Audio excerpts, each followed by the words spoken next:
Ready for business. We have message from the, how many messages? One message from the President Pro Tem. Clerk will read. Madam President, members of the Senate, I have on Wednesday, April 26, 2023. We have one Rules Committee report. Is there consent to take this in one motion? All in favor say aye. Opposed nay. Committee report is adopted. We have three messages from the House. Oh, no. We have 10 messages from the House. We have 3 reports of the President Pro Tem. Clerk will read. Pursuant to the enforcing rules of the Senate, President Pro Tem Baird appointed the following senators. Senate conferees on a gross House Bill 1447. Remove Senator Raatz as advisor. Conferees replace Senator Raatz, replacing Senator Henley. Pursuant to the enforcing rules of the Senate, President Pro Tem Baird appointed the following senators. Senate conferees on gross House Bill. Pursuant to the enforcing rules of the Senate, President Pro Tem Baird. We will now move to Senate Conference Committee reports eligible for action. Clerk will read the roll. Senate Bill 4, Senator Charbonneau.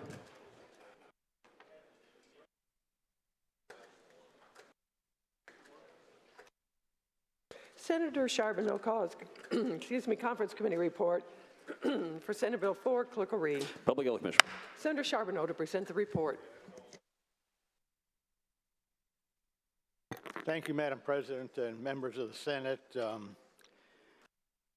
Senate Bill 4 is the product of close to 2 years' work now by a whole lot of people.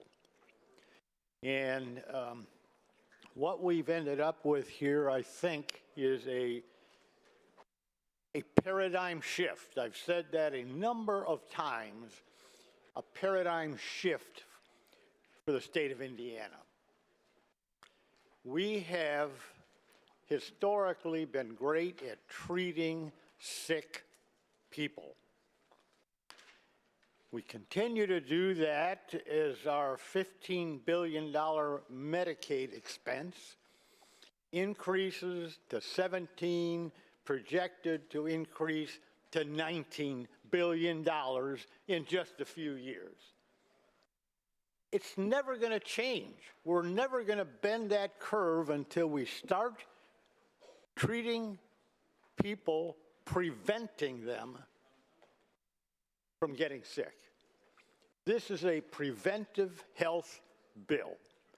It has gone through many iterations. It has been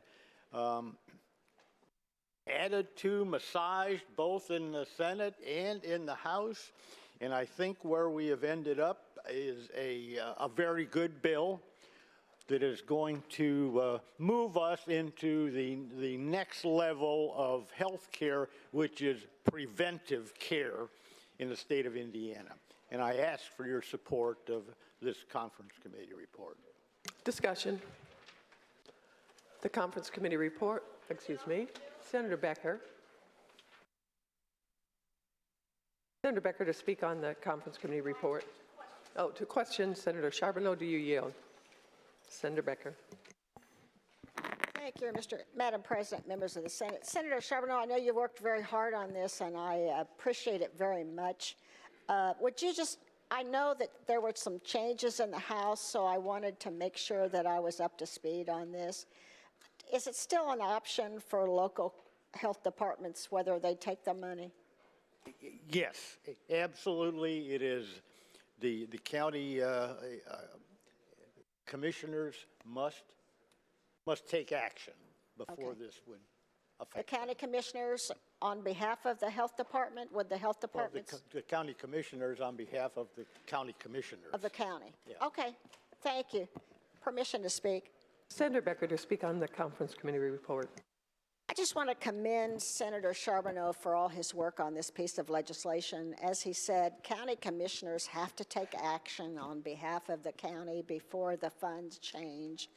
I know I've talked to my local health department, and they are very supportive of this because they think it will allow them to do more work and better work in lots of areas for maternal health, as well as infant mortality, as well as just general health for people. So I hope you'll support this conference committee. Thank you. Further discussion, Senator Yoder. Senator Yoder to question Senator Charbonneau. He yields. Senator Yoder. Thank you, Madam President. Members of the Senate, good morning. And thank you, Senator Charbonneau. I want to reiterate Senator Becker's comments about the amount of work that's gone in to get us this far. We certainly need to address and do what we can to make up for the lack of public health funding that we've done over the last 2 decades. So Senate Bill 4 and this discussion on the CCR report, I think is continuing to move us in the right direction.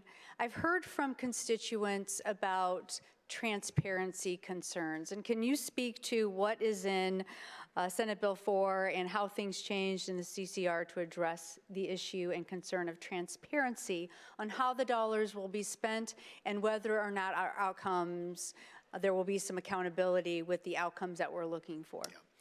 Yeah, good question, Senator Yoder. And, you know, I just looked down here when you raised the question, and the first thing I came to in the conference committee report requires the State Department to make annual local health department reports available to the public. And there are a number of areas in here where there are reports, and they're all going to be public. Thank you. And one of the things that was taken out and what we're addressing here in this CCR is a health task force, or I don't think that was actually the full name was the Health Powers Task Force. Yes.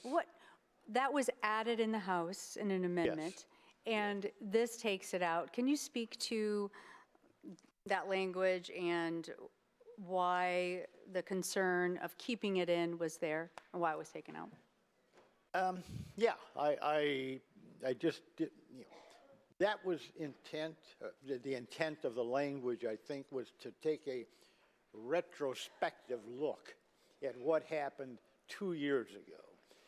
And it's fine if someone feels it's necessary to do that.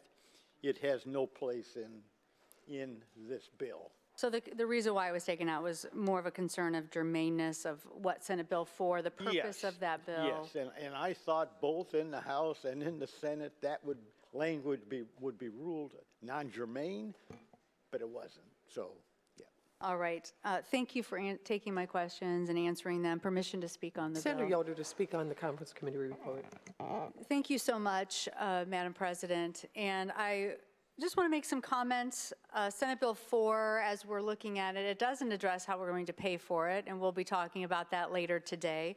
And I think it's important to make sure that when we do have a discussion about the budget, that the success of being able to address the public health concerns that we have and the health outcomes that we have in Indiana, that we properly fund those. But that's not what we're doing in Senate Bill 4.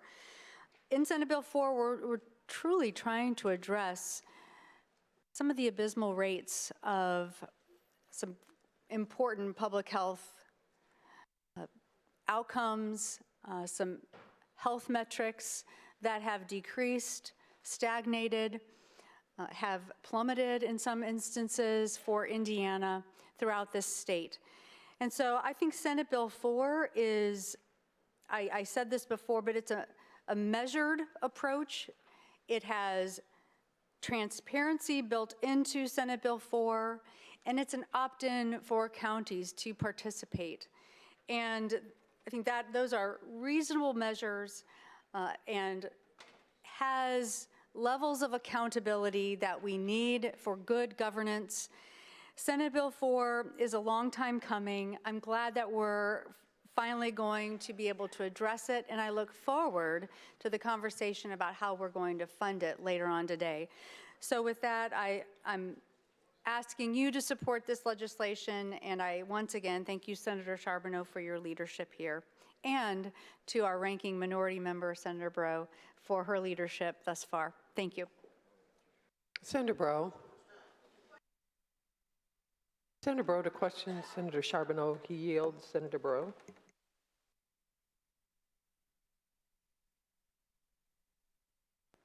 Senator Charbonneau, someone just brought to my attention something in the conference committee report, which I wasn't sure how to answer. It says removes a provision allowing the State Department to establish branch offices. What is that? Why would they want to establish a branch office? Don't we have local offices in all the counties or most of the counties? Yeah, good question. This was just dealing with a concern that over in the House that they wanted to make sure that this wasn't going to become An expansion, an expansion of the State Department of Health. overreach. This is all about cooperation and collaboration, and certainly we want the State Department of Health to collaborate with the locals, but with this, they're not going to be building offices anyplace. And the way that the local departments of health are structured now in the counties around the state, there isn't one for every 92 counties, but it's sort of a regional, one local health department, or local health office, local office. There isn't one in every 92 county. Well, I don't know. I believe there are in all 92 counties, plus there are local offices in Gary, East Chicago, and down here in Indianapolis area. I just forgot what the third one is. But there are 3 cities that have their own health departments. Okay. All right. Thank you. Speak on the bill, Madam President. Senator Breaux to speak on the report. I just want to echo the comments of all who have been up here and thank Senator Charbonneau, and of course we can't forget Senator Kenley and Dr. Box and all the others who have tried to take the politics out of the issue of determining what's in the best interest of Hoosiers as it relates to getting them the health care and the services that they need, and have instead tried to come together, bring everyone to the table, which is what was done, and in bringing everyone to the table, come up with a plan, a workable plan that gives flexibilities to the counties so that if you have a high incidence of something in your county, but it's not the same in the county next door, then the county with a high incidence can address it specifically for their concerns, and the other counties can do something different. So there's a great deal of flexibility. There's the recognition that local health, if you have access, this is really about access. And the more access we have at the local level, for men and women and young children, boys and girls, to be able to get somewhere when they have a feelingness of sickness, to be able to get the services that they need in a way that is affordable, then that's what we're doing here. And it's long overdue, as Senator Yoder has said. It's long overdue. The state of Indiana has had a woeful lack of investment when it comes to public health. And that lack of investment has shown itself in the overall health of our Hoosiers and of our residents. We're sicker, we have more chronic disease, and when we look at the cost of health care, we cannot remove the fact that Indiana has a role to play and the high health care cost in Indiana, because we don't invest in public health. And when we don't invest, then people are sicker. It costs more. So this is a true recognition and understanding that without health, without good health, you don't have a state that can be competitive. You don't have a state that can compete against others who have a more robust system and a more healthier population. So I commend all who have worked on this. I'm disappointed, as Senator Yoder indicated, that we are not fully funding this.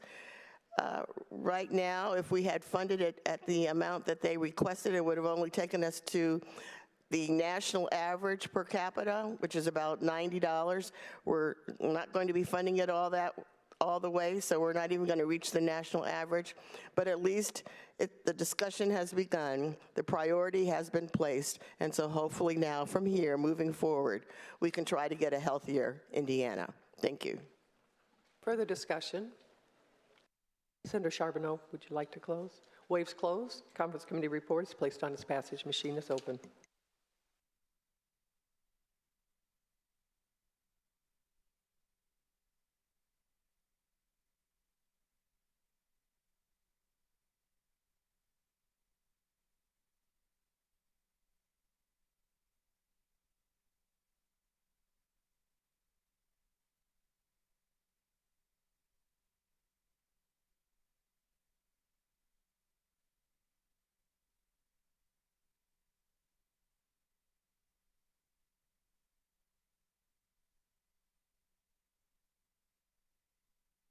Senator John Ford. Senator Sandlin. Senator Alting.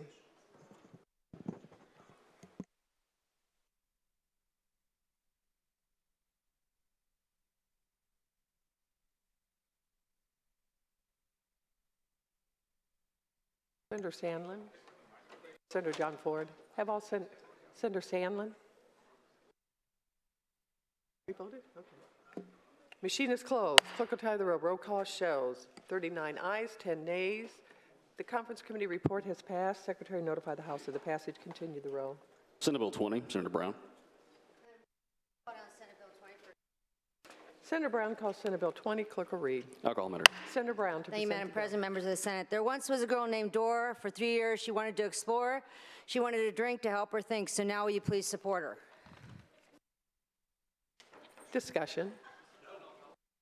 Conference Committee reports placed on its passage. Machine is open.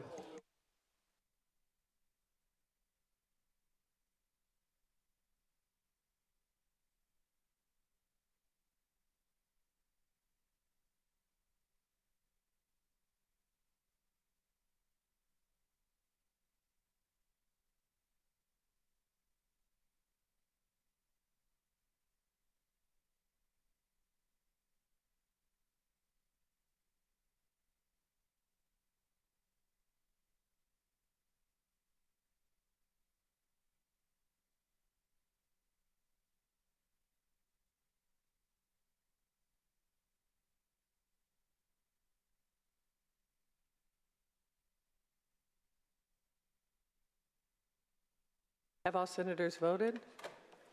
The machine is closed. Clerk will tally the roll. 37 ayes, 11 nays, and Doro's okay.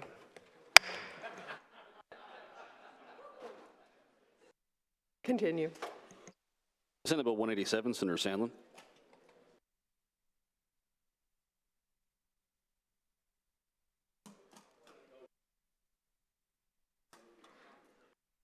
Senator Sandlin calls Conference Committee report for Senate Bill 187. Clerk will read. Public Safety matter. Senator Sandlin to present the report. Thank you, Madam President. Members of the Senate, Senate Bill 187 is the police reserve officer bill that we dealt with earlier in the session. In the House, they added a piece to codify the Indianapolis Park Rangers, which operate entirely within the confines of Marion County. We had another piece that we took out in the conference report to put the death benefit for those officers and a couple of other law enforcement agencies in the summer study to the PMOC, and that request has already been authored and sent. So I'd ask for your support in adopting this report. Thank you. Discussion. Senator Taylor. Senator Taylor to question Senator Sandlin. Do you yield? Yes. Senator Taylor. Thank you, Madam President, members of the Senate. Senator Sandlin, I want to talk to you about one particular part of the this CCR. In the bill, you actually make park rangers special law enforcement officers and require them to do training similar to the law enforcement officers at IMPD. Am I correct? They are added to the list of law enforcement officers in the definition. That's correct. So they would have to do the same training of law enforcement officers, correct? They do, and they do now. They what? They do, and they do now. Okay. Well, it begs the question, then why put it in law if they already do now? Because that was a request of the House. Okay. Now, You going to make them have the same requirements? Are they going to have the same jurisdiction as IMPD officers? The Indianapolis Park Rangers, under the ordinance, operate under the chief of the Indianapolis Police Department and are subject to the rules and regulations that are set by the chief. Okay. So why not give them death benefits?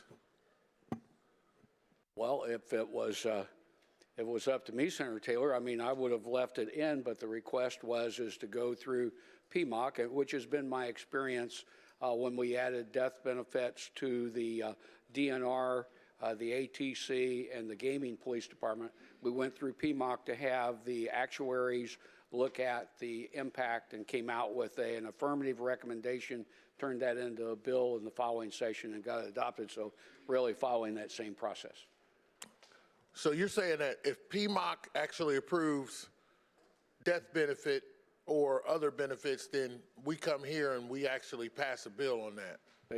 Yes, PMOC would make a recommendation, and then we'd take that recommendation, turn it into a bill, and I'd bring it back. Huh.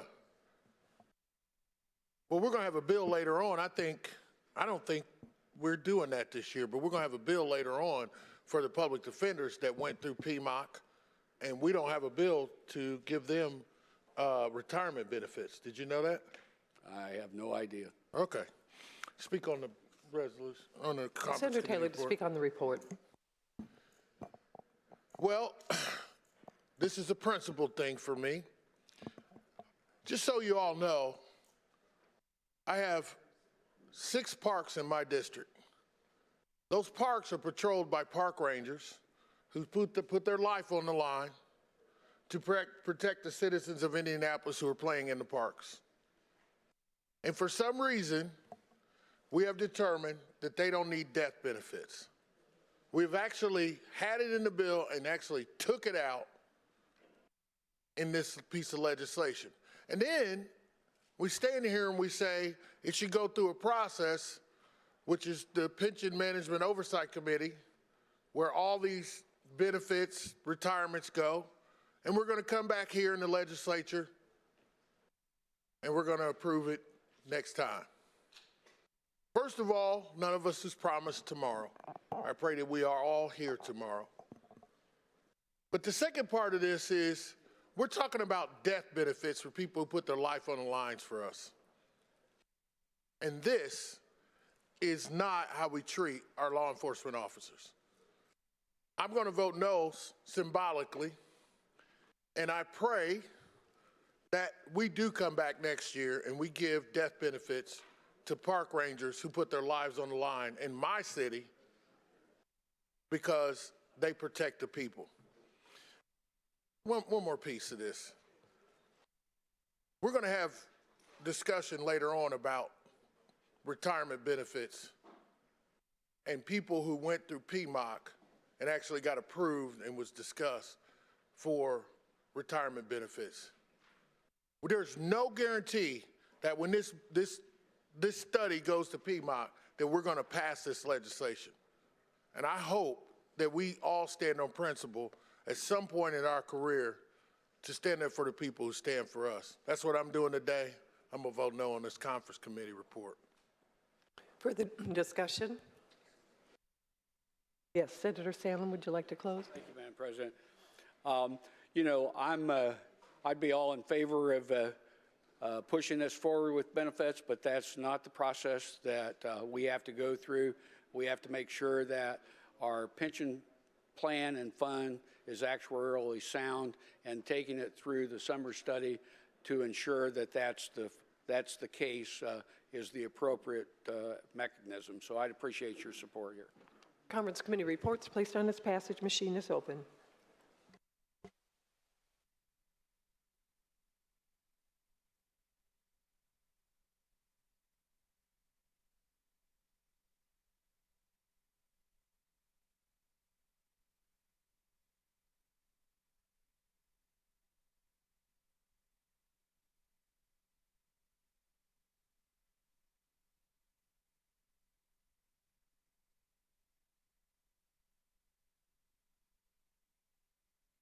Have all senators voted?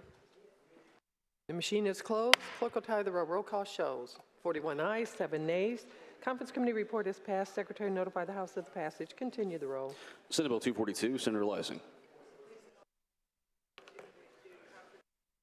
Senator Leising calls Senate Bill 242. Clerk will read. Floodplain map. Senator Leising to present the report.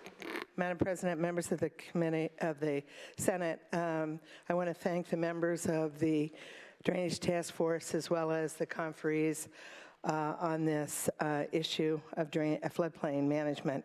The original bill did include a deletion of a mandate to use the DNR maps.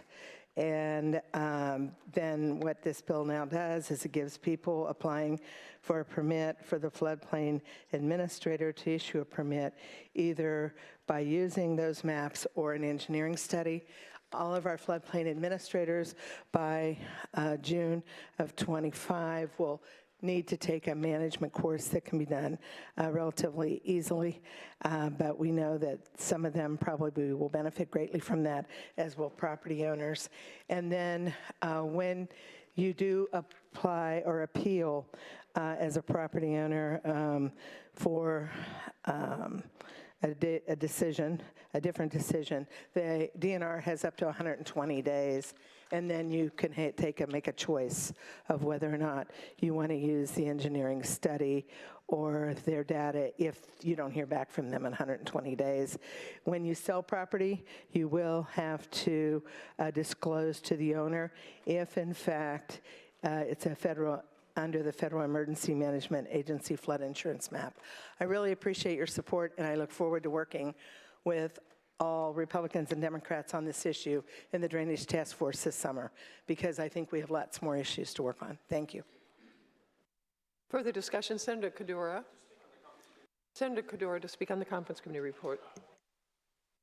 Thank you, Madam President, members of the Senate. I would like to thank Senator Leising for being very transparent, very open, and we enjoyed working together on that Conference Committee report. I rise in support of that report, and I urge my colleagues to support it. To be very brief, Senate Bill 242, I initially opposed it on the Senate floor on second reading as it removed the best available data that can be used by DNR, but the product of the Conference Committee was really helpful. It was open for dialogue. It really addressed the issues of having the property owner in the driver's seat as far as using either the DNR data or studies that they can hire local consultants or engineering firms to conduct these studies. So it addressed that concern. It included the training requirement for the floodplain administrators, and it put parameters for DNR to be more responsive to the citizens. I remember Senator Raatz in his district, he had a couple of constituents who had issues, so we included language in that report to be responsive to these citizens, and in case the agency is not responsive, we put more language to empower the property owner to be able to move forward without waiting on the agency by providing their own personal or their own studies that were conducted by an engineering firm. So overall, it's a much better. Now, I see Senator Perfect in the back.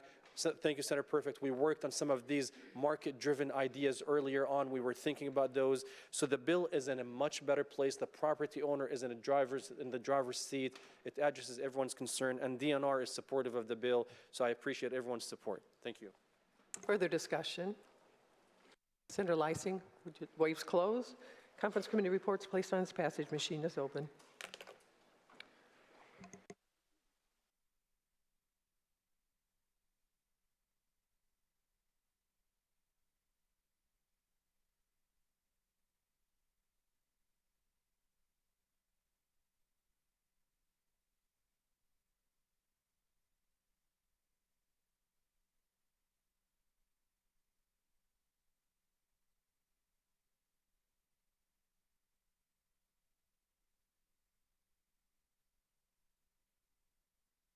All senators voted.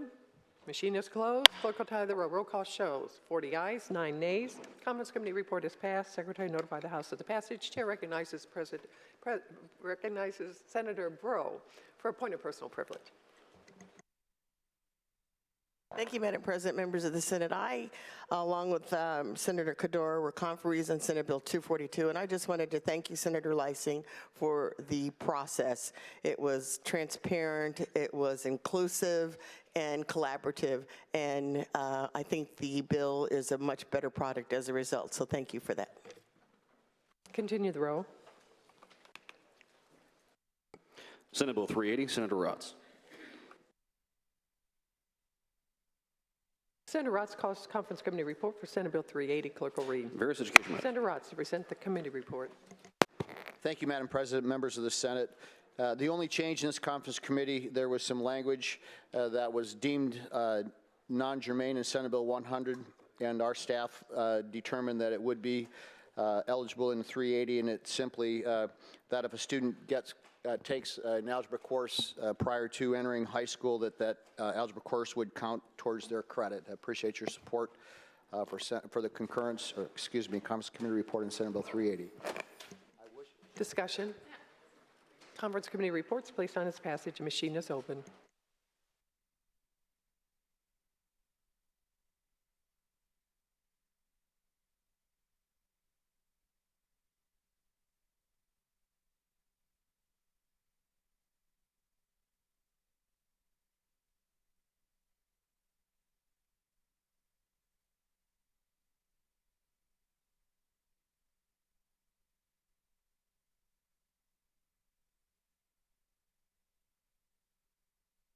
Senator Sandlin.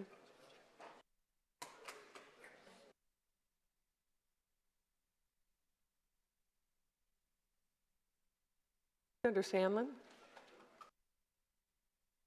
Have all senators voted? The machine is closed. Clerk will tie the roll. Roll call shows 39 ayes, 10 nays.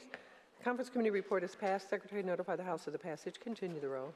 Senate Bill 419, Senator Holdman. Senator Holdman calls conference committee report for Senate Bill 419. Clerk will read. State tax matters. Senator Holdman to present the report. Thank you, Madam President, members of the Senate. The conference committee report on 419 just shows a return from the House. 34 sections were ruled non-germane by what the House put in. It's principally the same bill we passed out of here. I appreciate your support. Thank you. Discussion. Conference committee reports placed on its passage. Machine is open.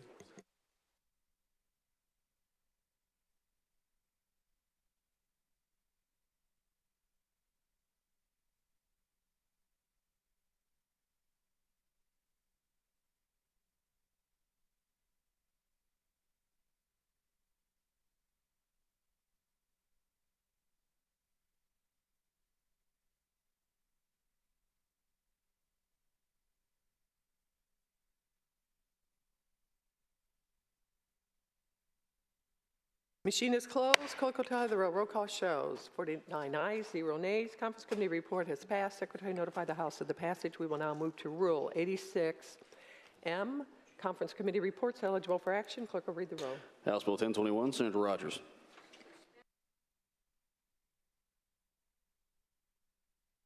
Senator Rogers calls conference committee report for House Bill 1021. Clerk will read. Various criminal law. Senator Rogers to present the report.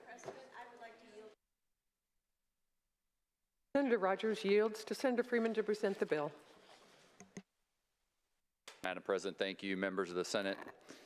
What this bill is contains the 4 provisions that were removed out of Senate Bill 343 that were ruled non-germane. So there are 4 criminal law matters in this bill, from the definition of emergency medical provider to the exemption for an enhancement for battery committed against a public safety official if somebody is in a mental health facility, the commission of obstruction of justice, and the adding of fondling and touching to the crime of sexual misconduct with a service provider. Would ask for your support.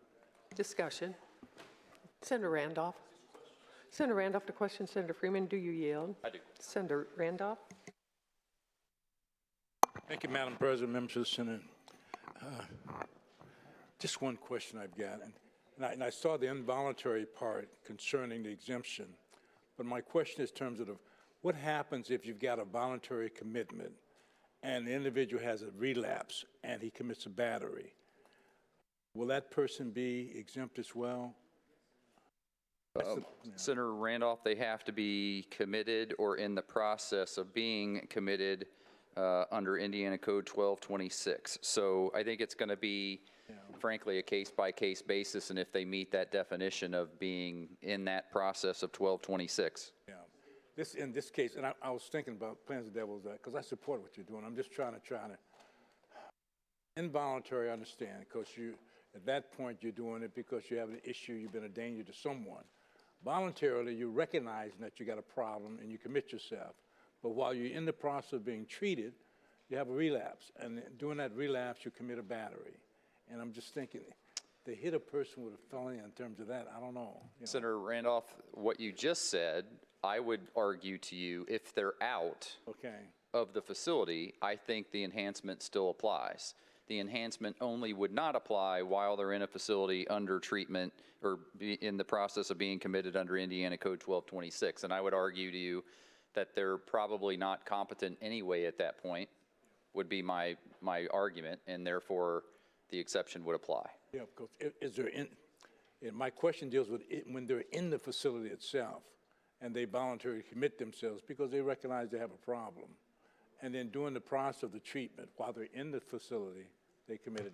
Then I think they have the exemption or the exception. Yeah.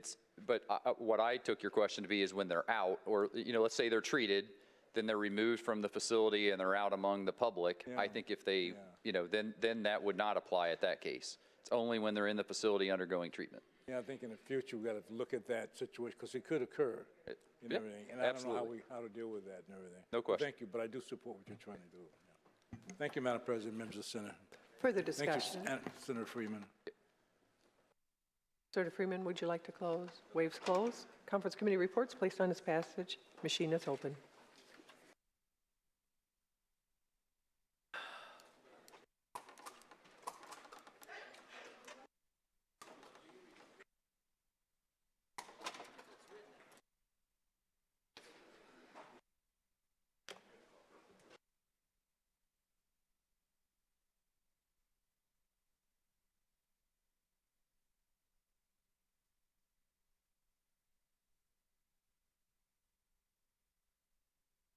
Senator Taylor. Machine is closed. Clerk will tally the roll. Roll call shows 49 ayes, 0 nays. Conference committee report has passed. Secretary notify the House of the passage. We will now move to House Conference committee reports eligible for action. Clerk will read the roll. House Bill 1046, Senator John Ford. Senator John Ford is not here. Consent to move.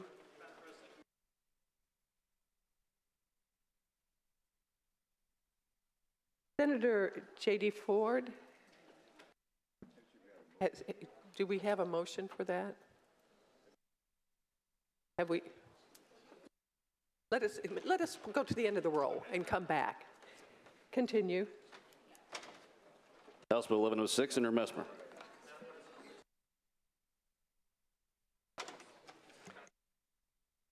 Senator Messmer calls conference committee report for House Bill 1106. Clerk will read. Mine reclamation tax. Senator Messmer to present the conference committee report. Thank you, Madam President and members of the Senate. The conference committee report for House Bill 1106 makes the effective date January 1st of this year, and it makes some changes from the calculation. You can have 30% of the project rather than 25, which is the way all of the tax credit calculations are made, with a cap of $5 million rather than $1.5 million, and over a 5-year period. The aggregate got raised to $25 million, and these still all fall into the same limits as all the other tax credits. They all come out of the same tax credit cap. So appreciate your support. Discussion. Conference committee reports placed on its passage. Machine is open.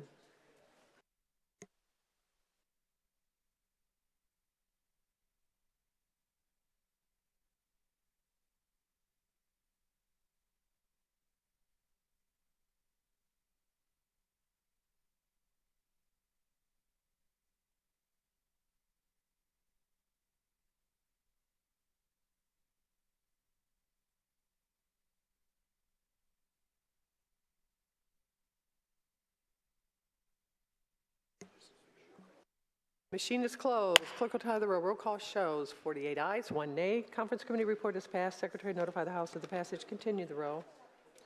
House Bill 1316, Senator Charbonneau.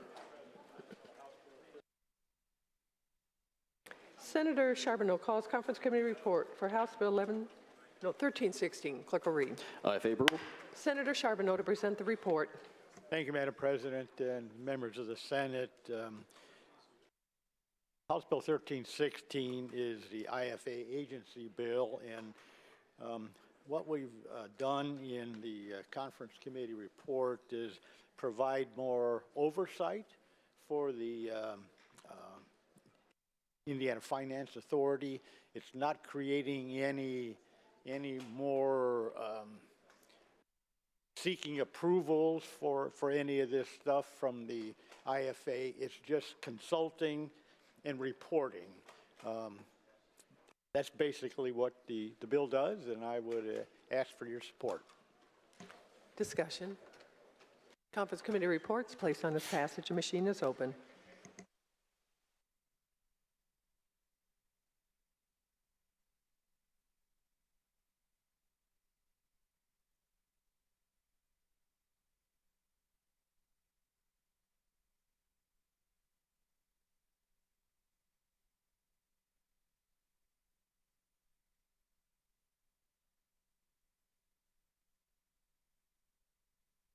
Machine is closed. Clerk will tally the roll. Roll call shows 49 ayes, 0 nays. Conference committee report is passed. Secretary notify the House of the passage. Continue the roll.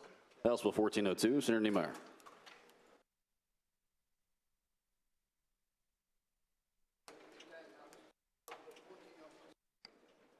Senator Niemeyer calls conference committee report for House Bill 1402. Clerk will read. Sewage. Senator Niemeyer to present the report.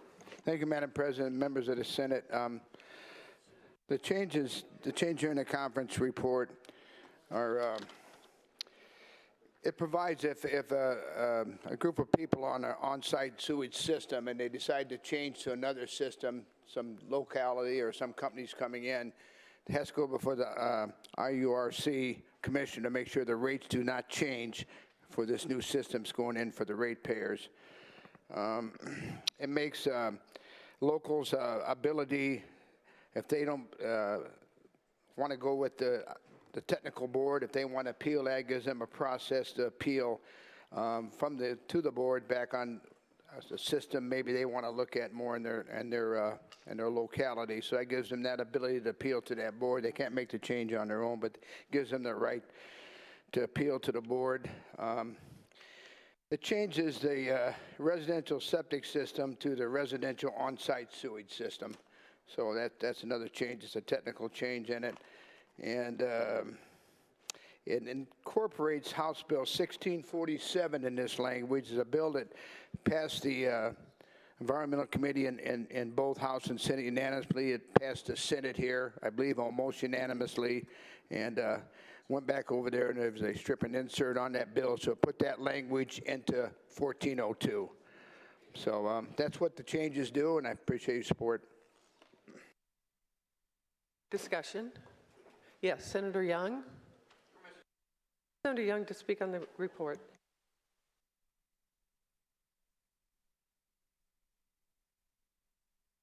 Thank you, Madam President, members of the Senate. I want to thank my good friend, Senator Niemeyer, for giving me an opportunity to get some language changed, even though we couldn't do it. I'm going to be voting no on this. A couple reasons. Not for the part he just talked about. That was fine. But you'll notice in the first part of the bill, they're taking everybody who, all these communities that weren't under the regulation of the URCC, they're putting them under that now, which is going to cost more money to go through and have these hearings, which is going to be passed on to the people of that use these services for these small communities. This doesn't apply to the big communities. They're always under the URCC for their rates. But there's one in particular. It's the Ben Davis Conservancy District. They have all their permits to build their own plant for service in that district. The people who live there own this wastewater treatment facility. They're the owners of it, and they're now forcing these people to go to the URCC when they spent $3 million already of taxpayer dollars to do the engineering. They have all the permits except for one, and now this bill takes it away. They couldn't even find a way to exempt them this one time so that we wouldn't lose the $3 million taxpayers spent. And I just don't think that's right to do that to taxpayers. It's a small little conservancy district. I've never heard any problems on the rates before. No citizens in my district have ever come to me and said anything about it. And yet, that's what we want to do. We want to punish the taxpayers who've already spent $3 million of their own money, got all their permits except for one. They're waiting for the last from IDEM, and now that no longer counts. And so I don't know why we wouldn't do that to citizens. I really don't. You know, people, you guys may not care because it's not in your district, and so what? But we really shouldn't do that to anybody in the state of Indiana. We shouldn't tell taxpayers, we'll take $3 million of your money, you're already this far along in your project, and we're going to say to you, that no longer counts. Now you have to go to the URCC. The problem with that is that right now, Citizens Energy wants to be the provider. They are the provider. And I can't say this is accurate or not. It may not be, it could be. But I understand they want to charge $65, whereas the Conservancy District wants to charge about $43. And so if we can't get it built, our people will have to go through the Citizens Energy Group. And if it's true, $43 to $65, that's a big increase for the taxpayers of this small conservancy district. If that's what we want to do to our citizens, then you'll vote for the bill, the report. If not, I just say simply let's go back and get the right language to protect these people who've already gone this far down the road. So I do appreciate Senator Niemeyer. I really do. Thank you for giving me a day to try to work it out. I appreciate it, but I just can't support this piece of legislation. Further discussion, Senator Randolph. Senator Randolph to question Senator Niemeyer. Do you yield? Yes. Senator Randolph. Thank you, Madam President, members of the Senate. Senator Niemeyer, just a couple questions. Sure. Does the bill strictly applies to residential septic system situations? No, it applies to on-site, I believe, and it could be commercial if they're outside the jurisdiction, of course, of the cities and towns, and under that system, Senator Randolph, I think it will apply to everyone that's involved that has a conventional septic type system in that's permitted by the local health board and their group, and to the state health board. The reason why I ask, and because some cities and towns have unique situations, and one of the issues that they want to have is local control over what's happening within their area. So when they pass an ordinance to try to correct an issue, especially an environmental issue, they want to be in a position to do something for the residents that's being harmed by this. So when it says you can't pass anything more stringent than the state requirement, that prevents them from having, take away that local control they have, and they can't respond to immediate issue or crisis that might affect just their particular area. That's my concern in terms of that. And that this technical review board that they've got, how would that work? Well, first of all, to address your first concern, Senator Randolph, this is not going to apply to almost all municipalities and cities because they're on city utilities. Okay. This is off-site in the unincorporated area that have their own system on their ground that's controlled by the county. What was your other question? Yeah, in terms of this technical review board, how? Yeah, the technical review board has always been there. Yeah. This is just putting that technical review board in the process of the board that they have to go through, the Department of Health, State Department of Health, to get whatever new technology, whatever new things come to state of Indiana. This technical review board is made up of some really high credential peoples that deal in this system, that it has to go through them. And again, the locals still have their right to appeal to something they want to do more stringent, or maybe they have a different soil type, something they want to do different. They can still appeal to that technical review board. Yeah, because my first question was reference to that. That's when I asked you the first question in terms of does it deals with strictly with the septic tank situations. So if it only applies to urban, rural areas, then well, it applies to anybody that has an on-site sewage system on their property that's under the Department of Health permission to, But you see my concern about the absolutely. control aspect. Absolutely. Thank you, sir. Thank you. You're welcome. Further discussion? Yes, Senator Taylor.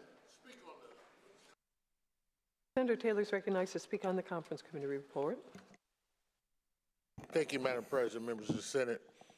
I wanted to clarify a couple things in regards to my colleague, who may be outside the chamber listening right now, hopefully he can hear this, in regards to his discussion about this unregulated conservancy district in the city of Indianapolis. Just so everyone knows everything there is to know about this situation, this conservancy district that operates correctly, I'm not suggesting anything different than that, has the ability to have meetings and change rates without having public notice.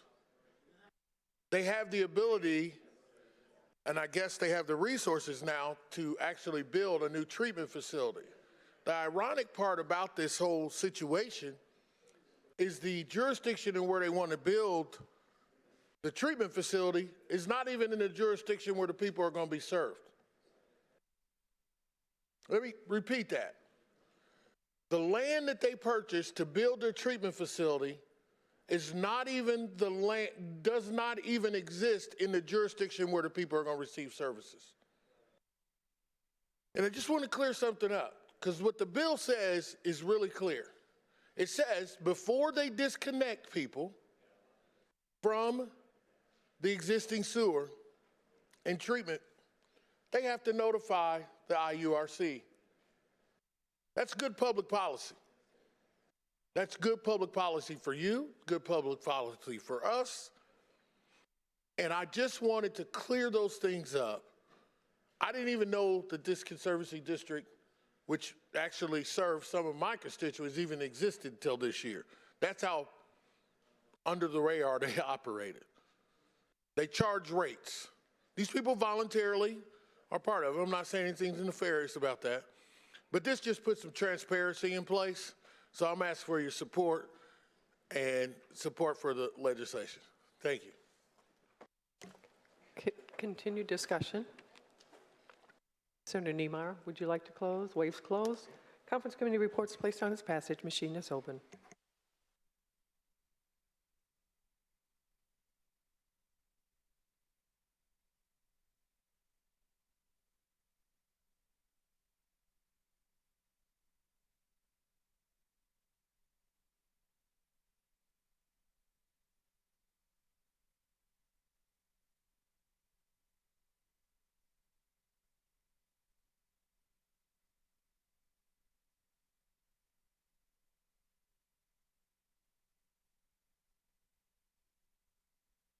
Machine is closed. Clerk will tally the roll. Roll call shows 44 ayes, 5 nays. Conference committee report is passed. Secretary notified the House of the passage. Continue the roll.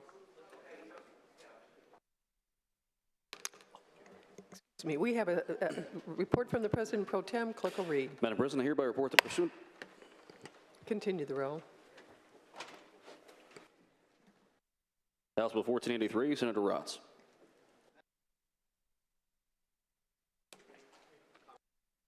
Senator Raatz calls House Bill 1483. Conference committee report. Clerk will read. Discipline rules.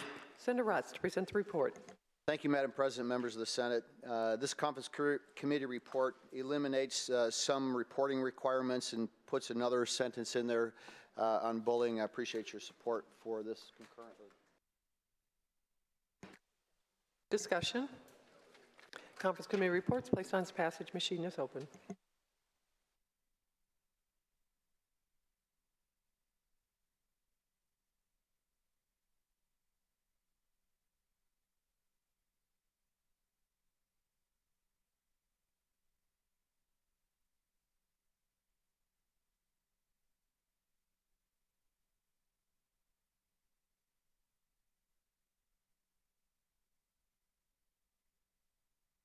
Senator Paul.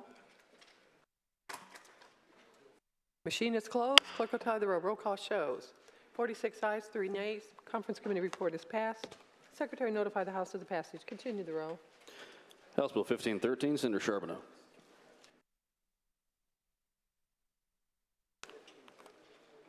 Senator Charbonneau calls conference committee report for House Bill 1513. Clerk will read. FSSA. Senator Charbonneau to present the report.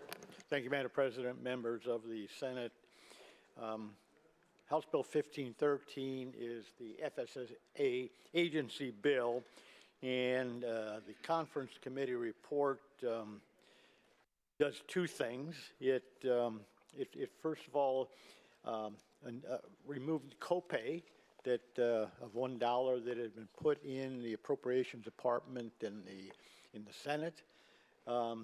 It makes changes to the name of the Department of Disability and Rehabilitation Services to just coincide better with the name of the organization as it transforms and provides services to more and more individuals. And the name will be Bureau of Disability Services. And that is the report. And I would appreciate your support. Thank you. Discussion. Conference Committee reports placed on its passage. Machine is open.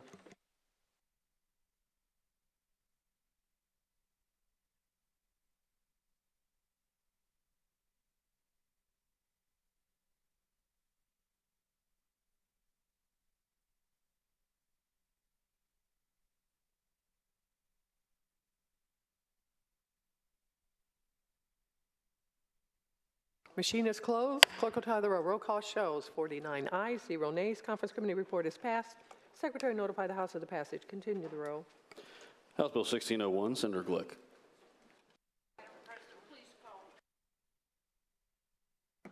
Senator Glick calls Conference Committee report on 1601. Clerk will read. Exemptions.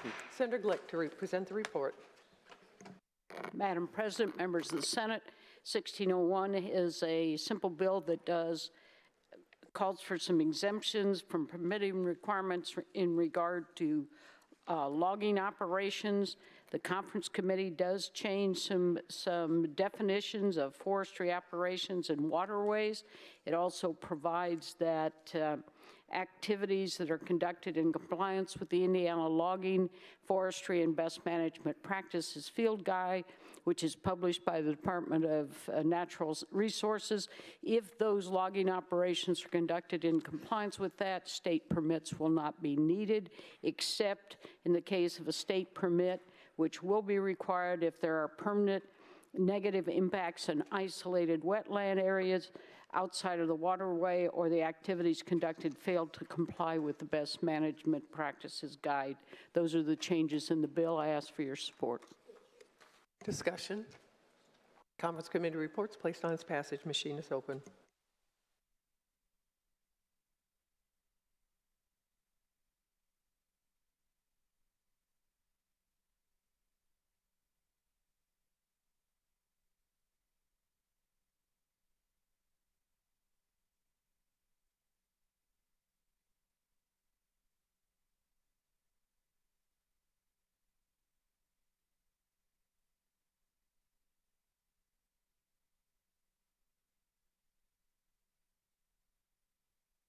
Senator Gatz. Okay, we go.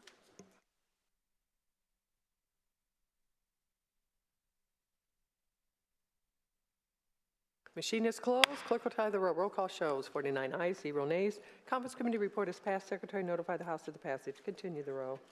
House Bill 1623, Senator Garten. Senator Garten calls Conference Committee report for House Bill 1623. Clerk will read. Administrative law. Senator Garten to present the report. Thank you, Madam President and members of the Senate. The conference report for 1623 adds House Bill 1200, which is the task force that this body and the House both passed unanimously.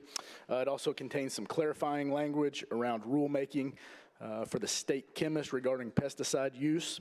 With that, I'm happy to answer any questions. Discussion. Senator Pohl. Senator Pohl is recognized to speak on the report.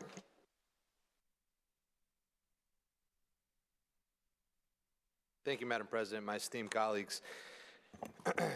I stand today in opposition of the conference committee report here that we have for 1623. And for those of you in Porter, Posey, Vermilion, Jefferson, Warwick, Vigo, Morgan, Knox, Floyd, Gibson, Marion, Sullivan, LaPorte, Lake, Hamilton, Pike, Spencer, Jasper, Dearborn, and Wayne counties should listen up as well.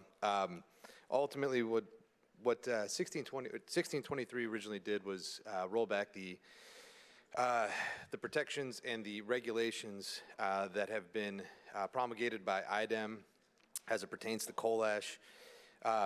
You know, again, I understand and respect Senator Garton's original intent in trying to address the situation that he brought up about Ohio Valley. What he deemed as a overregulation that was going to interfere with the operations of a utility there. However, this, I believe, goes above and beyond what we should be doing as far as addressing that particular situation. This is a statewide issue. So for those of you in those counties that were currently regulating or had IDEM regulating coal ash in your areas, we're not only restricting future IDEM coal ash rules, but we're rolling back existing IDEM rules, those that were already being complied with by the utilities, willingly being complied with by the utilities. So that includes the requirement for post-closure financial assurances for 30 years, essentially meaning that when you're closing these impoundments in these landfills, and we're ensuring that the permits that they are getting come with the financial assurances that the utility can actually handle it, we're essentially removing that requirement, no longer requiring that these individual or these actual utilities can pay for these. We're removing the groundwater monitoring requirement done twice a year. Obviously, that's very, very important because as I had explained time and time again whenever I've discussed this issue, I've had this happen in my district in particular, where you had the groundwater that was ruined. You know, you had it to the where now you have to use city water in an area where you used to be able to use well water. In addition to that, you've got the requirement that pentiometric maps would be included with those ground monitoring reports. You know, specific criteria for site inspections, minimum standards for monitoring well design and installation, the inclusion of boron in phase 1 and phase 2 monitoring, and maintaining all existing closure and post-closure requirements for landfills that are in place now. Well, us relying on the feds, I don't ever, to me it's that cognitive dissonance. I always hear about how we can't rely on the federal government, but right now we're going to rely on the federal government to do our job, particularly in a state where we have some of the worst water quality in the nation. In addition, you know, there's issues as it pertains to our to what I believe the state chemists believe are issues with the pesticide regulation that's listed in the bill now as well. It's my understanding that there is some rolling back on the non-stringent, or not as no more stringent than language for pesticides, but there are still other issues that pertain to the pesticide issue. But at the end of the day, if we're going to be rolling back no more stringent language as it pertains to pesticide, we should definitely be doing so for coal ash as well.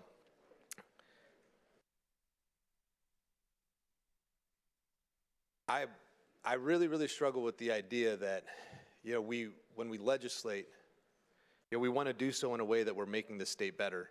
And I do not see a way that this legislation makes our state any better as it pertains to how we're going to address our water quality issues.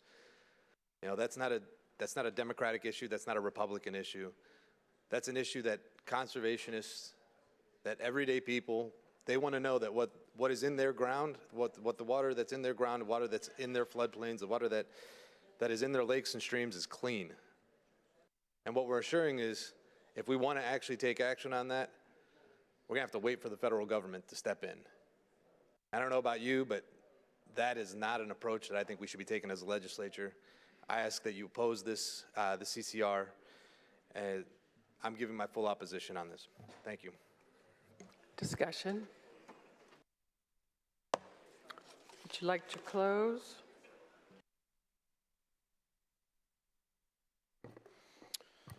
Thank you, Madam Chair, and members of the Senate. Certainly appreciate the dialogue Senator Pohl and myself have had. It's been robust. He did send me 15, 16, 17 provisions he asked me to look into. I certainly did that. We vetted those. We've had thorough discussion and certainly understand that this is an important issue for him. So I want to make a few things clear. I've said this from this microphone no less than a dozen times. Indiana is not in charge of monitoring water quality. IDEM does not do that. The EPA is in charge of that. The EPA tells IDEM what to do in the water quality space. However, that keeps getting brought up in this space. With regard to rolling back IDEM rules, it's important to keep in mind that IDEM tried to shut down a power plant that provides wholesale electric to our grid. So if you compare that to the state chemist language of giving them more authority in the rulemaking space, I can assure you that if the state chemist tries to shut down an electric utility, we'll be back here next year rolling that back as well. We cannot allow a state agency to threaten our grid and our energy sector. That's not good public policy, and it's not fair to Hoosiers. Lastly, with regards to this bill, I certainly appreciate the conversation around the rulemaking process and around the revisions therein, and couldn't be more proud of this legislation. And with that, I'd ask for your support. Conference Committee reports placed on its passage. Machine is open.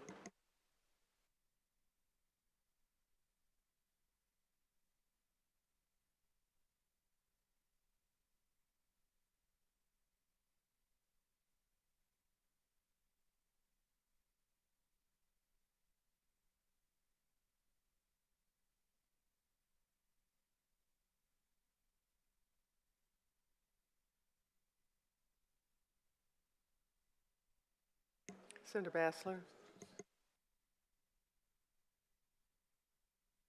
All senators voted. Machine is closed. Clerk will tie the roll. Roll call shows 29 ayes, 19 nays. Conference Committee report is passed. Secretary notify the House of the passage. Continue the roll. House Bill 1639, Senator Glick.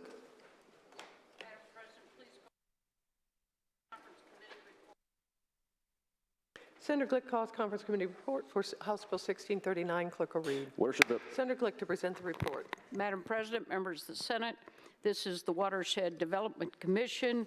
It has gone back and forth on numerous occasions with numerous amendments being adopted and then stricken at various times.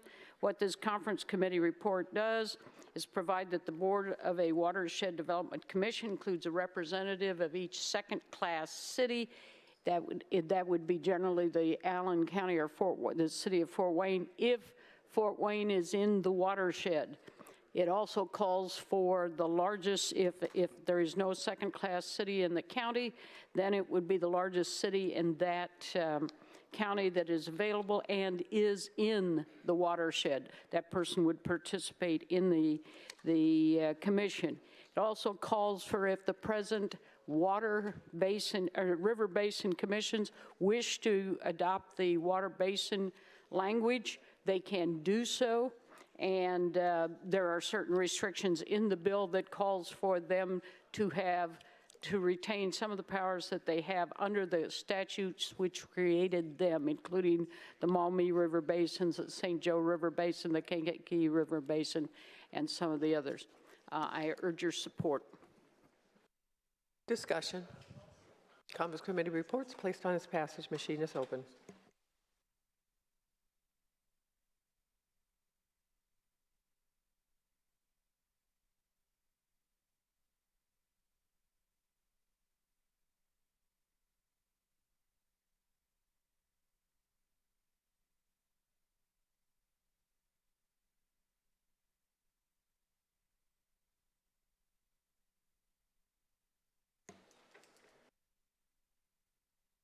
Have all senators voted? Machine is closed. Clerk will tie the roll. Roll call shows 44 ayes, 5 nays. Conference Committee report is passed. Secretary notify the House of passage. Continue the roll. House Bill 1046, Senator John Ford. Senator John Ford.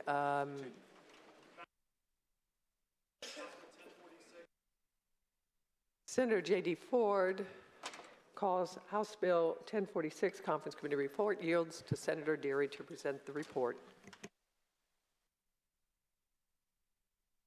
Oh yeah, clerk has to read, clerk has to read first. Transportation matter. Now please. Thank you, Madam President, members of the Senate, particularly Senator J.D. Ford as the next conferee and Senator John Ford's absence for yielding the floor back to me. Appreciate your decorum and professionalism. HB 1046 is mostly unchanged from the way we passed out of the Senate. The section important to Valparaiso and with the Transit Development District is unchanged. The change, however, relates to the ability of 2 counties to enter an interlocal agreement in order to be able to have transit cross lines. That is now limited to a county with a population of 185,000 to 200,000, which is only Tippecanoe. I ask for your support. Discussion. Conference Committee report. Oh, Senator Freeman. Senator Freeman. Senator Freeman to speak on the Conference Committee report. Madam President, thank you. Members of the Senate, I was telling Senator Leising just a moment ago, this is the first thought I had in my mind when I woke up this morning. I appreciate Senator Deary working with me on this. I really appreciate Representative Morrison working with me on this. I didn't know Representative Morrison before this and respect him highly. Appreciate the language that restricts this to Tippecanoe County and the surrounding counties. However, as you all know, Indianapolis made a mistake. This legislature, this chamber, this legislature, both House and Senate made a mistake in 2015. They allowed Marion County to go down the road of having a transit system. Now, I'm not against a transit system. What I'm against is what it's turned into, which is dedicated lanes. We've taken away lanes of travel from the commuting public in favor of bus services that nobody's riding, or certainly that there's no more expanded service than it was in 2015. And my ask in this bill was simply this: don't allow dedicated lanes anywhere in the state of Indiana. Be done. And by the way, I said we should give the exemption to Marion County because we've already gone down this road, so exempt out the red line, purple line, and blue line and be done. Because as you all know, I've been working on this since I got to the legislature, and it is virtually impossible to go back. It is virtually impossible to hold someone accountable to honor their agreements when they don't honor them. So why would we not do it on the front end? We have proven incapable of going back and doing it retroactively. So why would we not prohibit it on the front end? It makes no sense to me. Houston, we have a problem in the state. The federal government is not going to help us. They're going to continue to try to push these types of things, and we should push back. We should all be for services. In this case, we should be for a bus service. Fine. But we should not be for dedicated lanes. And maybe it doesn't happen in this county. Maybe they have great commissioners and great people. Great. But y'all, I'm reminded of Ronald Reagan when he said trust but verify. And today I will verify and I'll be voting no. Thank you. Further discussion, Senator Taylor. Senator Taylor to speak on the Conference Committee report. Thank you. Well, I'm forced to come up here yet again. I know y'all don't like hearing from me. But the citizens of Indianapolis, first of all, let me say this to the members of this body who voted in 2015. All you did was authorize the city of Indianapolis and its citizens to determine whether or not they wanted a mass transit system. You did not make a mistake. Thank you for that, because it left it up into the hands of the citizens who determined it would be okay to build a mass transit system in Indianapolis. My colleague forgot to tell you that he was on the city council and he voted against it. Well, he's not on the city council anymore. He's here in the Indiana Senate. And I don't know what the lanes look like in your community. I don't know how many lanes are in your community. I don't know if they should be dedicated or shared. So it's not my job to stand up here and tell you whether or not it should be dedicated lanes or shared lanes. That's your decision. That language was taken out of this bill. I want to thank Senator Ford, Senator Deary for not allowing that language back into the bill. And one day, one day you're going to come back and we're not going to hear about buses in Marion County. One day in one session. And I thought we were done with this. I thought we were done. We need to be done with this discussion. If you don't like dedicated lanes and you think they're going to be a bother to you, then there's a public input process and you can go talk about it then. But don't come to this body and ask all of you to make a determination based on what one individual wants to see. If you want to do that, then I say go back to the city council and work at the local level. I'm going to support this legislation, and I ask you to do the same. Further discussion, Senator Young. Senator Young to speak on the conference committee report. Thank you, Madam President, members of the Senate. Unlike Marion County, we did have a referendum on it. There is no referendum language in there. Citizens of these counties, whatever counties they're going to be, won't get to vote on that issue. And if it's anything like ours, they're going to be crying and complaining. But as Senator Freeman said, that's going to be too late. I don't know what county that Senator Taylor lives in. Seriously. He must live in Hancock County and not take our roads. He's never noticed that the buses don't work here. They don't run hardly in the wintertime because the batteries go dead. They get equipment. They have to get different equipment for the buses than the ones they started out with. You guys that come from other parts of the state, you drive down here, you've seen the roads. The red line's all messed up. They're closing it down to make repairs because it's not working. The roads are torn up, and they can't run the buses. The city's closing lanes down. The buses are taking a lane. We can't drive. You guys drive on these streets. You see what's going on. And we want to do the same thing to these other two counties? And then don't even give the people a chance to vote on it? Just tell them you got to live with it? Seriously? Seriously? Senator Taylor, you need to move to Marion County and see what the buses are doing here. Thank you. Further discussion? Would you like to close? Oh, okay. Thank you, Madam President, members of the Senate. Just to focus, in case any of that was lost, we're talking only about Tippecanoe County as this applies and the surrounding counties. So that only impacts Senator Alting, Senator Buchanan, Senator Deary, Senator Niemeyer. If I believe in home rule. If those individuals or if those counties would like to make an agreement, I see no reason why to prohibit them, and I ask for your support. Conference committee reports placed on its passage. Machine is open.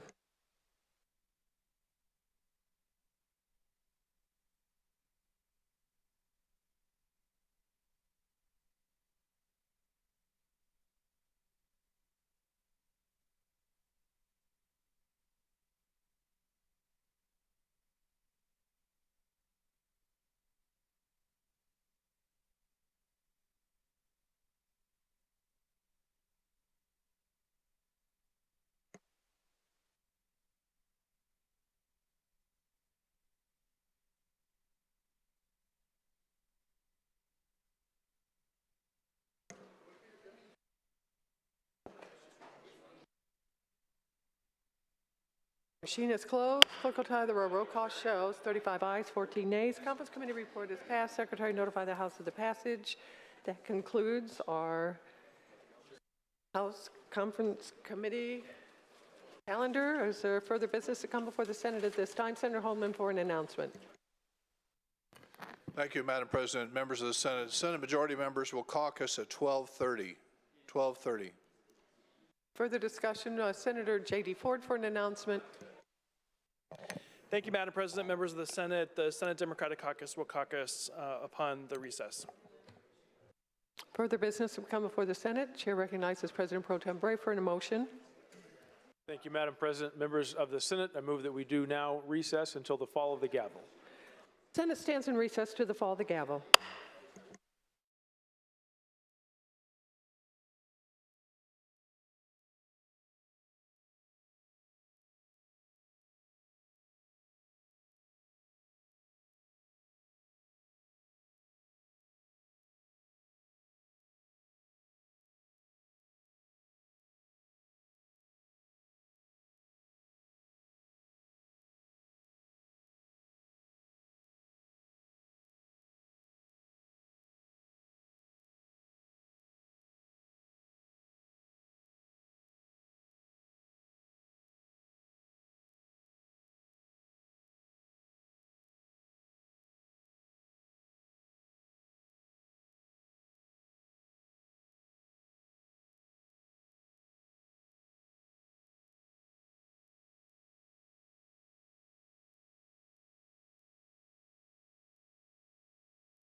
Committee report. Clerk will read. Pursuant to Senate Rule 86K, your Committee on Rules of Legislative Procedure, which refer to Conference Committee reports filed on gross Senate Bills 344, 412, 452, and gross House Bills 1342 and 1447, the same consideration. Basically, same recommendations. Conference Committee reports eligible for consideration. Senator Bray. All those in favor say aye. Opposed, nay.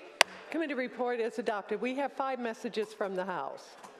We will now move to addendum number 1, beginning with Senate Conference Committee reports eligible for action. Clerk will read the roll. Senate Bill 344, Senator Holdman. Senator Holdman calls Conference Committee report for Senate Bill 344. Clerk will read. Northeast Indiana. Senator Holdman to present the report. Thank you, Madam President, members of the Senate. Senate Bill 344 is returned to the Senate with most all of the same language that was in it when it left the Senate. I appreciate your support.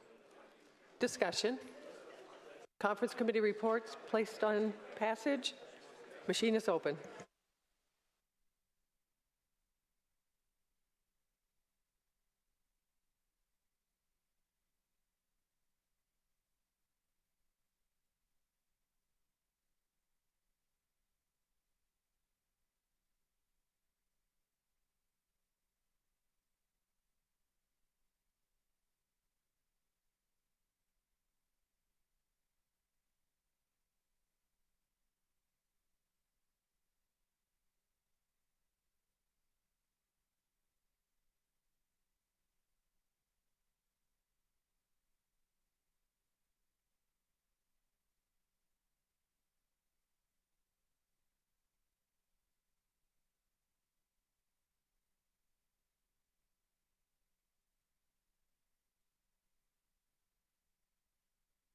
Senator Becker, Senator Mishler. Senator Becker, Senator Mishler. Have all senators voted? The machine is closed. Clerk will tally the roll. Roll call shows 47 ayes, 0 nays. Conference Committee report is passed. Secretary notify the House of the passage. Continue. Senate Bill 412, Senator Glick.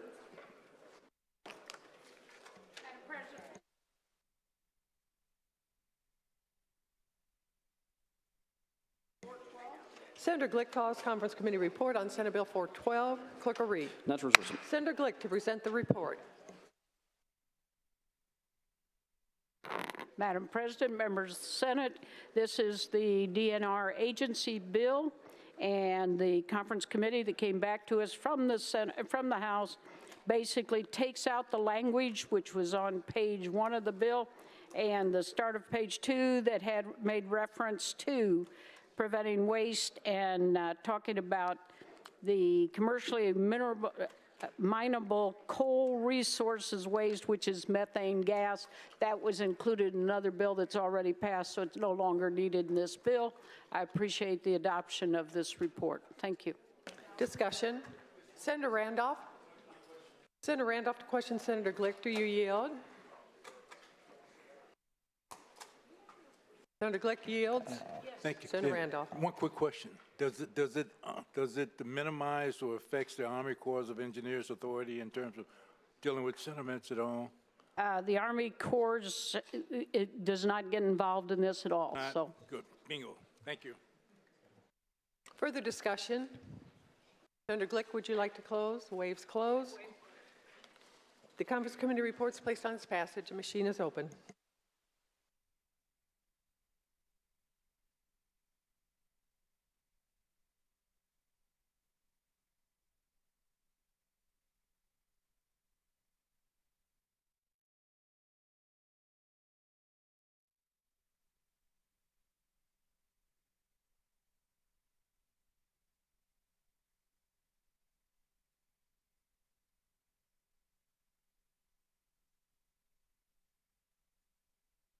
Senator Hundley.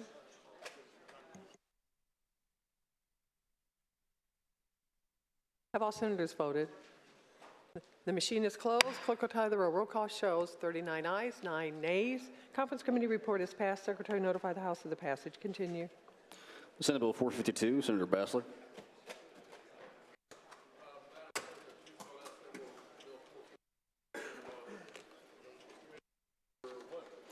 Senator Bassler calls conference committee report for Senate Bill 452. Clerk will read. Consumer credit. Senator Bassler to present the report. Very good. Thank you, Madam President. Thank you, fellow senators. This is the annual DFI agency bill. There was some language that was added on the House side related to a Indiana Supreme Court ruling. All of that language has been removed, and this takes it back to the original bill that passed out of the Senate. So I'd have to take any questions, and I'd appreciate your support. Discussion. Conference committee reports placed on its passage. The machine is open.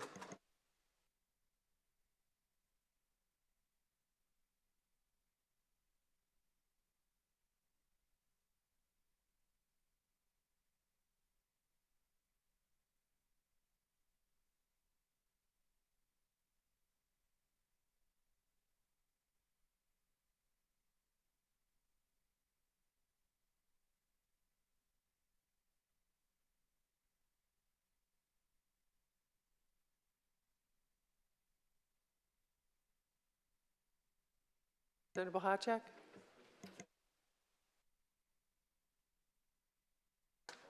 Have all senators voted?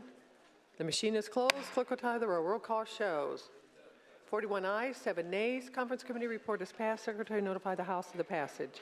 We will now move to House Conference Committee reports eligible for action. Clerk will read the roll. House Bill 1342, Senator Donato. Senator Donato calls conference committee report for House Bill 1342. Clerk will read. Direct support financials. Senator Donato to present the report. Thank you, Madam President, members of the Senate. This comes from the recommendations from 1102 Task Force chaired by the Lieutenant Governor, with a representation of each caucus along with the people of disability families and the FSSA and providers of service.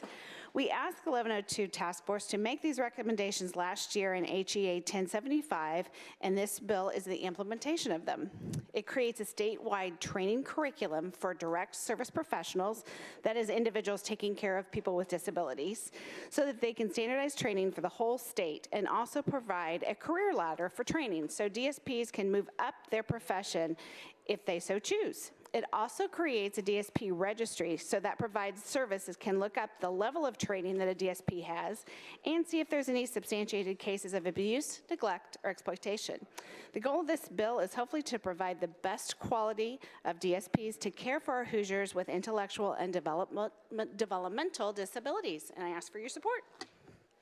Discussion. The conference committee report is placed on its passage. The machine is open.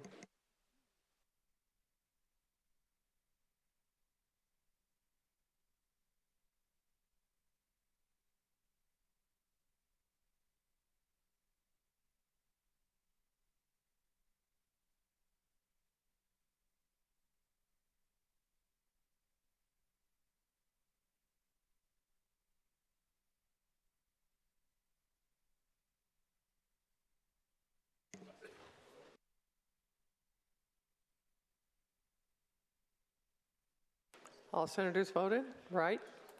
Machine is closed. Roll call, or tally is 47 ayes, 1 nay.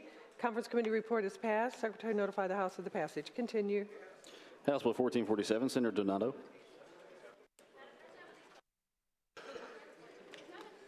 Senator Donato calls conference committee report for House Bill 1447. Clerk will read. Education matter. Senator Donato to present the report.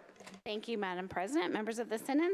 The Conference Committee report for House Bill 1447 does not make any changes on the underlying provision of the bill regarding the student surveys and student political activity, and the CCR adds similar language to Senate Bill 12 addressing material harmful to minors in school libraries.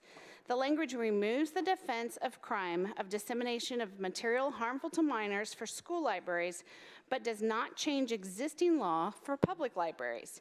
It also removes the word educational from the defense. Each school would be required to set up a complaint process if a member of the community believes the material in school library meets the legal definition of harmful to minors or obscene. For each complaint, the school board would be required to consider it at a public meeting.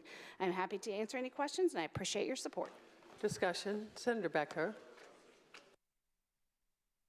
Senator Becker to question Senator Donato. She yields. Senator Becker. But my stuff's all stuck.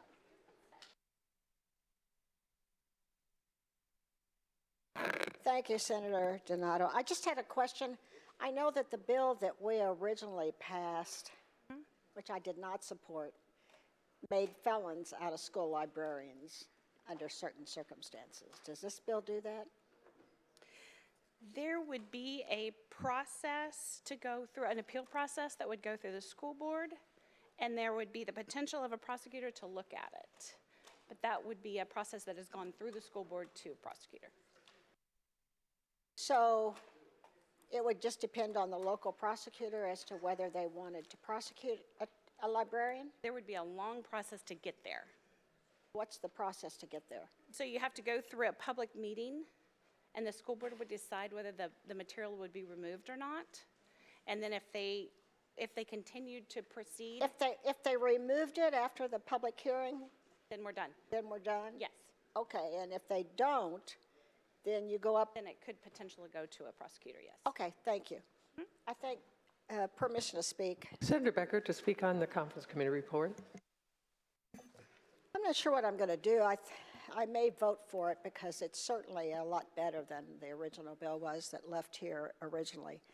And I think, quite honestly, you know, we've had issues with our local librarians, school librarians, and, you know, if they came to the school board and they had a problem, or the superintendent, the books were removed. So I'm not sure what the big issue is, but I understand. I know I've seen some of the books that Senator Thoms has referenced, and we certainly don't want children reading those. So, but I am glad, I appreciate Senator Donato that this is really going to be left up to local prosecutors.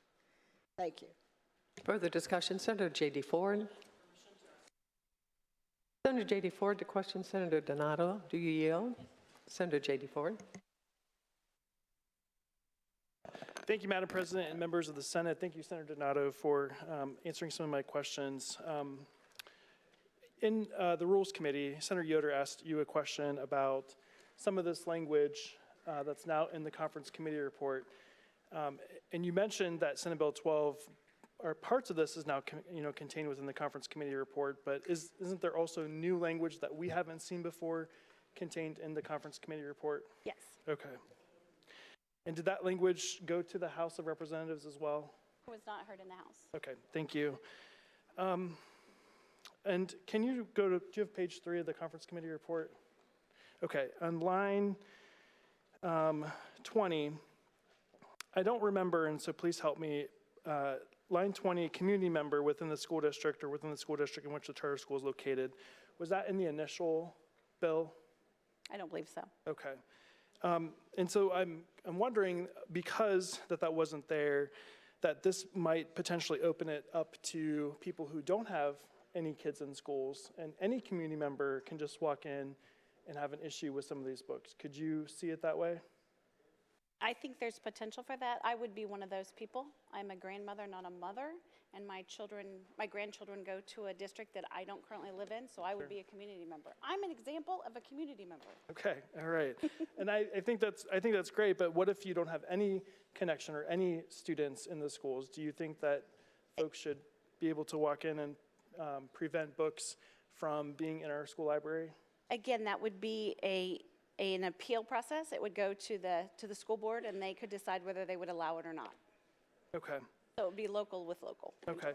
On line 32, 31 and 30, well, 30, 31, and 32, you mentioned that the response and appeal procedure established under subsection A3 must require the governing body to review the request at the next public meeting, but do they have to take any action on that public request? That's local control. Okay, so they're just reviewing it. They're reviewing it, correct. Okay. And if one other question, if I could, about the community member living in the school district. What mechanism is in place to ensure that they actually do live in that community? Again, that would be with the school board. Okay, so the school board could establish those verify. procedures to verify that those people, okay, good. Because the reason why I'm asking that is because we know that some of those purple parents travel around the state and go to these meetings, and they don't necessarily live in that community. So I just want to make sure that the people who actually have concerns are the people that do live in that community. Yes. If I could shift gears, and I know you were working with Senator Hundley on some of that third-party vendor stuff. but can third-party vendors do some of the things that we mentioned here in the bill in terms of assessments, scoring keys, and tools? You're on page. Page 4. Thank you. Yes. You were looking at it, but I couldn't. Yes, line Okay. 9 and 10. Okay. Those academic assessments, scoring keys, or other tools directly related to measuring a student's academic performance. So if I understand the bill correctly, and I think we talked about this when it was before us last time, third-party people can do this. Correct. But actual school employees cannot do this. Is that correct? That is the way, after much conversation, that we all landed. Okay. That schools could And not do what is this. the rationale for that? Because I think the way I'm looking at it is that these school employees have maybe a better relationship with the students than someone who might be a third-party vendor. So why did we land on third-party vendors and not school employees? As far as doing the assessment themselves? Yes. I want to make sure I understand your question, Yes. sorry. Yeah, that's okay. Okay, so doing the assessment, a third-party vendor, Yeah. I am not a school administrator, but I would think that might be a time factor. They just may not have the time where they could use a third-party vendor to be able to do it and increase the speed and get results back to be able to take the best care and education of the children. Okay. But that's my opinion. Yeah, I just think that if a school wanted to do this, and let's say, for example, they had an assessment or scoring key already prepared, or even perhaps maybe someone in the school created one, they then could not administer that. They'd have to use it to employ an outside party, a third-party vendor, to then do that. And I don't think that makes much sense if you need to hire a third-party vendor to give an assessment when potentially it could be your assessment and you would be doing it for free. I guess I don't read it that way, Okay. so I'm a little confused with your question. State it again, please, so that I try to understand what The you're way saying. that I read the bill is that only third-party vendors can do those things that we listed on line 9 and 10. So let's say, for example, I have an assessment. I'm a school employee and I have an assessment, and I created this assessment. Instead of me administering it for free, I then now have to employ a third-party vendor to then create that, to administer that assessment. Do you see it that way? I don't see it that way, I'm Okay, sorry. well, that's good. Yeah. I'm happy that you don't see it that way. Okay, no, I don't. I see that a third party is not allowed to give out personal information of a child, but I Okay. think as far as administering, a school can do it. The third party cannot get the personal information of the Okay. child. And then last question for you. Page 5, in the paragraph of 22 through lines 22 through 33, you have 21 calendar days listed there. Correct. On lines 34 through 47, you have 10 days. So why the difference of the time frame? It gives the parents two different opportunities to reply. They have 21 days. The initial written information out to the parents, it allows the parents to view what that assessment is going to be in 21 days. Okay. And if they haven't heard from them, then they have 10 more days after the notice, and then the student is automatically opted in. Okay, one more question for you. Page 7, on line 45, we strike the educational purposes, but as I understand it, you strike the educational purposes defense, but we keep the employment defense. Do you see it that way? Right. Okay, If good. you go back on the next page, page 8, at number 9, there is an or for all of those columns. Okay. Which I learned in rules. Thank you, Senator Donato, for taking my questions, and Madam President, may I speak on the bill? Senator J.D. Ford to speak on the conference committee report. Thank you, Senator Donato, for answering my questions, and I would just say that, yes, the bill has gotten just a teeny tiny bit better, but I still have a lot of questions in regards to the third-party vendor language that's in there. I'm happy to hear that Senator Donato does not have the same concerns that I do, but I just read it differently. I do think that the librarian language that's been merged into this has gotten a little bit better, but we heard from Senator Donato that this is brand new language that really hasn't seen in the House of Representatives, and it's actually new to us sitting here in this body today. But I just also can't help think about the irony of this bill, where 2 days ago when we were saying trust our teachers, and now we aren't trusting our teachers because we don't trust the materials or librarians who provide those materials for our kids. You know, I think sometimes we live in a time where offensive things are prevalent in our everyday life, but yet we've digressed to the point where folks can walk in and say, I don't like this, get rid of it, particularly when it comes to harmful materials. And more importantly, when it comes to LGBTQ plus materials. And the conversation that we had before this body when I was on third reading, I think we were kind of skewing what harmful materials is. Now, of course, there's a definition of offensive and harmful materials. But to add LGBTQ plus materials to that, I think is where it gets a little gray.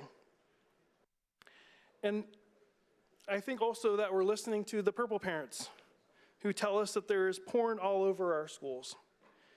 I mean, come on, do we really believe that? And do we really want some parents choosing books for what other kids are reading or not reading? I mean, let's let these kids read books. So even though this bill has gotten slightly a little bit better, I still think it's a slippery slope, and I think it opens the door to have a chilling effect. And I hope, ladies and gentlemen of the Senate, that this is our last time that we can put this to bed and not talk about this anymore. The other part in this bill that I don't think got enough attention, but I think deserves your attention, is the part on involvement, political involvement with our students. And I think Senator Qaddoura mentioned this when we had this bill on third reading, but that the Purdue Polytechnic students were here testifying on the budget bill and the subcommittee on education funding. And I certainly applaud them for being here, but I have to believe that someone maybe prompted them to be here. And under this bill, that would be questionable for them to be here. And we want and need our students to be involved in the political process. We know that our democracy depends upon that. So I just have so many issues. So yes, the bill is better. Thank you, Senator Donato, for your work. But I have so many more issues with this bill, and I would just ask for your defeat of the report. Thank you. Further discussion, Senator Thoms. Senator Thoms is recognized to speak on the bill.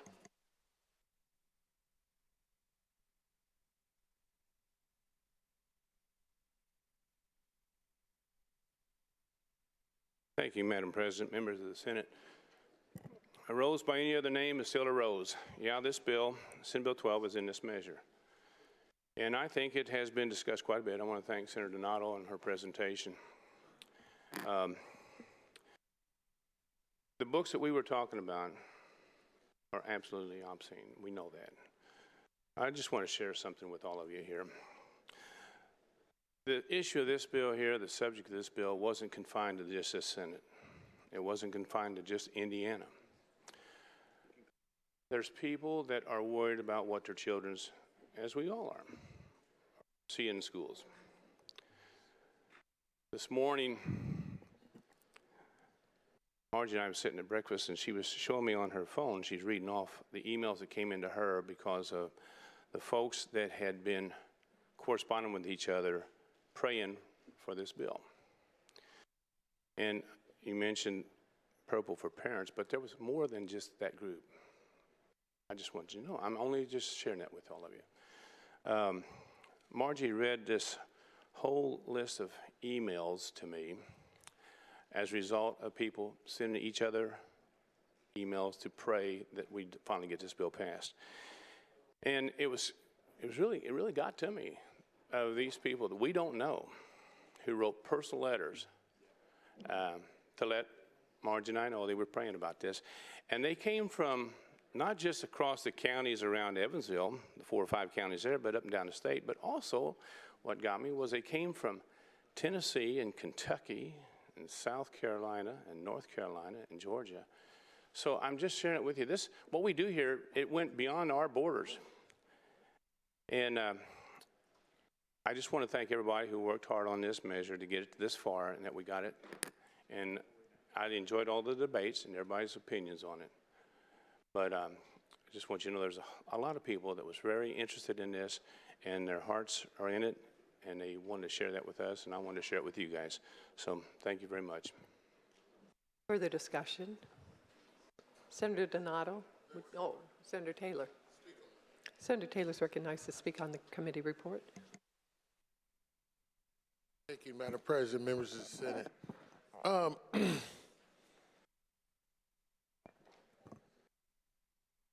This issue actually got better, Senator Donato.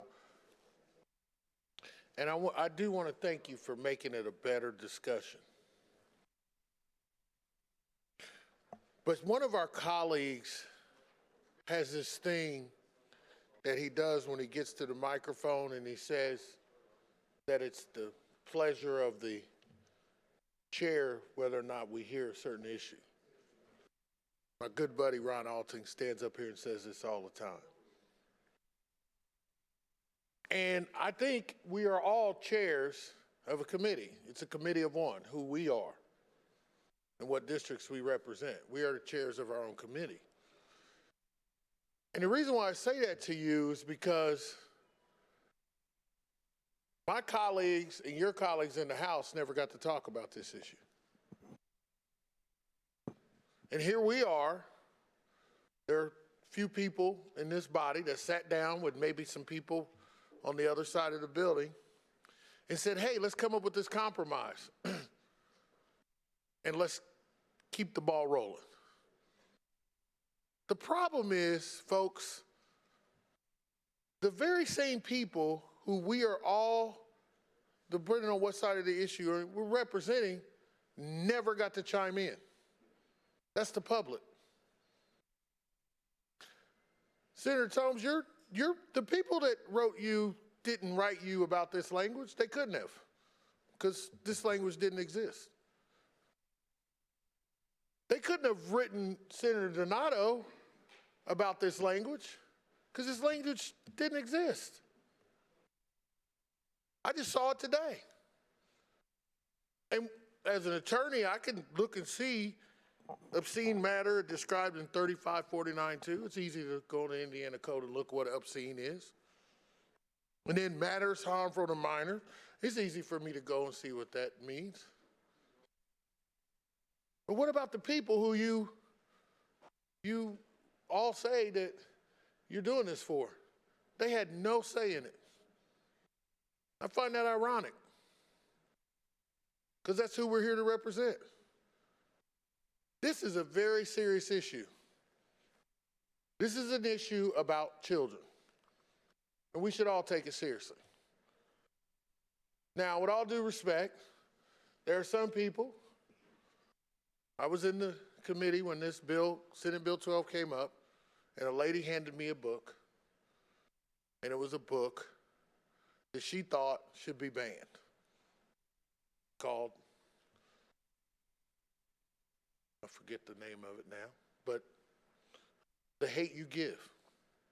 What she didn't know is that I had a family member who was one of the co-producers of that book. And I told you all the story about the young lady who witnessed the police officer kill her black friend and then caught hell from the black community because she testified in favor of the cop. True story. This woman actually thought that that book shouldn't have been in the library because there was the N-word throughout it. Now, I know that wouldn't apply, Senator Donato, respectfully, and you might get up here and say that. I hope you do. Because the definition of obscene and matter harmful to minor doesn't include the N-word. But where in this legislation does it stop that woman from going and disrupting the school board and the work that they have to do to make them go through the process to have to defend it? There are no guardrails on this. And if you think the guardrails are the two defined terms, that has to do with whether or not the prosecutor picks up the case, not whether or not the parent has a right to actually call for the hearing. So, needless to say, some of us might take victory laps about trying to protect obscene material for children if we pass this legislation. But in my opinion, again, my committee of one, the people I represent in my district, this is just going to add another layer of complexity to school boards, and you are having problems in your community, and so am I, people running for school board. All this is going to do is have more people complaining about what school boards do, and then we're going to be back again next year and you're going to want to go a little further because somebody found a book in Arkansas that might have been in the library in I don't know, some school, obscure school. Listen, long session, but we need to just say what it is and be what it is. If you want to stop our children from learning about alternative lifestyles and things like that, just say it. Just say it. Stop using this as a way to get to it. We could open up the dialogue, be comfortable with being uncomfortable and talk to each other and fix it that way instead of confusing the public. So I'm going to vote no because I know what's just going to happen. We're going to be back again next year, and I'll vote no again next year. Further discussion? Senator Donato. Waves closed. Conference committee is placed on passage. Machine is open.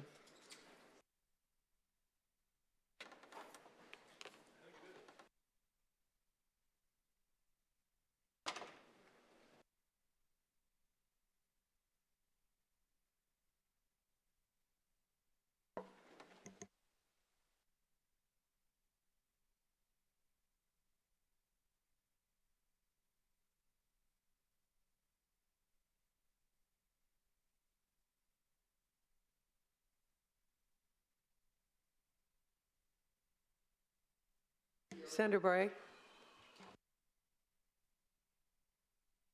Machine is closed. Clerk will tally the roll. Roll call shows 39 ayes, 10 nays. The conference committee report has passed. Secretary notify the House of the passage. Is there further business to come before the Senate? At this time, Senator Holdman for an announcement and Senator Bray for an announcement.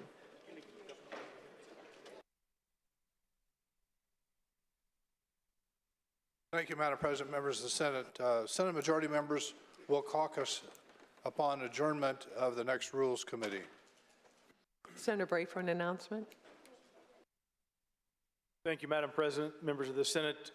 The next Rules Committee will begin immediately upon recess.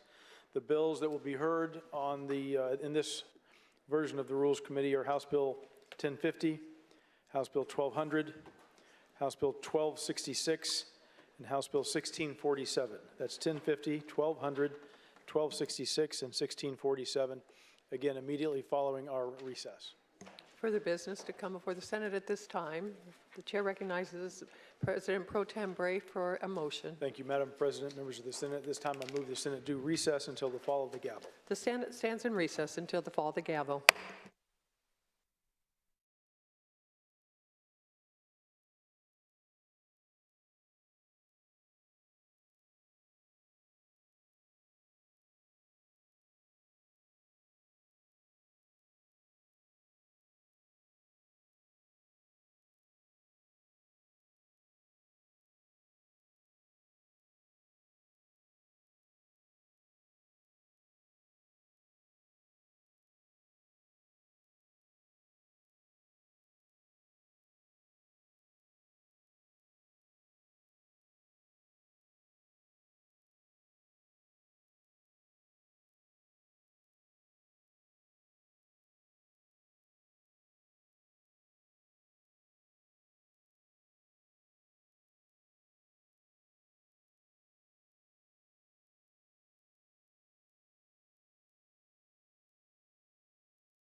The Senate is reconvened. We have a Rules Committee report. Clerk will read. Madam President, pursuant to Senate Rule 86K, your Committee on Rules is... All those in favor say aye. Aye. Opposed, nay. Committee report is adopted. We have 2 messages from the House. We will now move to addendum number 2, beginning with Rule 86M, Conference Committee reports eligible for action. Clerk will read the roll. House Bill 1200, Senator Garten. Madam President, please call now House Bill 1200, Conference Committee report. Senator Garten calls Conference Committee report for House Bill 1200. Clerk will read. Alcoholic beverages. Senator Garten to present the report. I'd like to yield to Senator Alton. Senator Garten yields to Senator Alton to present the report. Thank you, Madam President, members of the Senate. Thank you, Senator Garten, for your patience and collaboration on this bill.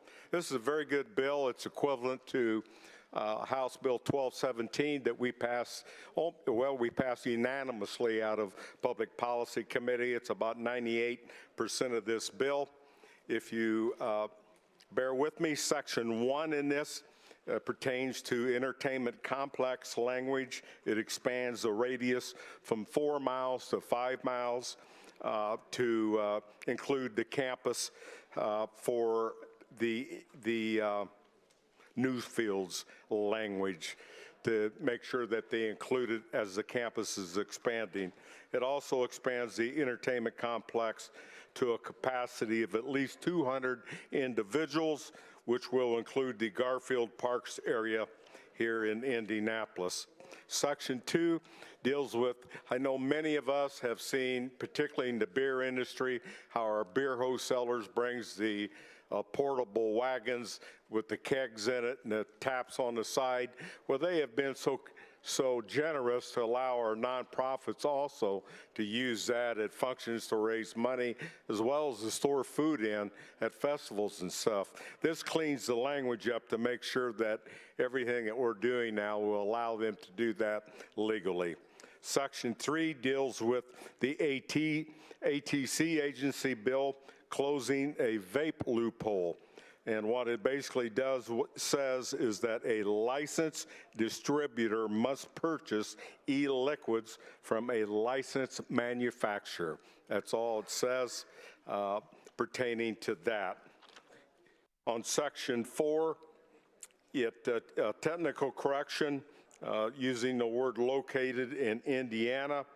And what we're doing to help some of our smaller breweries is that in this section of the bill, we are allowing them to package and bottle beer at another facility. What we found out with, years ago, I authored a bill for Cardinal Spirits in Bloomington to do the same. They're a small operation, and a lot of the bigger operations, manufacturing area that does the bottling and canning, when it's shut down, it's not in use.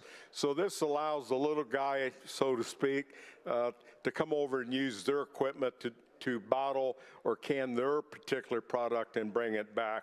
It's real good, and it's proven to be something that has really helped the smaller people in the industry. I'm excited about the second part of Section 6 or Section 4. It's dealing with the beer cheese. It allows a holder of a brewer's permit to sell beer directly to a food manufacturing for the purpose of integrating the beer into recipes. This was brought in from Sun King Beer here in Indianapolis, who has been working with a food manufacturer to do a beer cheese. So this will allow them to haul this beer in larger containers and amounts versus than what they normally can do. Section 6 just allows the ATC to authority to issue delivery permits for employees of beer and liquor dealers. Now they can just drive, but the ATC wants to be able to do a specific permit for them. Section 7 deals with extra two-way and three-way permits for the cities of Valparaiso, Auburn, Kendallville, Warsaw, Winona Lake, Whitestown, and Syracuse. Section 8 is just some technical corrections along with Section 9. Section 10 was an amendment that was offered by Senator Breaux a very good amendment. It gives the eligibility grocery store that was created through a food empowerment pilot program a beer and wine dealer's permit. In her district, there's a supermarket that opened under the food empowerment pilot program, and they are seeking a two-way permit. The permit will only be for beer and wine. It will be sold warm, and beer will only be sold in 6-packs, no single cans.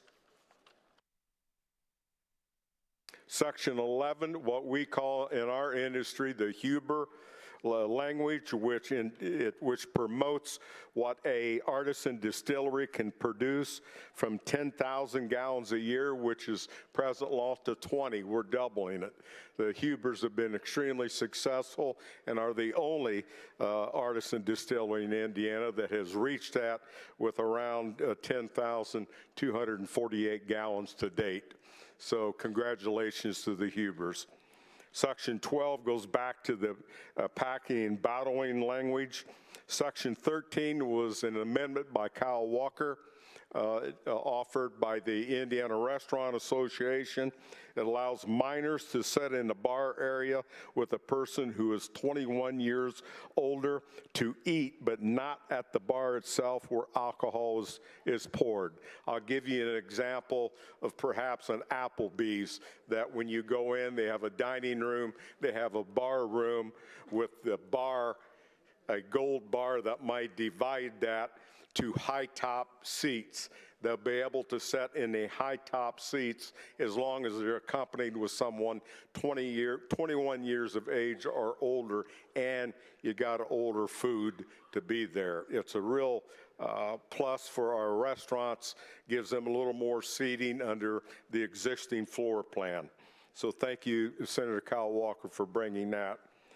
Section 14 is just, again, it's the agency bill closing the vape loophole. And that is all I have for House Bill 1200. Be happy to answer any questions. Discussion, Senator Taylor. Senator Taylor to speak on the conference committee report. Thank you, Madam President, members of the Senate. Thank you, my dear colleague from West Lafayette, home of Purdue basketball, and not IU basketball. On a serious note, this is just for all of us. I'm going to support this CCR. There's a provision in this bill to include a facility in my district, Newfields, which is the facility in my district. If you have people who want to have alcohol permits, I think it would only be appropriate that they contact the legislator that represents the district when they want expansion of an alcohol permit. So this message is not for any of the members in here, but whoever Newfields contacted, they did not contact the senator who represents the district, and I would have supported this.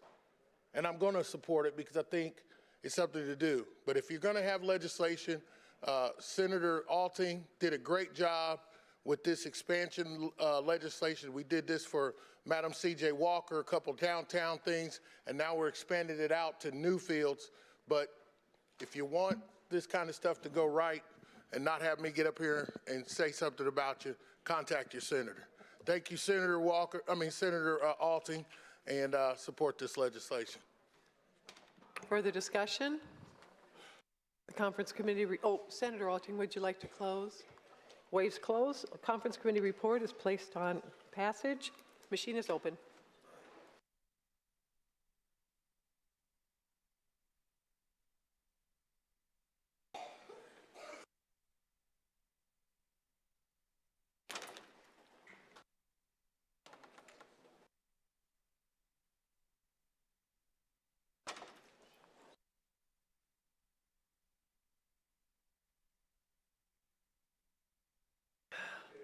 Who else we got?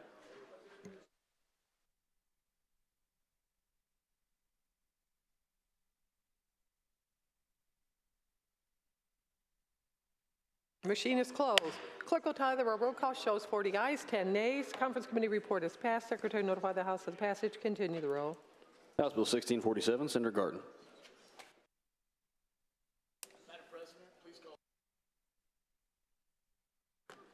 Senator Garten calls conference committee report for House Bill 1647. Clerk will read. Athletic Trainers. Senator Garten to present the report.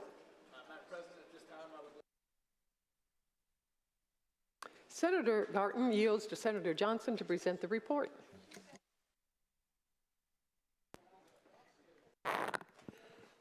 Madam President, members of the Senate, thank you, Senator Garten. This bill has become House Bill 1260, dealing with athletic trainers. This bill went through the House committee, got added to Senate Bill 275, and now is in front of you here. It essentially is updating the language that goes along with athletic trainers in the state of Indiana, updating their credentials and how they interact in the office with physicians, nurse practitioners, physician assistants. It's good language, and I would appreciate your support. Discussion. Conference committee report is placed on its passage. The machine is open.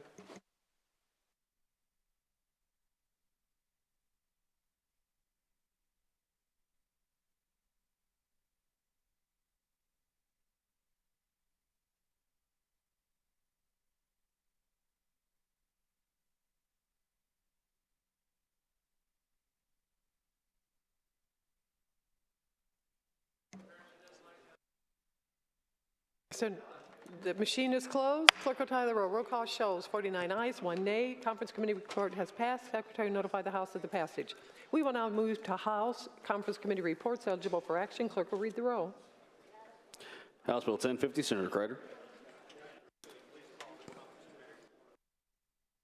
Senator Kreider calls conference committee report for House Bill 1050. Clerk will read. Various motor report. Senator Kreider to present the report. Thank you, Madam President, members of the Senate. This is a BMV agency bill. Received several amendments as it moved through the Senate.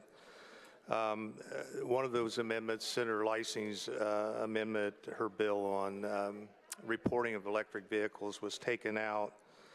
The language was clarified. Senator Cook had concern on the parolee language, and also House Bill 1156, which was Representative Criswell's bill that did not receive third reading, was inserted into the bill. I appreciate your support of the report. Thank you. Discussion. Yes, Senator Zay. Senator Zay to speak on the bill. Thank you, Madam President, members of the Senate. Senator Kreider, I want to thank you for your patience on this bill. I have some very key language in there that will help all our young drivers pass, not only take driver's ed, but take their driving test at the end of that. And I think that will be beneficial for all of us as we share the highways as they grow older. And I also want to personally thank Cody Eckert at the BMV, a fellow Huntingtonian, that helped me put the language together and move it through the process. Discussion. Yes. Would you like to close, Senator Garten? Voice closed. Conference committee reports placed on its passage. Oh, Senator Kreider, excuse me. You wave too? Conference committee report is placed on its passage. Machine is open.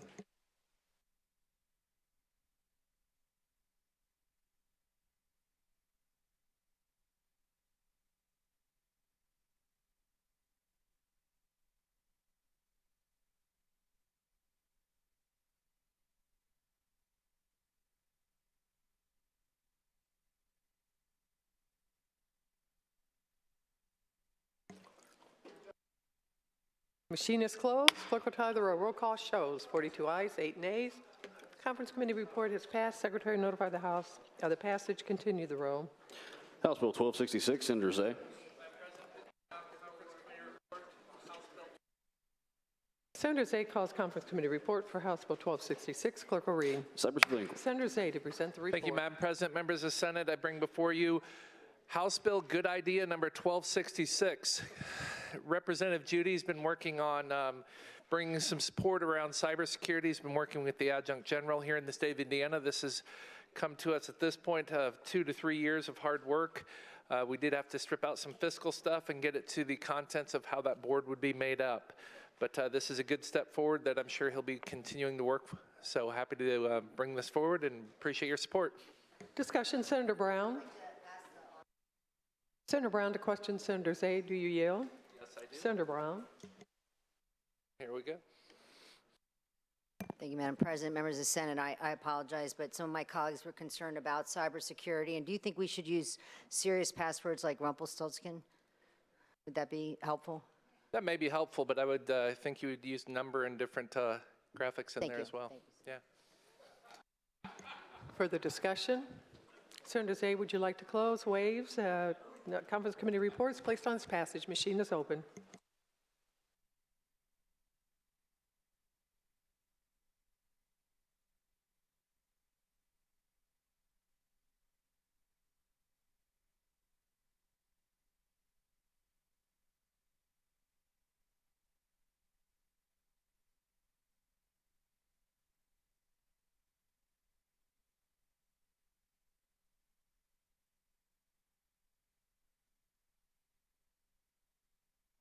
Senator, machine is closed. Clerk will tally the roll call shows. 50 ayes, 0 nays. Conference Committee report is passed. Secretary notify the House of the passage. Are there any announcements? Senator Holdman for an announcement. Thank you, Madam President. Members of the Senate majority members will caucus immediately. Senator J.D. Ford for an announcement. Thank you, Madam President. Members of the Senate Democratic Caucus will caucus upon recess. Further announcements, further business to come before the Senate. The chair recognizes President Pro Tem Bray for a motion. Thank you, Madam President. Members of the Senate, at this point, I ask the Senate do recess until the fall of the gavel. Senate stands in recess until the fall of the gavel.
Reconvene.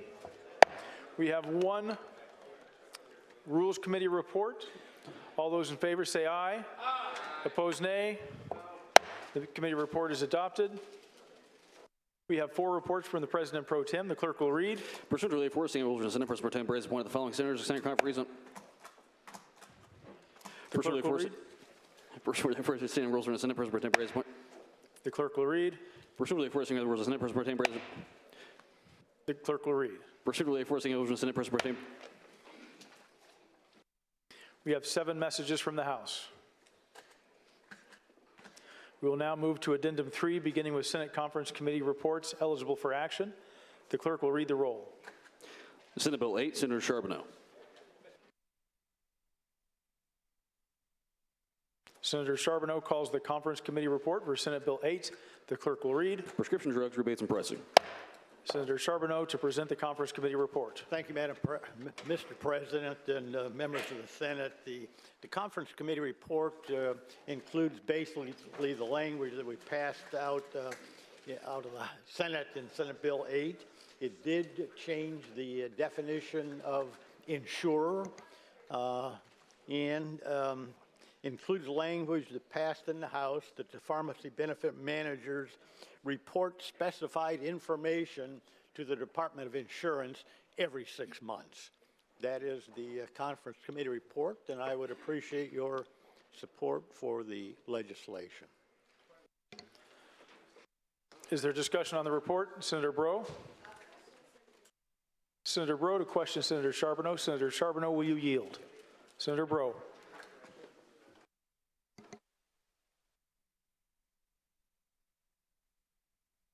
Thank you, Mr. President, members of the Senate. Senator Charbonneau, can you just help me understand as succinctly as you can, please, the differences between the House version of this topic and Senate Bill 8? I guess the first big difference is that the House version allowed the insurers to decide how the rebate money was going to be used. I think that is the primary difference. There were a couple of things that were different that we included in this conference committee report, the changes in the dates and the definition of insurer. So help me understand, why is there such a distinction between the insurer making the decision about how the rebates are distributed versus the employer? Why? Yeah, why is there such a, why is there such a difference? Okay, in the specific case, if the employer is paying for the insurance, the employer wants to make the decision on what's going to happen to their rebates. They don't want the entity that they're paying, the insurance company, to be making that decision for them. And that's, as I worked to understand this bill, that is the big distinction that I noted as well, that in the House version, it left it up to the insurer, and they had a choice. They could either lower premiums for everyone, or they could give a point of sale at a discount at the point of sale, but they didn't have to do that second one. And so most likely they would have probably done the first one, really. And, well, you know, at least they would have had the option to do that. Whereas the Senate version, it goes directly to the individual at the point of sale if they're an individual plan holder, or it goes to the employer if it's a group plan. And I just think that's a much more efficient way to ensure that the costs are lowered for at least a subset, because this is not going to be for everyone, correct? This is just going to be for the individual who is insured for the drug that's covered by the rebate. So that's not going to be everyone, but this is a start. Yes. Would you agree? Yes, I would. Thank you, Senator Charbonneau. Thank you for your work on this. Speak on the bill. Senator Breaux to speak on the report. Thank you. I have like 2 pages. I don't really feel like reading those 2 pages right now. I will just say that I do think there are some big distinctions between the House version and the Senate version. And I think if we're truly concerned about ensuring that the consumers receive the benefit, then Senate Bill 8, this version, is the one we'd like to support. So thank you, Senator Charbonneau, for your work on this. And I cut it way down. Is there further discussion on the report? Senator Becker? Senator Becker is recognized to speak on the conference committee report.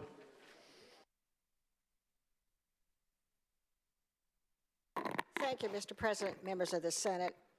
I just want to thank Senator Charbonneau for all his hard work. This has been like a 3 or 4 or 5 year project, and he's just done an amazing job, and it's a good beginning, and it's certainly better than what the House wanted. So we thank you for all your hard work. Excellent. I support the bill. Further discussion? Senator Brown? Senator Brown to speak on the report. Mr. President, members of the Senate, I appreciate all the work that Senator Charbonneau and actually Representative Campbell, who was the original House sponsor of this bill, did on this bill. But this isn't the PBM bill we need right now, and this isn't going to do what we think it's going to do. most of you were in this body when we passed a bill 3 years ago to start an audit process, and when we first had PBMs become registered, that was a bill that I carried with your support, and frankly, DOI has been slow. There's just finally getting around to crafting the rules to have oversight over PBMs. The next year, Senator Zay carried a bill also, and we're going to be passing a bill, if we haven't already, sorry, I've lost track, to have PBM audits through our Medicaid system, et cetera. Those are good things. But what this bill is now doing is totally changing the game. If you want to talk about not comparing apples to apples, this is like comparing apples to, I don't know what, chimpanzees. Because we are now making the PBMs insurers, and they're not insurers. They're a third-party vendor, but they're not insurers.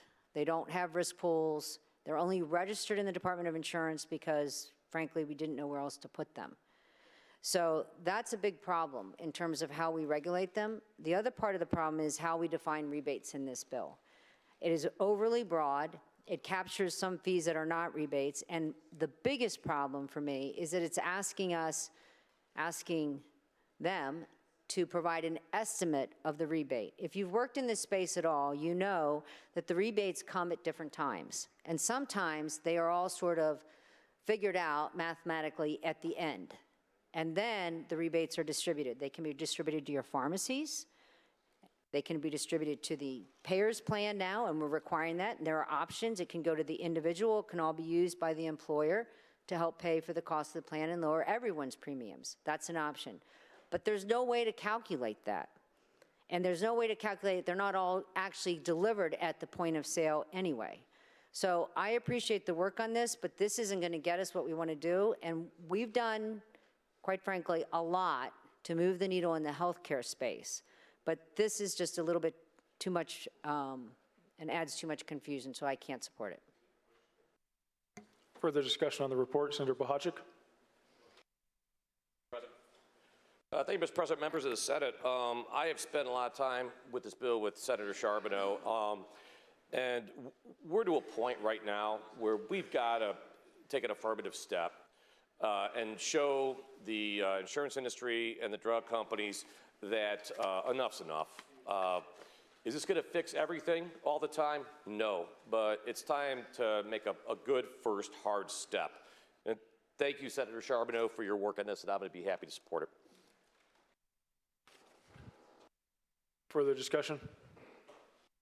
Senator Gaskell. Senator Gaskell is recognized to speak on the report.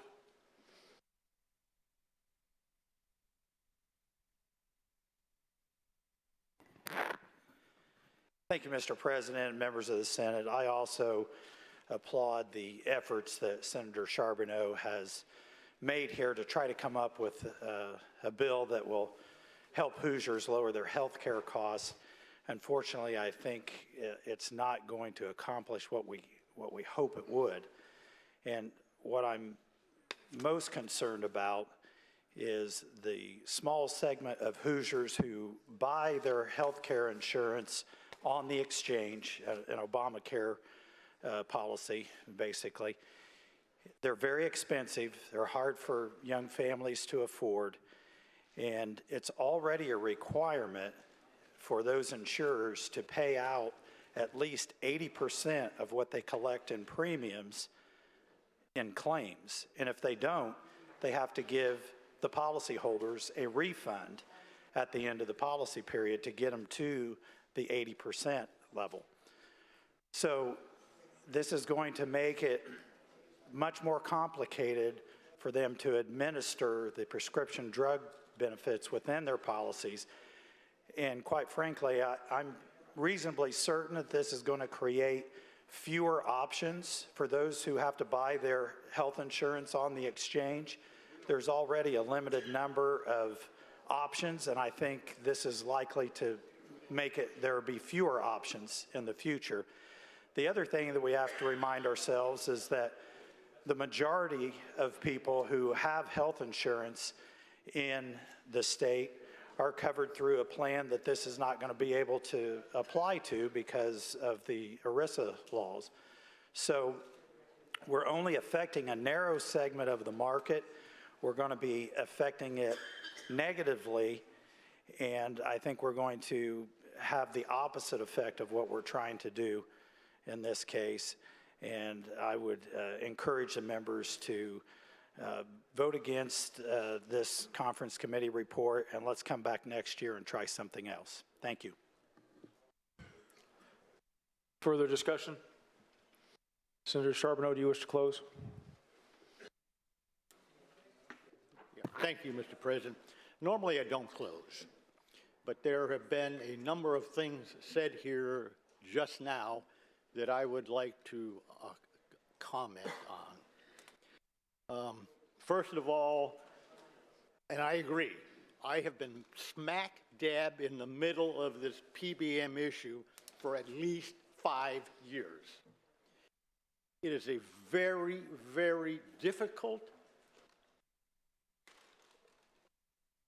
process to understand. The fact that we have done things 2 years in a row, that's great. I applaud it, and hopefully at some point in the future we'll get some results from what we have done. But it doesn't mean we shouldn't do anything now. We talked about insurers being PBMs, or PBMs being insurers. When the bill left the Senate, we had in the definition of insurer the PBMs. The House changed the definition. PBMs are not in there. PBMs are not called any place in this legislation insurers. Claim that there are fewer options. Why? I mean, why are there going to be fewer options? Because we're doing this. ERISA, that's correct. This does not deal with ERISA plans. We can't. I would love to. And we're just affecting a narrow segment of the market. That narrow segment is thousands and thousands and thousands of people. Just because it isn't 2 million or something doesn't mean we shouldn't do something for that individual that is buying prescription drugs. That's what this bill is all about. Everything, I mean, there's been a lot of discussion. I'm sure you've all been talked to. The Purdue University uses their rebates. They have the option to use their rebates to lower the insurance premiums or to give it to their the insured, their employees. West Virginia, 2 years ago, passed this same legislation.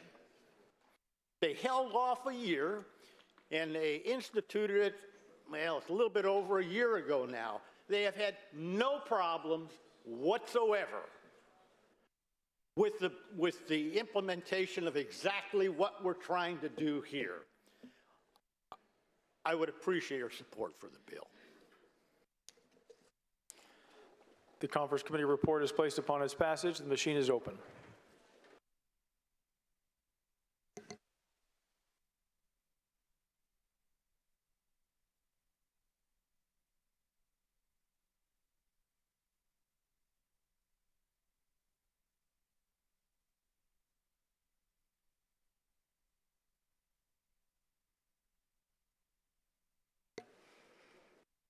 Senator Alexander, Senator Baldwin, Senator Bassler,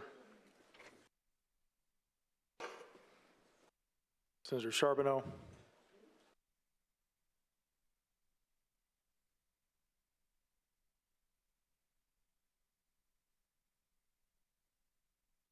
Senator Charbonneau,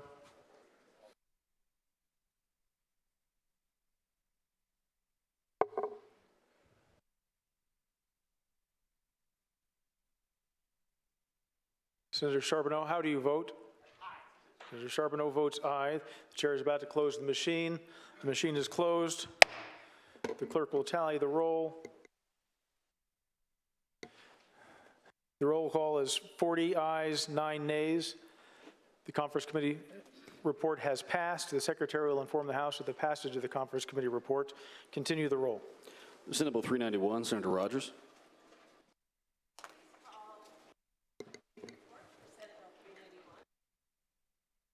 Senator Rogers calls the conference committee report on Senate Bill 391. The clerk will read. Charter schools. Thank you, Mr. President, members of the Senate. Conference Committee report for Senate Bill 391 addresses three main topics: the dollar law, referendum sharing, as well as the charter school facility grant. In the Conference Committee report, it amends the amount that can be awarded under the charter school facility grant program to a per ADM share based on the funds in the program. It also says that it cannot be used for bond or lease obligations. It changes the definition of enrollment so innovation charter schools have their own ADM, and it requires schools to inform the DOE within 30 days when the governing body passes a resolution to close a school building. And then under certain conditions, the department shall require a school building to close. And it requires a charter school that has obtained a building through a dollar law to have an enrollment of 60% capacity after 5 years and follow the same requirements of traditional public schools. And then lastly, it makes some technical changes to the formula. I would appreciate your support of this conference committee report. Is there discussion on the conference committee report? Senator J.D. Ford. Senator J.D. Ford is recognized to speak on the report. Thank you, Mr. President, members of the Senate. Thank you, Senator Rogers, for giving us the digest, but I just have a different view of this particular conference committee report. And Senate Bill 391, in my opinion, seeks to create a one-size-fits-all of new state regulations. The bill applies arbitrary thresholds, creating one-way triggers that would force our elected local public school boards to give away or lease away assets against their will, and by extension, against the will of the voters who elected them to serve. This bill sets up a series of very specific scenarios in which a district may be able to keep the building. These scenarios are based upon specific types of usage, so as long as the square footage for those uses fits within the bill's thresholds. The bill entitles a charter school, presumably any charter school, regardless of location, or other interested person at any time to petition the Department of Education to initiate proceedings against a school district to determine whether a building should be up for grabs. The bill defines an interested person as a state university or a charter school located in the same county as the district. All charter authorizers, organizations representing charter schools, and the Indiana Charter School Board. If an interested person wants a building, the burden is entirely on the district to prove compliance with this contrived maze of requirements. The bill is going to be, in my opinion, a field day for lawyers. There's nothing to deter an interested person from tying up a school board for months in bad faith. There's little to nothing to enable a school board to think strategically beyond a single school year in terms of vision for the school district serving its students over the long haul and ensuring that its physical plant offering are available when needed. The one-sided nature and further government regulation of 391 is troubling as it's top-down. This bill is overly burdensome and overly complicated. The phase out of the dollar charter school over the next 2 years is a positive move, but although we have the ability to just end that here and now. I also just wanted to say that Senate Bill 391 left the Senate in bad shape and returned to us in even worse shape, inserting language that was not even vetted by the members of the Senate Education Committee. The language regarding the closure of public schools impacts all school corporations statewide. It prohibits a school corporation from petitioning to getting a building back for 5 years. The new language regarding sharing property tax revenues generated by referendum levies is particularly problematic for our already public education system in Indiana. Combined with the school funding formula that we'll be debating later tonight, that language could be detrimental to already cash-strapped schools. And I just believe that this is just another example of us picking winners and losers in K through 12 education, and for that I would ask for you to defeat this report. Thank you. Senator Young. Senator Young to question the offer of the report. Senator Rogers, do you yield? Senator Young. Thank you, Mr. President, members of the Senate. Senator Rogers, I've been reading the budget all day. I'm on page 85, and I understand we're going to get a change, so I don't know if I'm going to get to reread it. But one question I have is on this money for the referendums. Do the charters get, I see it says in here that when the bill left here, it be a May. How does that determine whether they would get any money from the referendum? Well, that was added in the House and vetted through the Education Committee, but how they would do that is if a traditional public school chooses to have either an operating or a safety referendum, then they would reach out to the charter school that is in their corporation boundaries and ask if they would like to participate. And if they say, yes, I want to participate, then they have to share in any expenses. They have to help promote the referendum.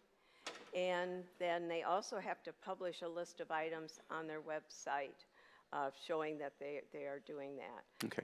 If a school has a referendum and it passes, and they have students that may not have a charter within that school district, and that student goes to a charter outside the district, does the money follow that student to the No, it does not. They have to live within the school corporation boundaries. So if they do, then the school corporation can make a deal with the charter school to do the money, and it has to be agreed upon? Yes, they have to agree upon it. And so the charter may or may not decide that they want to participate.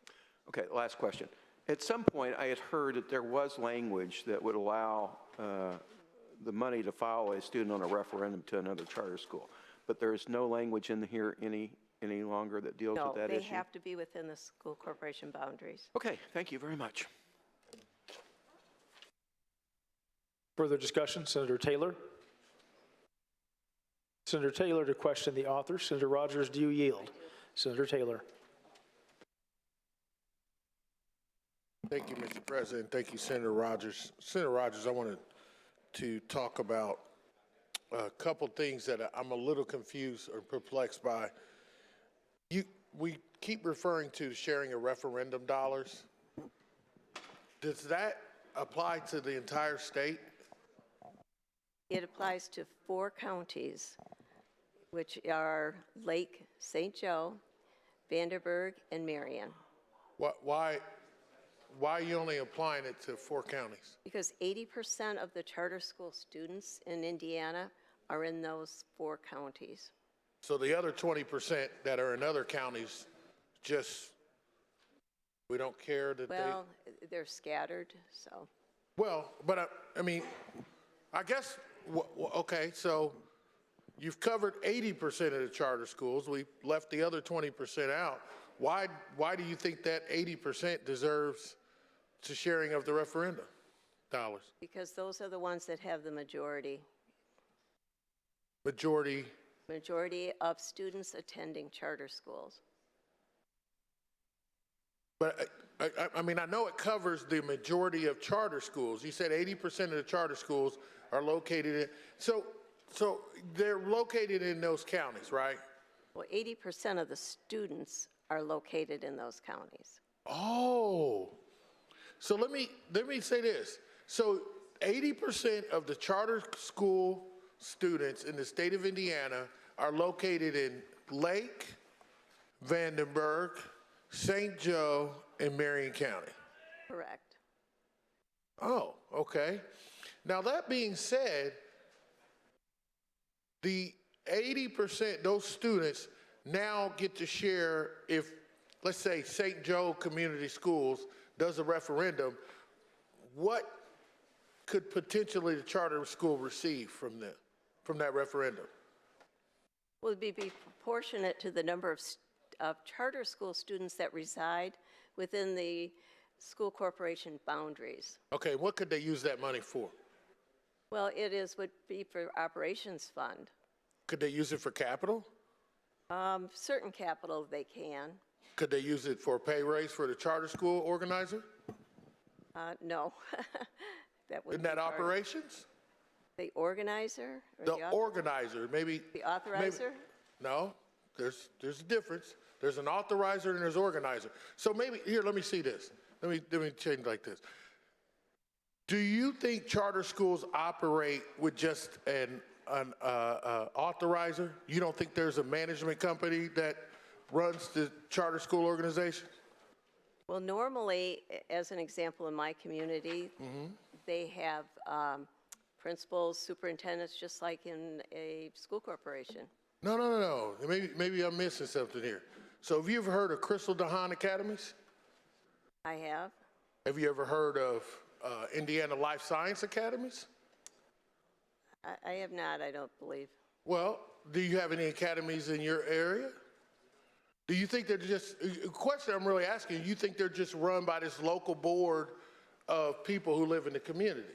Well, remember that they are accountable to the state of Indiana. They have, every year, they have an independent audit, and really the person that they're accountable to the most is the parent. Because remember, this is school choice, and parents decide where they want to send their child. Have you ever heard of a charter management organization? I don't know of any, but I'm not saying they don't exist. Well, that's how they exist in Indiana. I don't know why the charter. So let's say that the charter school, the physical school, who's run by these charter management organizations, could they decide to take this referendum dollars and pay more money to the charter management organization? I don't think they would do that, no. You don't think they would, or they are prohibited from doing so? I would have to go through the entire list in code to see what's possible, but the operating dollars are the same. Okay. They'd be under the exact same rules as a traditional public school. Okay, so let's talk about the same rules, because I think there's a different way. How do charter schools pay for their building maintenance, most cases? Well, they have to pay for that out of their tuition support, because right now they don't get any referendum dollars or property tax dollars. Okay, all right. Now, they don't get any property tax dollars today, but do they have access to other capital dollars through the state of Indiana? They do not today. They do not. So let's talk about what you've done in Chapter 14, the Charter School Facility Grant Program. What is that? That's a grant program with an appropriation by the General Assembly, and they need to apply for that. To receive state taxpayer dollars for charter schools, right? Correct. And what do they have to use this for? They have to use it, well, I'll tell you what they can't use it for is for debt service. Can they use it for paying a charter management organization? I'm not really sure on that. Okay. It's not, I apologize for that. Madam President, speak on the bill. Senator Taylor to speak on the Mr. report. President, sorry, Senator Bryan. Thank you. I have problems here when we do stuff like this and we don't know what we're doing. There's not one charter school, I'm just gonna help you guys out here. There's not one charter school in the state of Indiana that does not have a charter management organization. That organization, what they do, I served on the charter school board before I served here. So here's how it works. You want to start a charter school.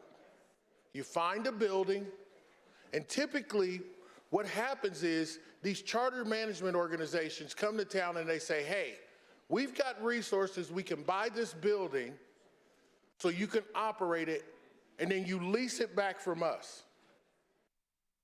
That's how it works. And so you pay a lease rate, and then you pay a charter management fee to these charter management organizations. Crystal DeHaan, perfect example. You've all heard of that. KIPP schools, you've all heard of them. Up in Northwest Indiana, there's the, forget the, Kevin Tinsley or whatever, he has charter schools. They're management organizations. And what they do, they're not in the business of not making money, by the way. Okay? So what we're going to do is take referendum dollars that the community's paying for, And we're going to allow these charter schools to determine where that money goes. Now, you can't do that under a traditional public school referendum. You know why? Because you have to explain in the referendum, we changed that law, thank you, Senator Rogers, we did that, to tell you where the money goes. Where is the accountability in the charter school, Sherry? Where does the charter school have to tell you where the money goes? I don't see it. Maybe Senator Rogers might have something to show me. I don't see it in here. Then we double down on charter schools and we create this capital grant fund. So now they're going to get state taxpayer dollars through a grant. You know what a grant is? That means you don't have to pay it back. Oh, I'm not done yet, because we're going to get to the budget later on tonight. That's going to even really turn you upside down. Then we're going to choose 4 counties that represent 80% of the charter school students in the state of Indiana. And we're going to say to the citizens that pay property taxes, if you agree that your public schools need renovations, they need air conditioning, they need safety for the children, they need to pay their teachers higher because they're in higher complex school districts. If you do a referendum for that stuff, you've got to include the charters. But not if you live in Johnson County. But not if you live in Hamilton County. But not if you live in Vanderbilt, well, Tippecanoe County. But if you live in any other county but Lake, Marion, Vandenberg, and Allen, you got to share. Oh, well, I don't know what other. St. Joe, sorry. Allen's, I don't know what. Allen's got a few charter schools. Okay, so. All right, so here's the problem. We are choosing winners and losers. And we're doing it on the backs of taxpayers in counties that you don't even represent. How dare we do that? I represent Marion County.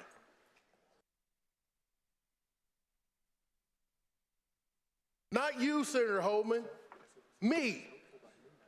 And you're taxing my people without even giving us a chance. And then you're sharing it with somebody that we may not even consider to be somebody who's helping us. Is there any accountability in this charter school sharing? Do they have to provide good schools? Do you know we had a charter school close in December last year in Marion County?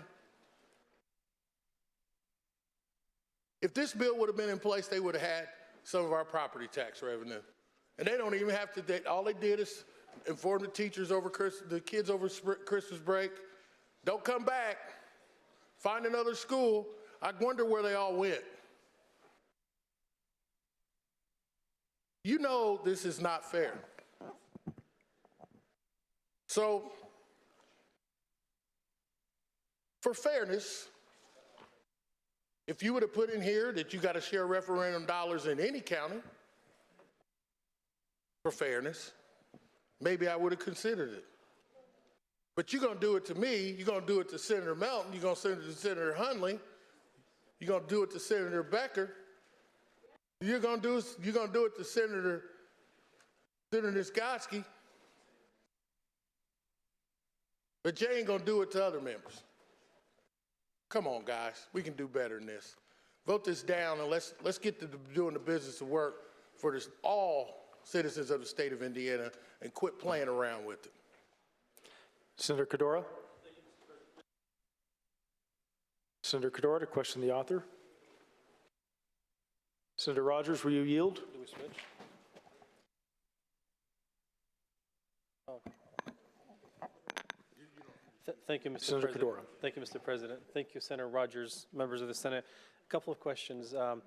Would you agree that the counties, as Senator Greg Taylor mentioned, that the counties where most charter schools operate are currently mainly the socially and economically challenged communities, socioeconomically challenged communities? I couldn't answer that question, if they are or not. They could very well be, yes, in some areas. So Gary, Indiana, Indianapolis, Marion County, do you believe that these communities have some economic challenges?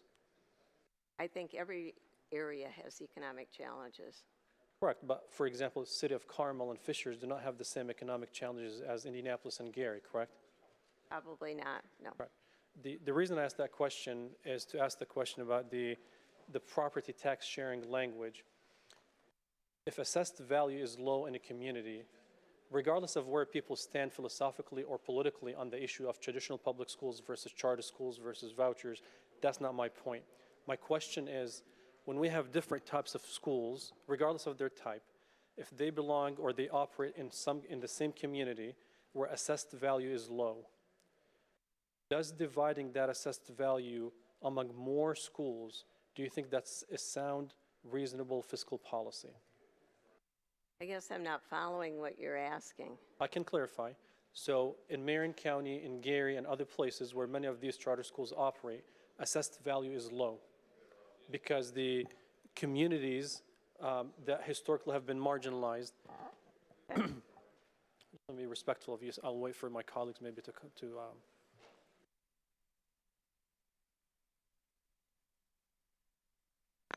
So the idea is that in some communities, home values, assessed value is low. It's low for so many reasons: historic reasons, market conditions, recessions, and so on. So for example, if you drive in Indianapolis, there's a rate of poverty maybe up to 20%. You go to Gary, Indiana, you go to other cities, you might feel and see the same issue. So my question is, regardless of the types of schools, is it a sound public policy, responsible fiscal policy, to continue to divide property taxes based on low assessed values to schools in marginalized communities where their assessed value is low in the first place? Well, this bill is, I don't see where you're going, because this bill is talking strictly about referendums, and referendums go to the taxpayers of that community, and they will have their vote to decide if they want to move forward or not. And as part of that, they will need to know that part of those dollars will go to the charter school, and the charter school will be required to follow the same rules as the traditional public school and post exactly what those dollars are going for. I appreciate it. I want to clarify the relationship between assessed value and referendum. So when you tax the taxpayers based on their assessed value, there's a percentage. When the referendum calls for 1% increase, it's based on their assessed value. So a 1% increase on a $50,000 home is completely different than a 1% increase on $1 million home. That's why schools such as Carmel Clay High School enjoys many facilities, because the property taxes in that affluent community, through their referendum dollars, it supplements and helps the school build facilities. So going back to my question, in communities that are socioeconomically challenged communities with low assessed value, when you impose a referendum, you're raising taxes on poor people to fund a school system, regardless of the type, charter, traditional. So my question is charging poor people more taxes on low assessed value is the right fiscally responsible public policy to fund our schools where these charter schools operate? That is not part of this legislation, because a referendum is, as I mentioned, will be driven by the taxpayers of that area. Right. So that policy is determined by the people that live there. It's not being determined by us. I appreciate you. I think we might disagree on the connection between assessed value and the referendum. I see it as both correlated, because whatever taxes you raise based on assessed value, that's how much the school district is going to collect.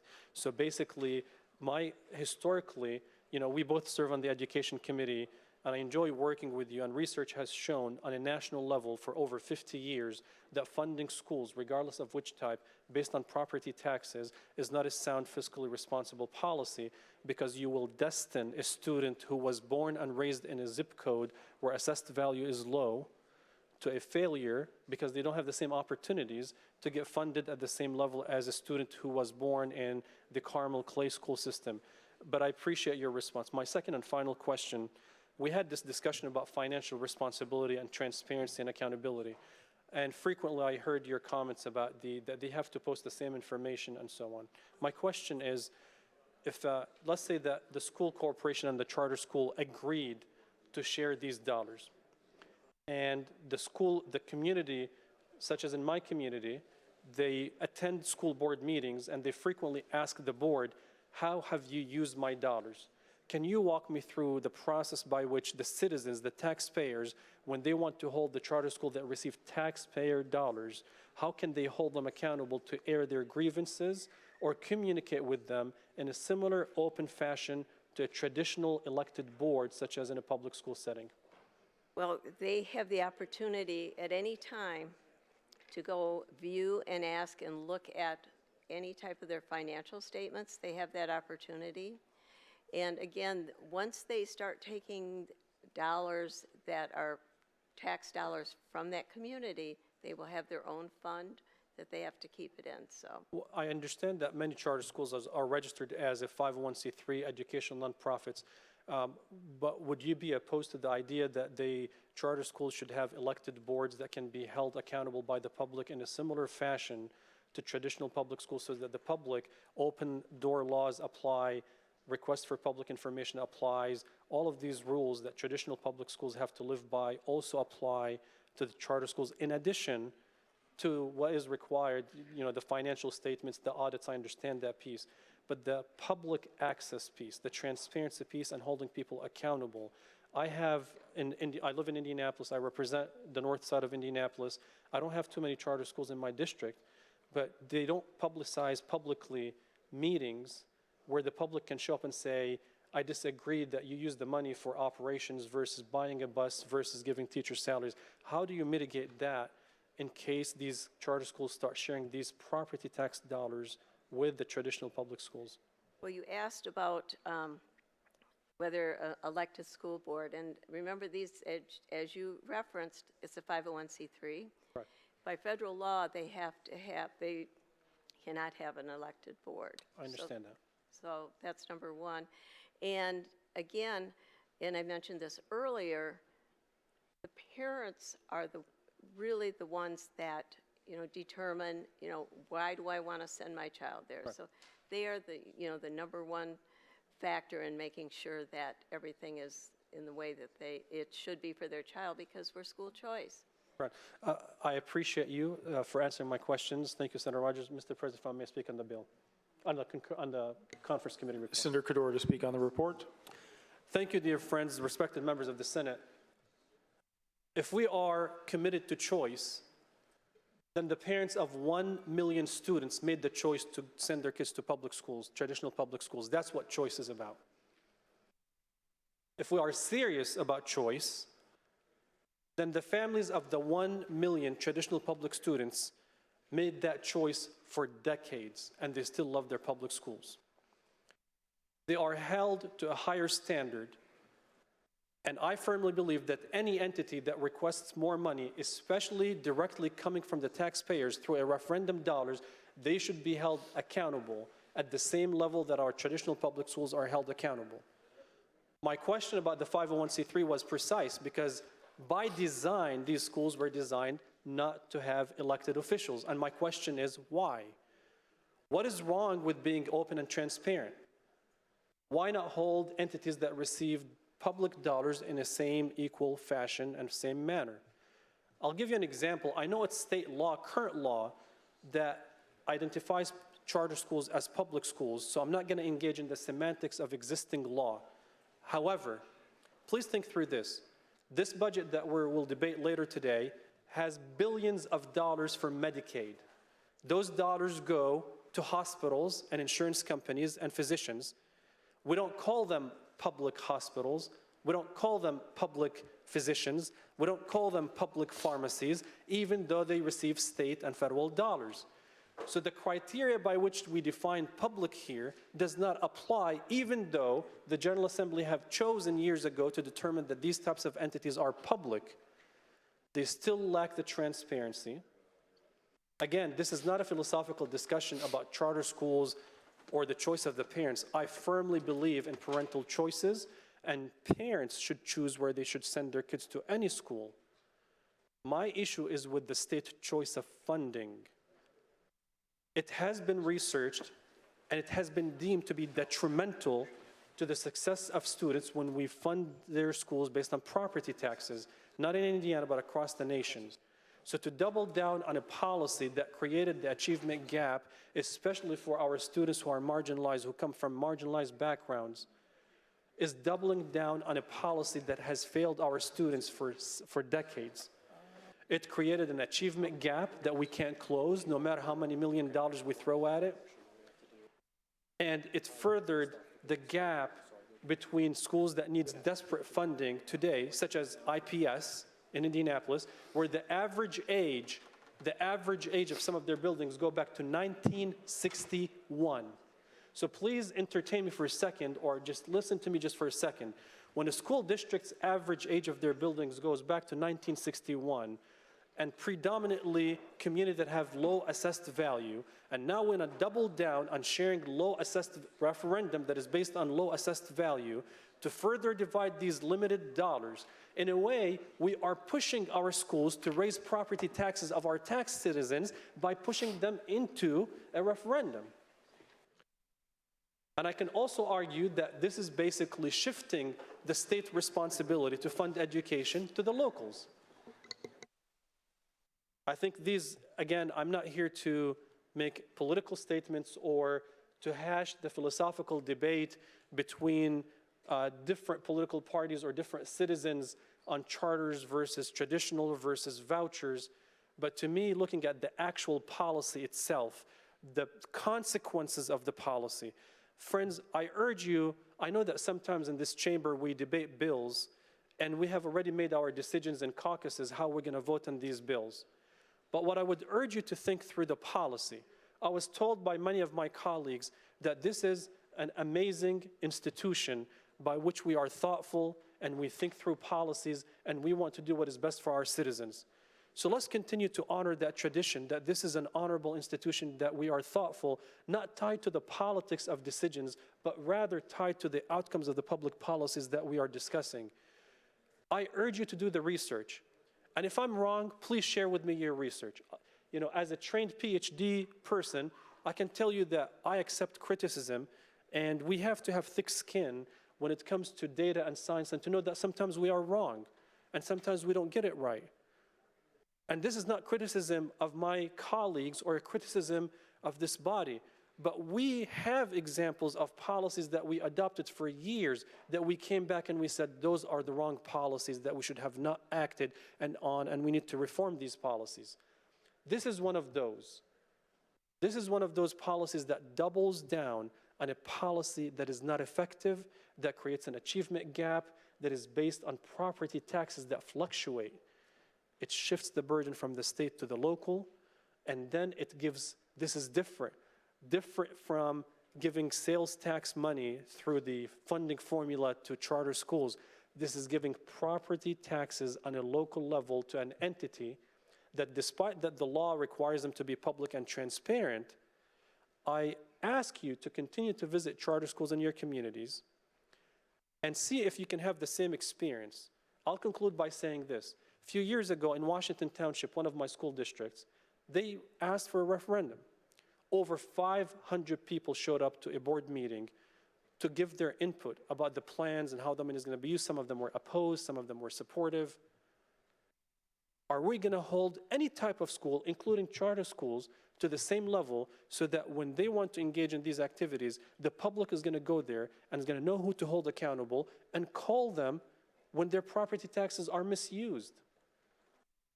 I urge you to think through these policies. This is not political. This is just research. This is educational policy. All of our kids, regardless where their parents choose to send them to, deserve high-quality education, and I firmly believe in that. I will not stand here to advocate for the well-being of one child in a school system at the expense of another child in another school system. But our policies make a huge difference in the lives of these kids. If the state is serious about the accomplishments and the achievements of our charter schools, then let's fully fund our traditional public schools. And then after that, let's discuss the performance of all these schools and see where these investments needs to go. But this policy will not advance public education or outcomes in our communities, and I ask you to not support this conference committee report. Thank you, Mr. President. Senator Brown. Senator Brown is recognized to speak on the report. President, members of the Senate, there's a point when you can only take so much. When we talk about how only public schools are held to a higher standard, that is just offensive and not true. Charter schools, for example, are actually public schools. We often kind of forget that. I'm also offended when I'm urged to do the research, as if somehow, because we support giving parents choice and letting them decide the best school system. I know people who have sent their children to public schools, private schools, charter schools, all in the same family, because it fits their child. You want to talk about accountability, you want to talk about the bonds and things like that?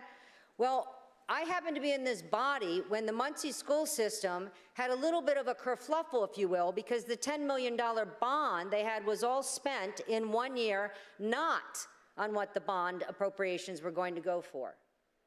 Thanks to the good work of people in this body, including Senator Melton, we're right-shipping Gary's schools. But let's not forget there was $100 million in debt in that school district.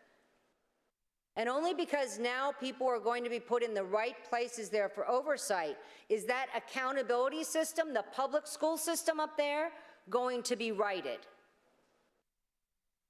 You want to have a conversation on how to redistribute income, property tax wealth. That's an interesting conversation to have, I think, in terms of redistributing the local property tax wealth to make sure the poorer districts are receiving, quote, their fair share.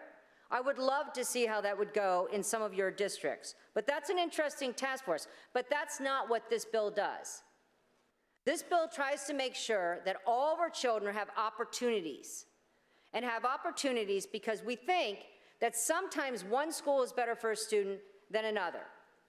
So I take offense when it's suggested that if we move along with the bill like this, that gives parents the choice and allows more opportunities to think outside the box. Because when you look at where our students are today on grade level, particularly the most vulnerable, read those stats. Where an African-American male is on grade level is deplorable, and that has continued to downtrend. If that mother or father wants to send their kid and has another opportunity and an idea of where would be better for their particular student, I'm all for that. So I have been thoughtful, and I have been considerate, and I have continued to watch pre-COVID, public, private, whatever, our numbers going down. And if this is a way, Senator Rogers could not have worked harder on this. If this is a new way for us to say, let's try something outside the box, because clearly what's happening now is not working, then I 110% support this bill. Senator Melton.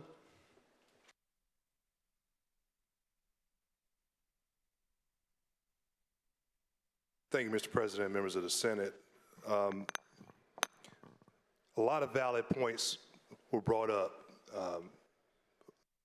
Senator Taylor hit on some very valid points, Senator Qaddoura, but also even Senator Brown, and when it comes down to a lot of issues our school corporations are facing, right? So I'm gonna present this from a different lens. Myself, Senator Bassler, Senator Brown, we've all had an opportunity to sit on the Distress Unit Appeals Board, and even Senator Ford. And on this board, we get a chance to see schools from around the state that are predicting they're going to have some financial issues down the pipeline. Some of them may not have charter schools in their districts, but they are telling us that they're going to have financial issues based off property tax collection or whatever the case may be. The perspective I bring to this, and Senator Brown hit it right on the head, is not only from the Gary School Corporation perspective, I'll mention that in a minute, but also from the rest of my district, Lake Station, School Corporation, River Forest, Lake Ridge. all of them have low assessed value and low collection rates. And those, majority of those calls, Maryville School Corporation called in concern with this legislation. So I had to stand up and speak up on their behalf as their state senator. Speaking on the Gary School piece, and I want to be very intentional as I say this body helped us get on the right fiscal track. This body helped invest tens of millions of dollars in the school corporation in Gary.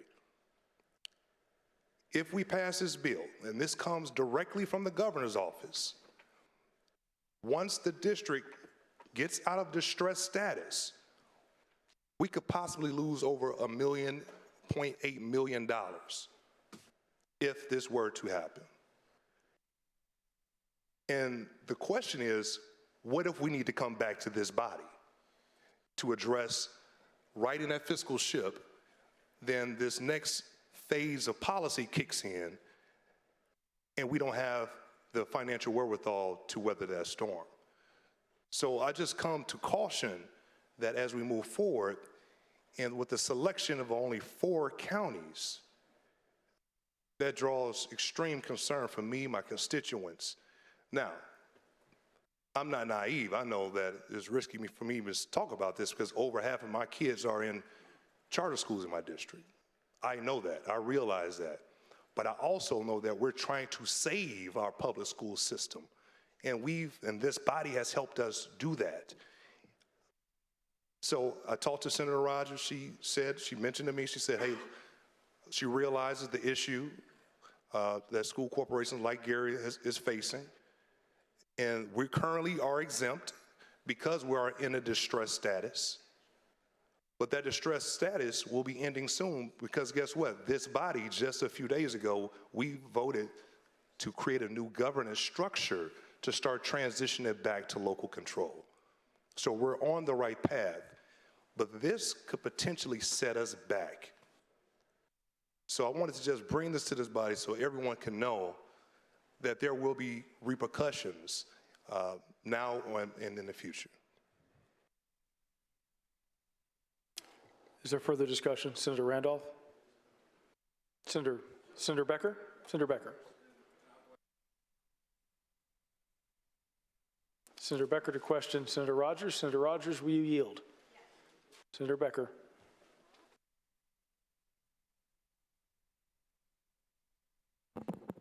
Thank you, Mr. President, members of the Senate. Senator Rogers, when you talked about the referendum, if a school corporation decides they want to do a referendum, what percentage of the referendum is shared with the charter school? Well, it depends on the number of students that go to the charter school that live within the corporation boundaries. So if, let's say, 900 students are at the traditional and 100 at the charter, then they would, get 10%. Well, so what if we have 23,000 kids in public schools and 467 in charter schools? Well, I'll tell you what, I don't have a calculator with me, so they would get a percentage, whatever 400 and some divided by 23,000. So it's not a very big number. Okay, so also there's only 4 corporations, 4 counties. You said that they were picked because, and I didn't find out about this bill until today. Nobody talked to me about it ahead of time. You didn't talk to me about it ahead of time. But my county's in there. And so I'm just interested to know, if that's the case, why wasn't Allen County included in this bill? Because they have more charters than we do. This bill was added in the House, and this has been out there for a long time. And so... But it's not a bill I was on. No. But I'm not on education. Okay. but we're all responsible And nobody for all. discussed it with me. You didn't discuss it with me. No, I did not. Okay. But there's a lot of bills out there that are not discussed with me as well. So you think it's okay just to pick arbitrarily and keep it that way, even though Allen County has more charter students than we do? I want you to think about this. I mentioned the 80% because 80% of students that go to charter schools are in those 4 counties. But you also have in Evansville the #1 charter school in the country. And don't you want to support and provide resources for that? You know what? I support that charter school, but I also support my public schools, which have been underfunded for a long time as a result of this body's policies. Now, each and every year we do a budget, we always I know. No, you don't do a budget each and every year. You do it every 2 years. Every time we do the budget, we increase it by over $1 billion. But you know what? That's this body's fault, because the property tax caps that we did, and we said we're going to, and we raised the sales tax a penny, and we said because we're going to take over the funding of public education, and we didn't. We just, okay, well, we don't have enough money to do that. I was here, dear. Luke Kinley put in $300 million in the first year. He said, oh, that'll be enough because it won't matter. We will take care of that. It was gone the first year, Is that and then a question? they cut funding. Is that a question, I guess? I'm asking, is it a question, or do you want to speak? No, I just wanted to know why you didn't discuss it with me, and you chose not to put Allen County in here. You could have done that in conference committee. We could have, but it was not done.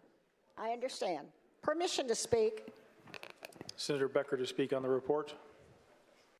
Let me just say that Signature School is a good high school. But let me also tell you that they're a charter school that doesn't take any special ed. They don't provide any transportation. And they also don't provide any school food for kids. So if you're low income, you're not going to be able to go there. So they're very careful who they admit. Very careful. That's why they're #1 in the country.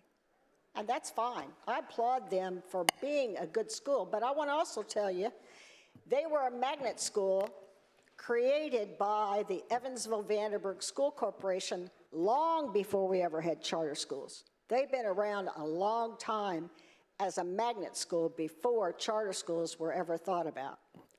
So their roots go back a long way, and they were actually created by the Vanderburgh County School Board. So I also am very concerned that we don't have other counties involved in this. Why should you pick out 4 counties and just decide arbitrarily who they are?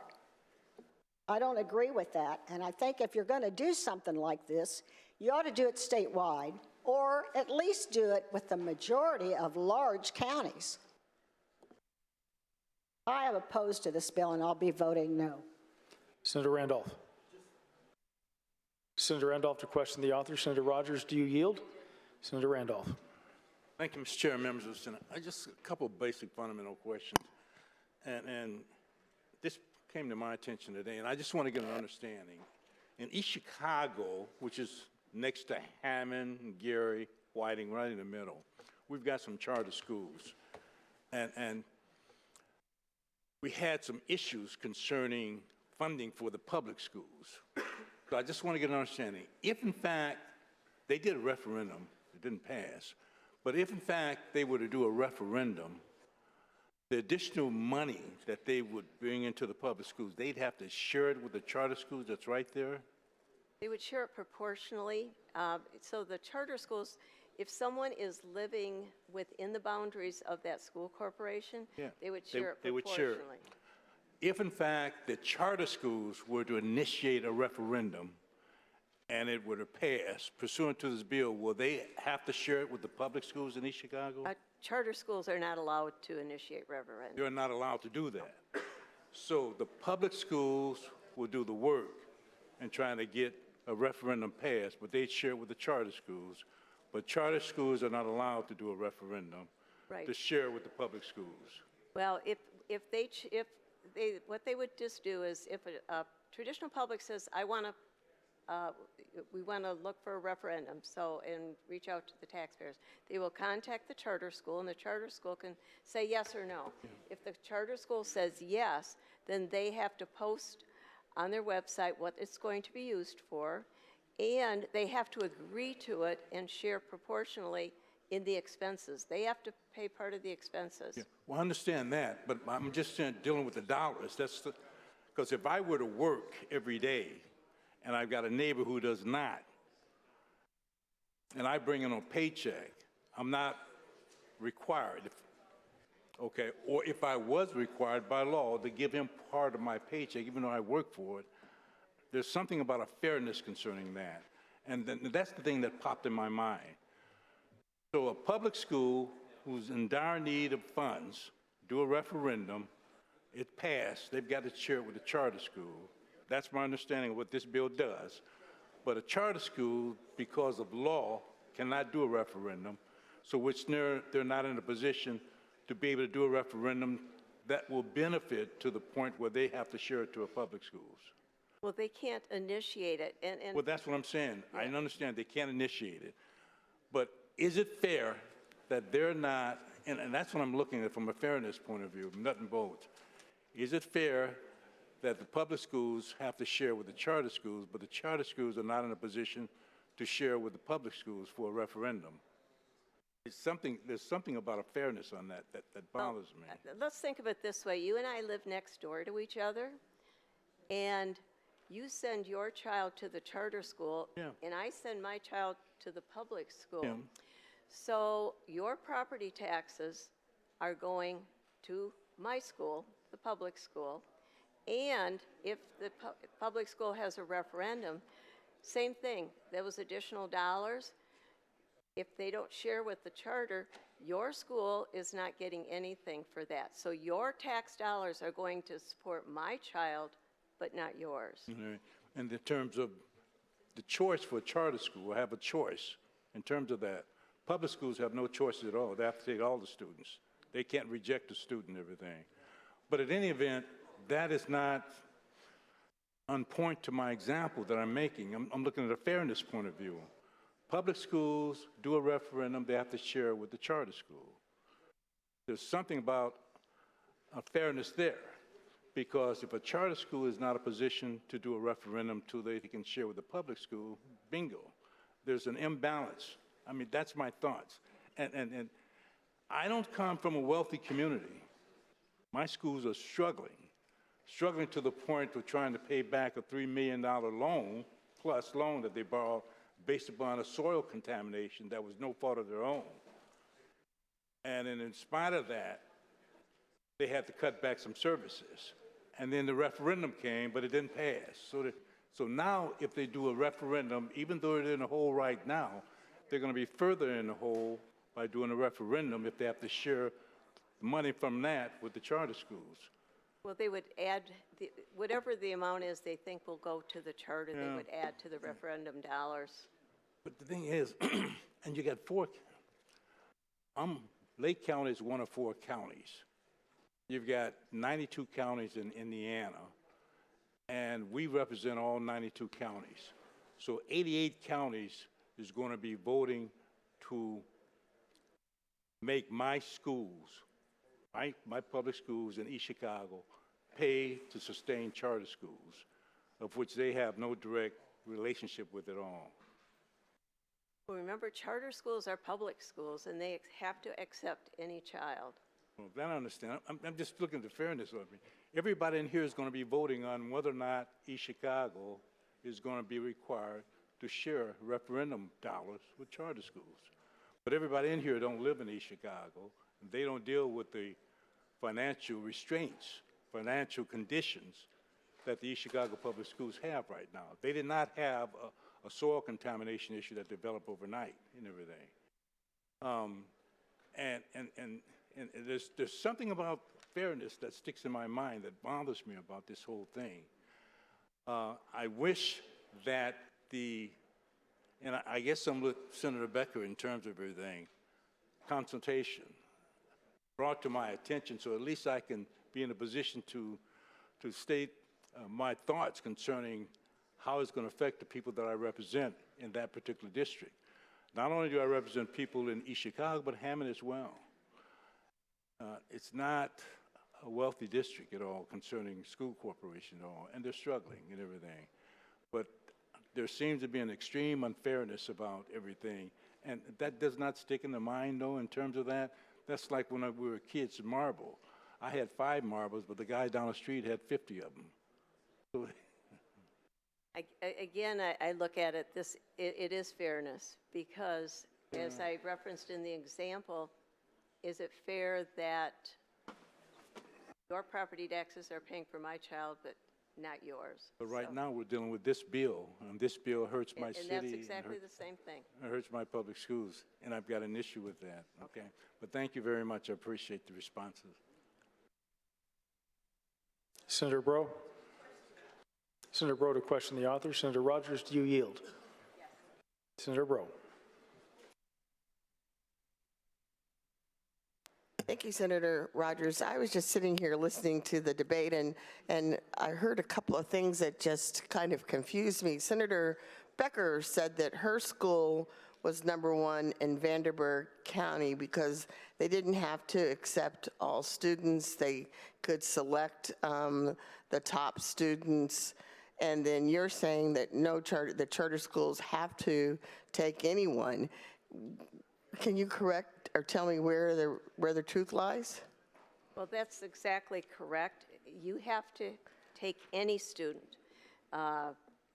They have under the same conditions. They are public schools, and if you look at code sites 2024-5-1, it states that charters must be open to students residing in Indiana and must enroll any eligible student who submits a timely application for enrollment.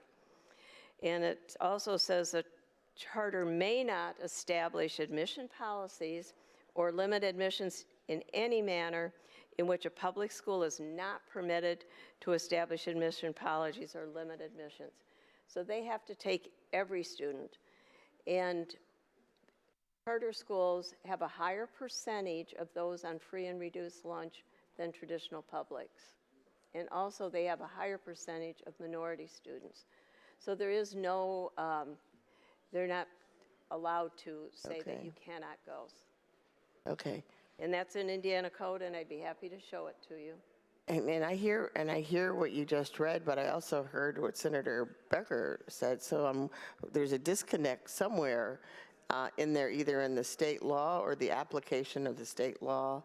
And I think that while there is, it just seems to me that would then make it a little difficult to administer what you're trying to do in this bill if we're not really clear on what the standards are for the various charter schools versus traditional schools versus private schools.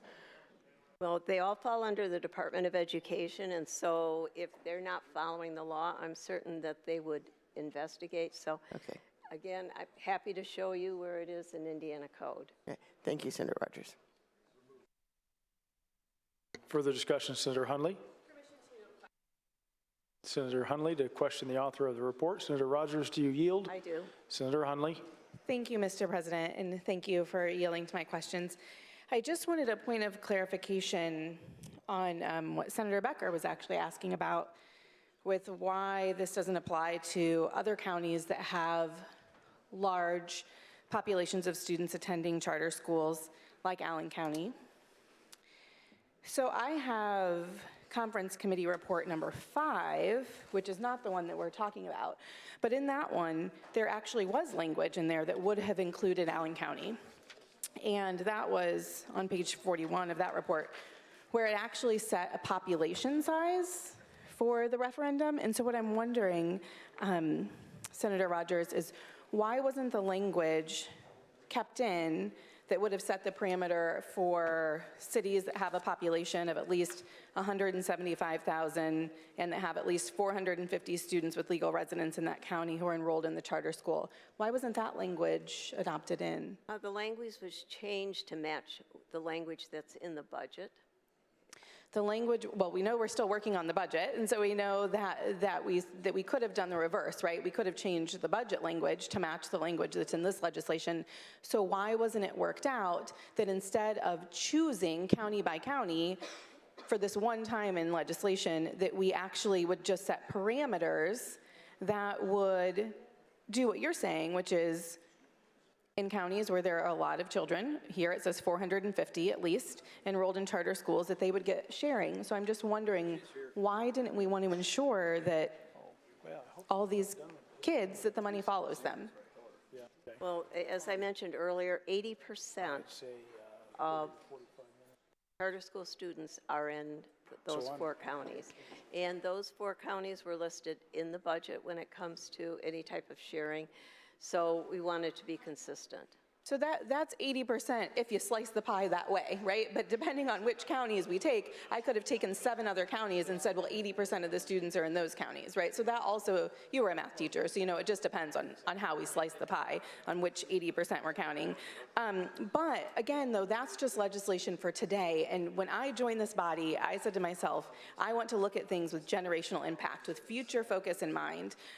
And so I think about that, and I think, why wouldn't we then legislate in a way that isn't so prescriptive, that isn't so restrictive, and that actually sets out what I think makes sense here? So you have a large city, over 175,000 people, that has at least 450 students that are in charters. So why wouldn't we want to have kept that in? Because that then makes us not choose these winners and losers and really sets parameters that says what I think you're trying to communicate, which is, if you have a large population of students in charter schools or being served by charter schools, that they should get a share of the referendum dollars. So I'm just still not understanding why we didn't keep this in. Keep in mind, we always try to be consistent in code, not have anything that conflicts with the other. So that's why it was changed. So which municipalities would have been included, would have been affected if this language in concurrence number 5 were adopted? I'm not sure, possibly Allen County. Yeah, I know Allen County would have been one. I think it was going to extend it from 4 to 7, if I've done my math correctly. And so I'm wondering, did you talk with your colleagues from those other counties, and would they have been supportive of having the referendum sharing dollars go to charter schools? I did not talk to all my colleagues, but I would imagine that they would have been fine with that. I think that there are a few who wouldn't have been okay with it. So I just feel like this is being rushed, and I think it's complicated. I think it's complex. I think that if we're saying on one hand we want to be fair, then we should be consistent in that fairness. I think if we're saying on one hand that we care about kids and who are attending our charter schools, that we should say we care about all of them. And so I'm just having a hard time reconciling that, and I'm just wondering where we go from here. Do you see that this will need a fix next year, next session? I don't see it now, but as any type of legislation, there's always tweaks coming later, so I don't see what it would be now. And keep in mind that current law already allows for referendum sharing in any community. It does, you're right, because it also allows for voluntary referendum sharing, which is happening, and I represent 4 different school districts, but one of those districts is already doing voluntary referendum sharing with the charter schools, and I love that there is already collaboration happening. And so I also know that school districts don't have to be incentivized or penalized or mandated to collaborate, because it's already happening as well. And so this legislation is mandating it for a select few, and it really is taking out that opportunity for districts to voluntarily collaborate. And I worry about that. Is that something that you're concerned about, that we are being really prescriptive and possibly setting up tension between our traditional public schools and our charter schools unnecessarily? I'm not concerned at all because this is all about fairness. Fairness for whom? It is fairness for those areas that have the charter schools, for the parents, their tax dollars, to go to the school that their child is attending. What about the fairness for the families in Allen County? What about those moms and dads? They may ask the charter or the traditional public if they have a referendum, they may want to participate. Thank you so much for taking time to answer my questions. And I see that we have a lot of concerns here today, so I will yield my time back. Is there further discussion on the report? Senator Pohl? Senator Pohl to speak on the report. Thank you, Mr. President, my esteemed colleagues. 391, when it came out of the Senate, I had Senator Rogers that had worked with me on a particular issue as it pertained to the dollar law. And, I still struggled with the bill because obviously it pertained to that. But she made a promise to me to work with us on a particular school that was in my district and the school that was in Senator Yoder's district. She made good on that promise, and I thank you very much.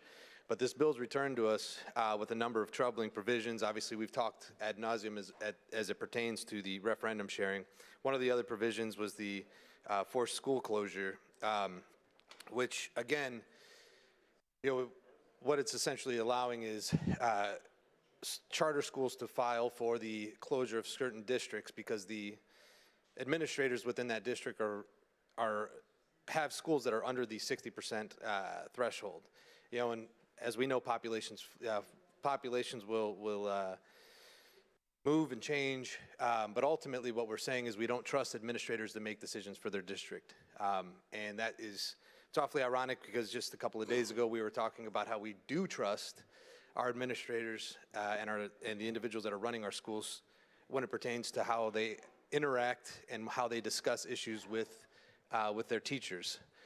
So I don't think we should be picking and choosing when we can and can't trust administrators. Either we trust them or we don't.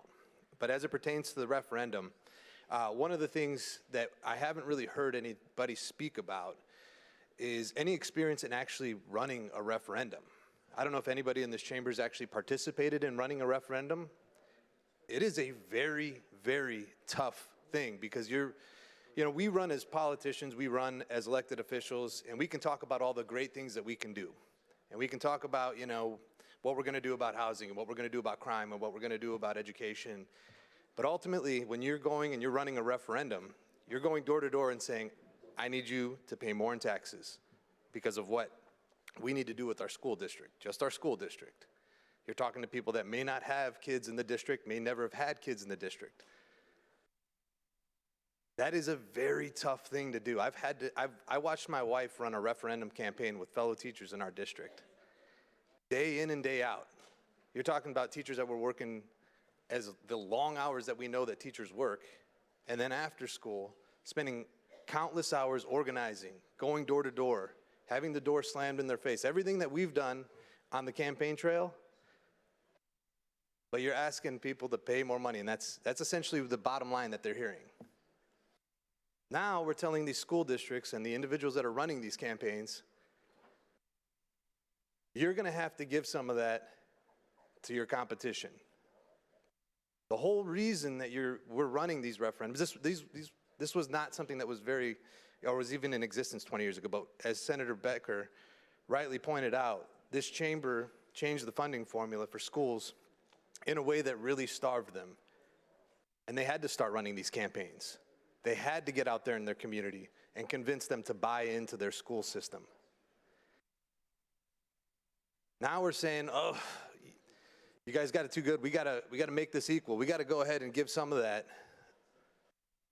to for-profit charters. We gotta give some of that to schools that are essentially eating at your ADM, schools that are not held to the same standard, schools that can essentially accept the kids at the beginning of the school year, find a reason that they don't necessarily want those kids in their district anymore and send them back to the public school.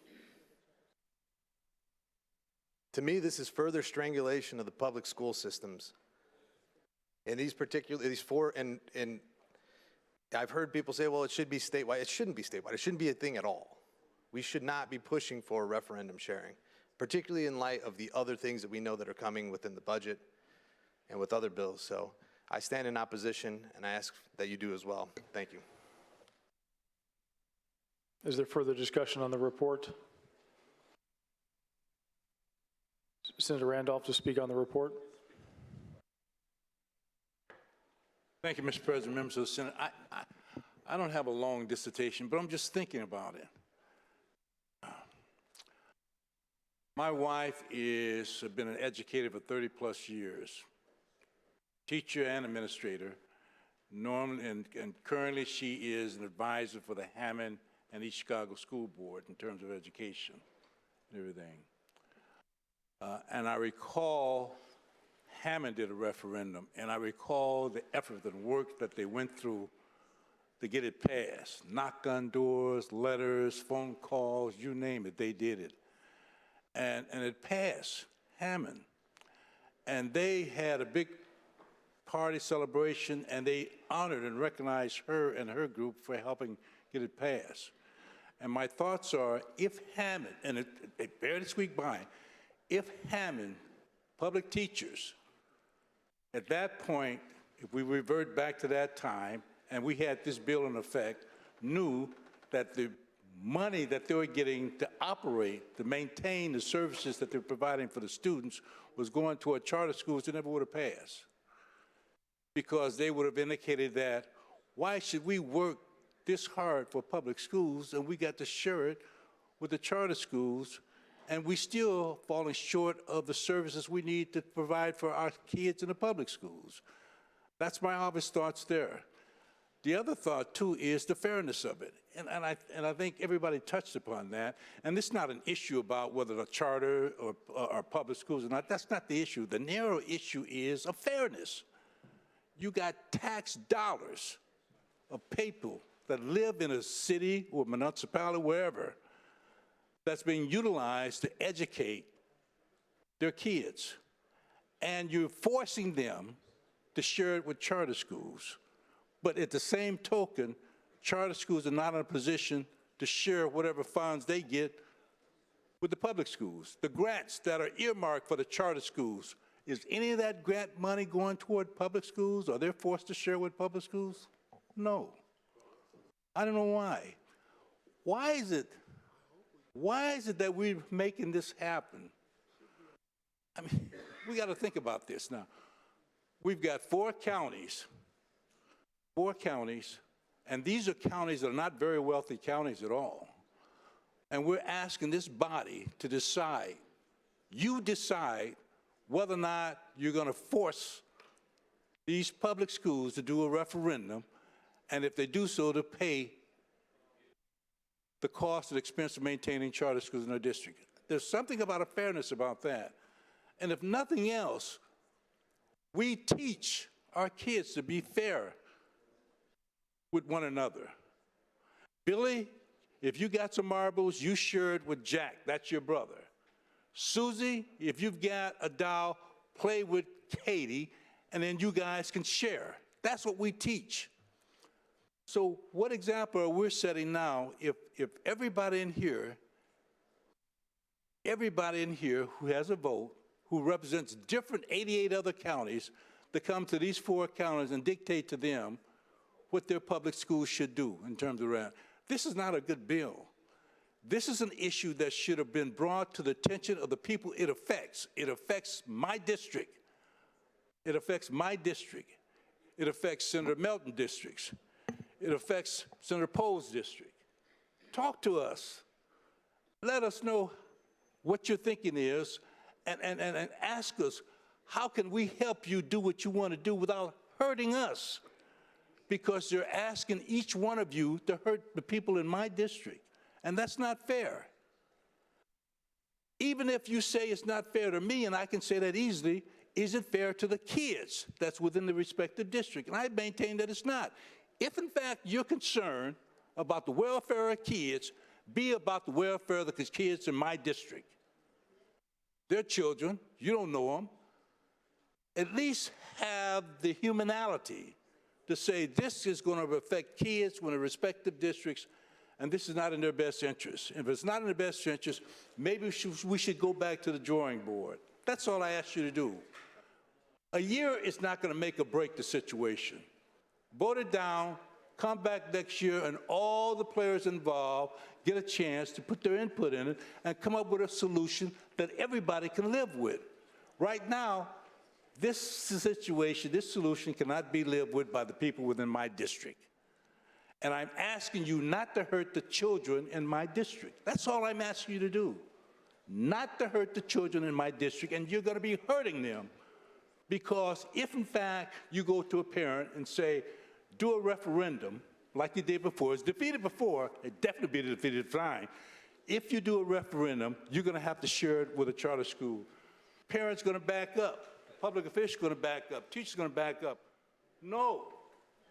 Now I have no chance at all. So how are we going to cover the operating expense, which is everlasting? Every year it goes up because of inflation, the expenses and the cost factor of operating. How are we going to do that if we can't motivate parents and teachers and public officials from doing a referendum? This is definitely a jawbreaker. It's not going to help at all. And I love Senator Rogers. I love you, girl. But this is not a good bill. It's not a good bill, and it hurts the people in my district. And I say to you, please do not hurt my people. Please do not hurt the children in my district. They have done nothing wrong, nothing at all, that they should be rewarded by being hurt this way at all. Please help me vote this bill down. Thank you. Senator Rogers, do you wish to close?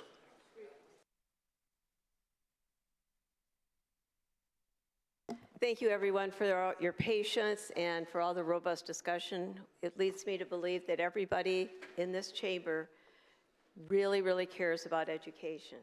But I want you to think about, why are there charter schools?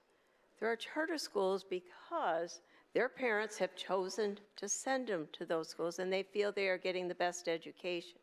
Doesn't mean that traditional public schools are not good. They are, absolutely are.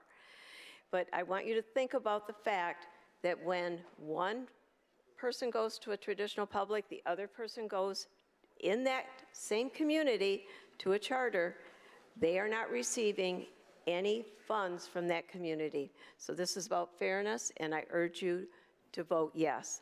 Thank you. The bill is placed upon its passage. The machine is open.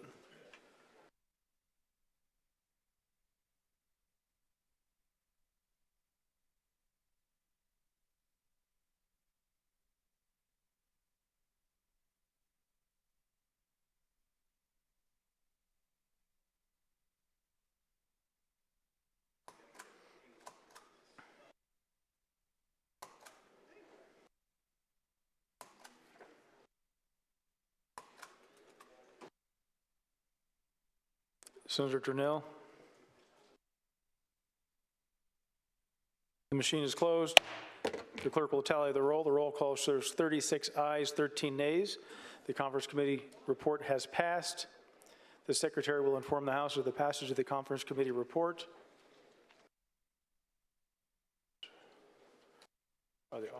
We have author motions. Is there consent to take these in one motion? All in favor of the motion to adopt author motion, say aye. Aye. Opposed, nay. The motion passes. Senator Holdman is recognized for an announcement. Thank you, Mr. President, members of the Senate. The Senate majority members will caucus immediately. Senator J.D. Ford is recognized for an announcement. Thank you, Mr. President. Members of the Senate Democratic Caucus will caucus immediately. Senator Garton is recognized for a motion. Thank you, Mr. President, and members of the Senate. Mr. President, I move that we do now recess until the fall of the gavel. The Senate is now in recess.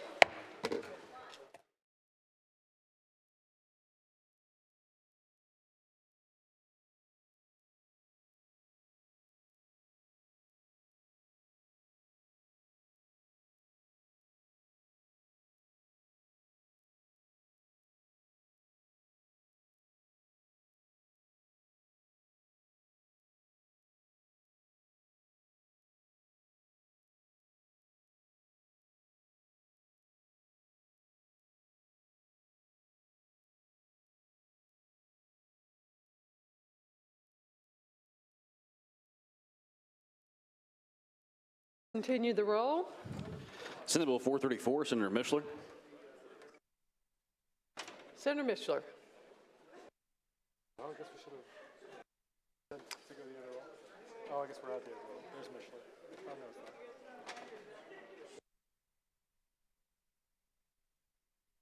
not. Senator Mishler. Going once. We gotta wait.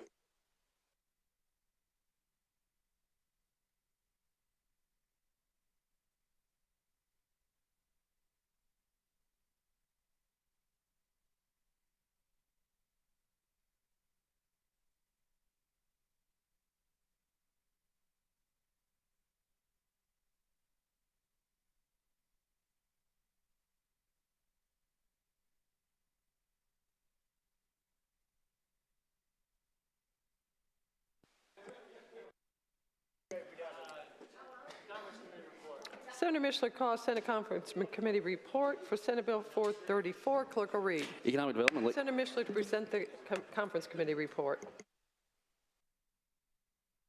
Senator Mishler yields to Senator Melton to present the report. Senator Melton. Thank you, Madam President and members of the Senate. I want to just take a brief moment, ladies and gentlemen, just thank everybody through this process. I want to thank Senator Mishler. I want to thank Rep. Thompson. I want to thank Senator DeLaney and Senator Niemeyer as well. Senate Bill 434, this is especially important for myself and my district. There's some context I want to set before we move forward. In 2017, I believe 2018, in this body, I believe it was my second year, we passed a summer study committee. That summer study committee allowed us to study the undeveloped assets and resources in the city of Gary. That summer study committee led to several developments. One of the developments allowed us to relocate the Majestic Star Casino from Buffington Harbor, which then placed the casinos on 8094, which is now the Hard Rock Casino.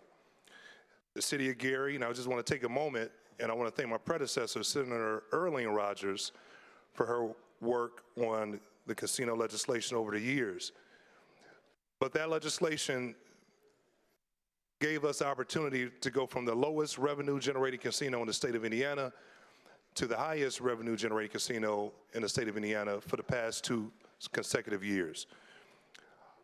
We went from 600 jobs to 1,400 jobs, and many of those individuals are Gary citizens. After that study, we knew that the footprint where our current venue and location is located will be a great corridor area for entertainment, hospitality, and a variety of other issues. So what Senate Bill 434 does, it takes the growth of the new wagering tax revenue that's going to the state of Indiana and allows us to reinvest that in Gary as well as in Lake County. I want to thank again Senator Bassler, Senator Bray, Senator Holdman, and Senator Mishler that came to Gary within my first 2 years and toured and really got an understanding of the opportunities that exist in the city in terms of economic development, but not just for the sake of the city, but for the state as well. The return on investment, I think, is going to be yielded just from the casino alone, but this project will do a few things. Let me break down what this project does. It allows us to put a process in place for a Lake County Convention Center. I think it's very clear that as we began this process, we wanted to ensure that other communities had opportunity to bid on this convention center. We do know that is the likely location, I don't want to say likely, but the feasible location is the city of Gary because of our proximity to Chicago, along with the amenities with the Hard Rock Casino. So that process is set in place in this legislation. The funds also set up a matching dollars Again, my first year, 2017, this body in the budget, we passed the funding for the South Shore double tracking, which is a transformational project for the entire state, for the northern sector of the state. But along the double tracking project, you have a variety of train stops and stations. And Gary also has 2 locations, and one of those stations were in the current plans was not getting a new station. This bill will allow us the funding mechanism for matching dollars to partner with NICD and to partner with the Northwest Regional Development Authority to seek those federal dollars to build a brand new station, a $95 million investment downtown Gary. Now, for many of you, they may not mean much. Let me tell you why this means a lot to me. If you've never been to the city of Gary, and if you haven't experienced driving through and you've seen the blight, the lack of investment, this will be a catalyst for future projects. We know that transit-oriented development brings economic growth and opportunity, especially around stations. It brings opportunities around housing, it brings opportunities around employment and education, and it levels the playing field in equity and economic development in various communities. Another thing that this bill does, and this is extremely important as well, the city of Gary at one point had nearly 175,000 people in its population or more. Currently right now, last census says we have about 69,000. 69,000 people. Nearly 6,000 abandoned homes. Over 300 abandoned commercial properties. This bill will allow us the funding mechanism to start aggressively demolishing these homes. So it's not just providing economic safety and opportunity, it's also giving us more safer communities. Because I talk to my constituents and senior citizens, when they have an abandoned building or abandoned home on their block, they don't feel as safe. And this will give us the mechanism to start addressing those issues.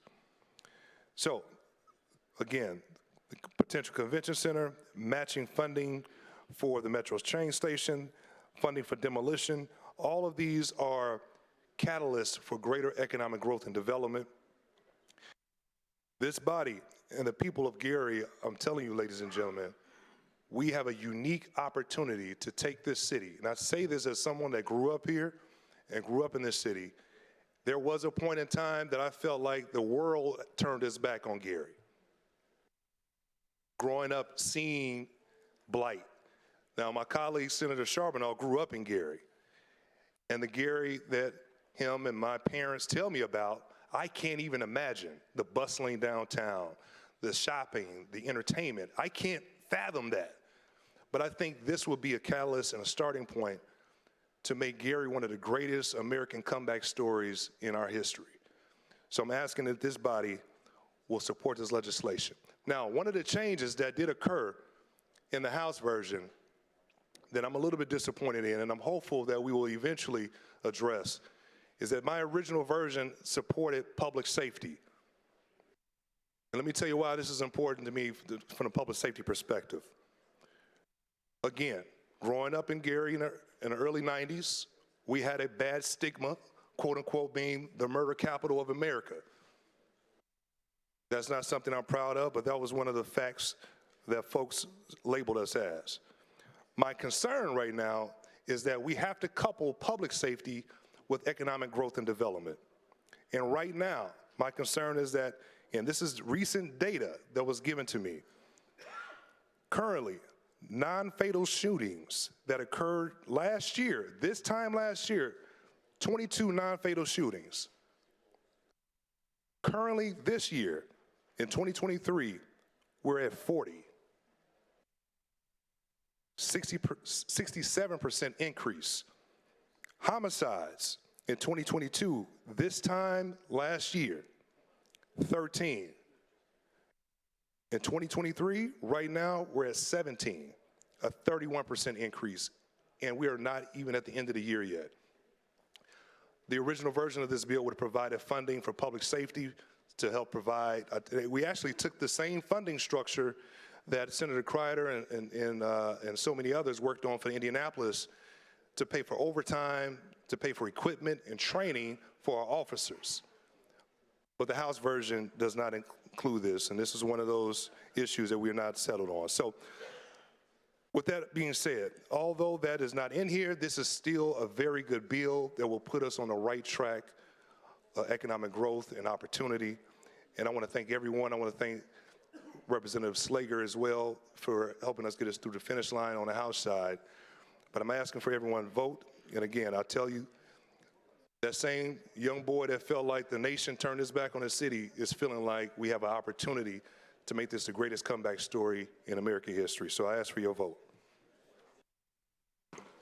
Further discussion? Yes, Senator Niemeyer to speak on the Conference Committee report. Thank you, Madam President, members of the Chamber, Senate. This bill, when it first came to the Senate, had some stuff to do with the convention center and some things that weren't vetted enough with the representatives from that area. We was able to put amendments in there. We was able to get the convention center language to a part where we had local control, and the people of Lake County will make a decision where that convention center is going, and very well could be where it's looked at. But that was not vetted, and that bill does that. And went to the House, the funding thing that was changed. But I just want to say this. I support this 100%. Me and Senator Nell were part of this with Senator coming along of getting this dialogue where it's at now.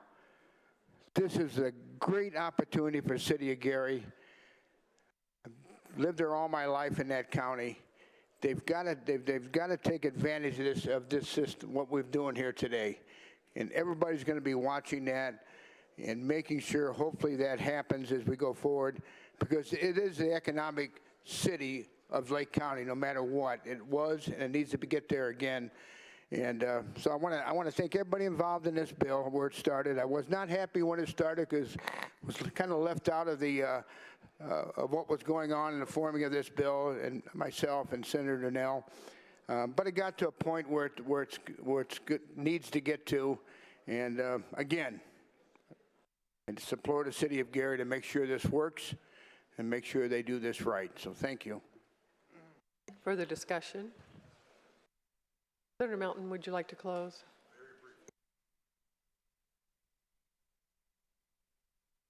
I want to thank Senator Niemeyer for those words.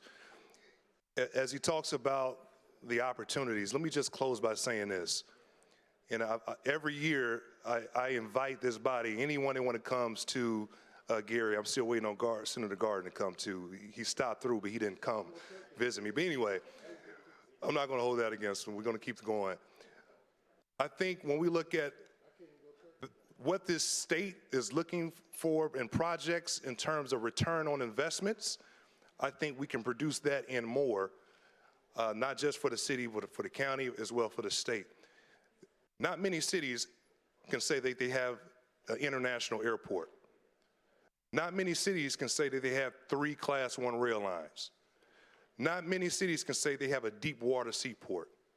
Not many cities can say that they have 8094, I-90, I-65 going through the heart of this city. So as we sit back and we look at, again, coming back, I know there's more work that Senator Missioner and I talk about dealing with Buffington Harbor. And this body, again, invested $1.2 million in studying how we grow that as a transportation hub for Indiana and North America. This is just the beginning. So I just want to say thank you again. I ask for you guys for your vote. Conference Committee report is placed on its passage. Machine is open.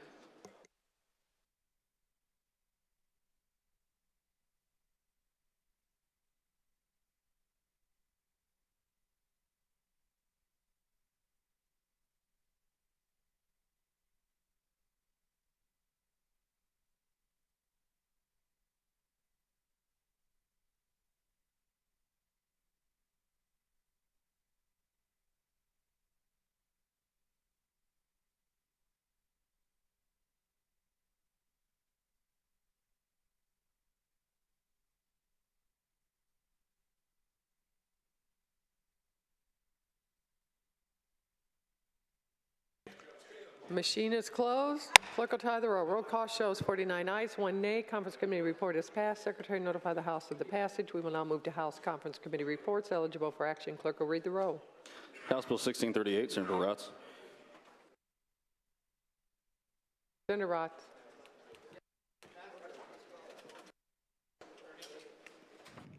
Senator Raatz calls conference committee report for House Bill 1638. Clerk will read. Education matters. Senator Raatz to present the committee report. Thank you, Madam President, members of the Senate. The Conference Committee for House Bill 1638 came back and inserted language regarding a Science of Reading grant program that correlates with the budget. It also allows a student from the same high school the ability to retake a virtual course to get a better grade. It also has a technical date change from June 1st of 23 to July 1st, 23, and then removes criminal gang member measures that is actually in Senate Bill 486. I appreciate your support.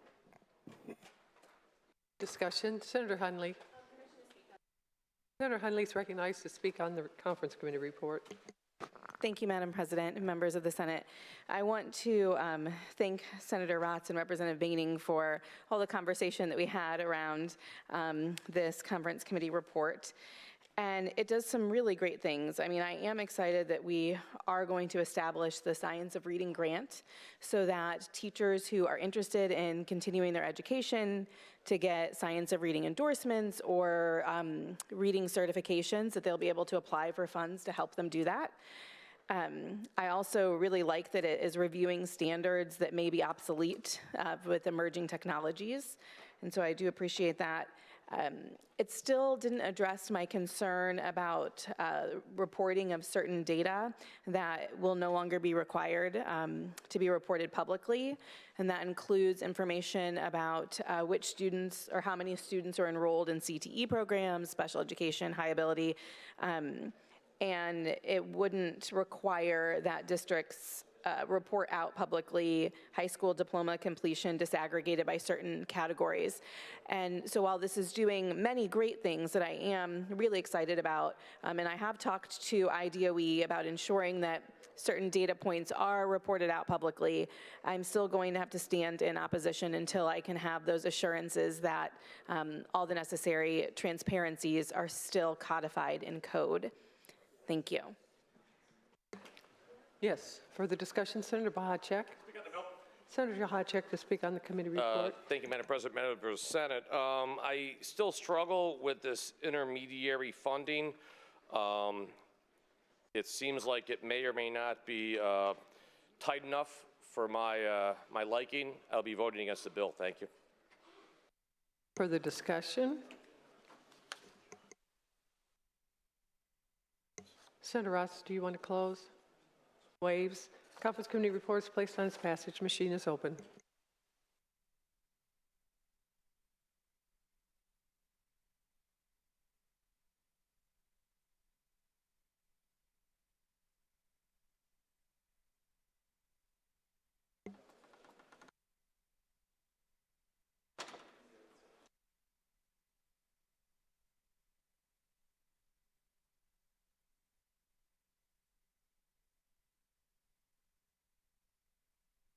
Machine is closed. Clerk will tally the roll. Roll call shows 42 ayes, 8 nays. Conference committee report has passed. Secretary notify the House of the passage. Is there, we have 4 messages from the House. Are there any announcements? Senator Holdman for an announcement. Thank you, Madam President, members of the Senate. Senate majority members will caucus immediately upon the adjournment of the upcoming Rules meeting. Further announcements, Senator J.D. Ford for an announcement. Thank you, Madam President, members of the Senate. The Senate Democratic Caucus will caucus upon rules adjournment. Senator Bray for an announcement. Thank you, Madam President, members of the Senate. Rules Committee will meet immediately following our recess. We will hear conference committee reports on Senate Bills 369, 80, 1004, 1445, 1591, 1002, and 1318. Again, that's 369, 369, 80, 1004, 1445, 1591, 1002, and not 1318. Thank you. Senator Bray for a motion. This time I move that the Senate do recess until the fall of the gavel. The Senate stands in recess to the fall of the gavel.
The Senate is reconvened. We have a Rules Committee report. Is it consent to take this in one motion? All in favor say aye. Opposed, nay. Committee report is adopted. We have a report from the President Pro Tem. Clerk will read. Pursuant to Rule 416,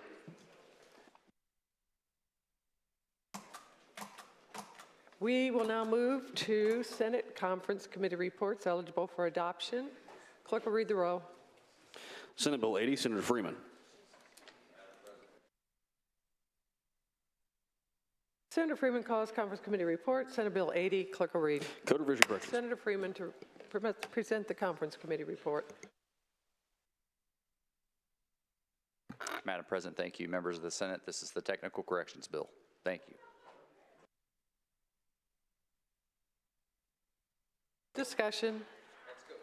Conference Committee report placed on its passage machine is open. What?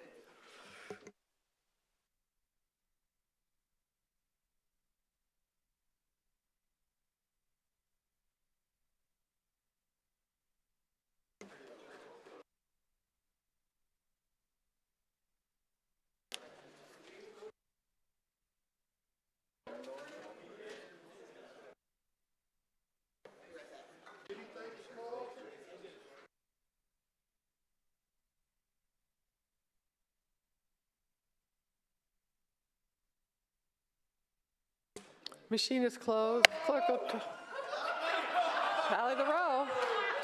49 ayes, 1 nay. Conference Committee report has passed. Secretary notify the House of the passage. Continue the row. Senate Bill 369, Senator Rogers. Senator Rogers calls Conference Committee report for Senate Bill 369. Clerk will read. Automatic external defibrillator. Senator Rogers to present the report.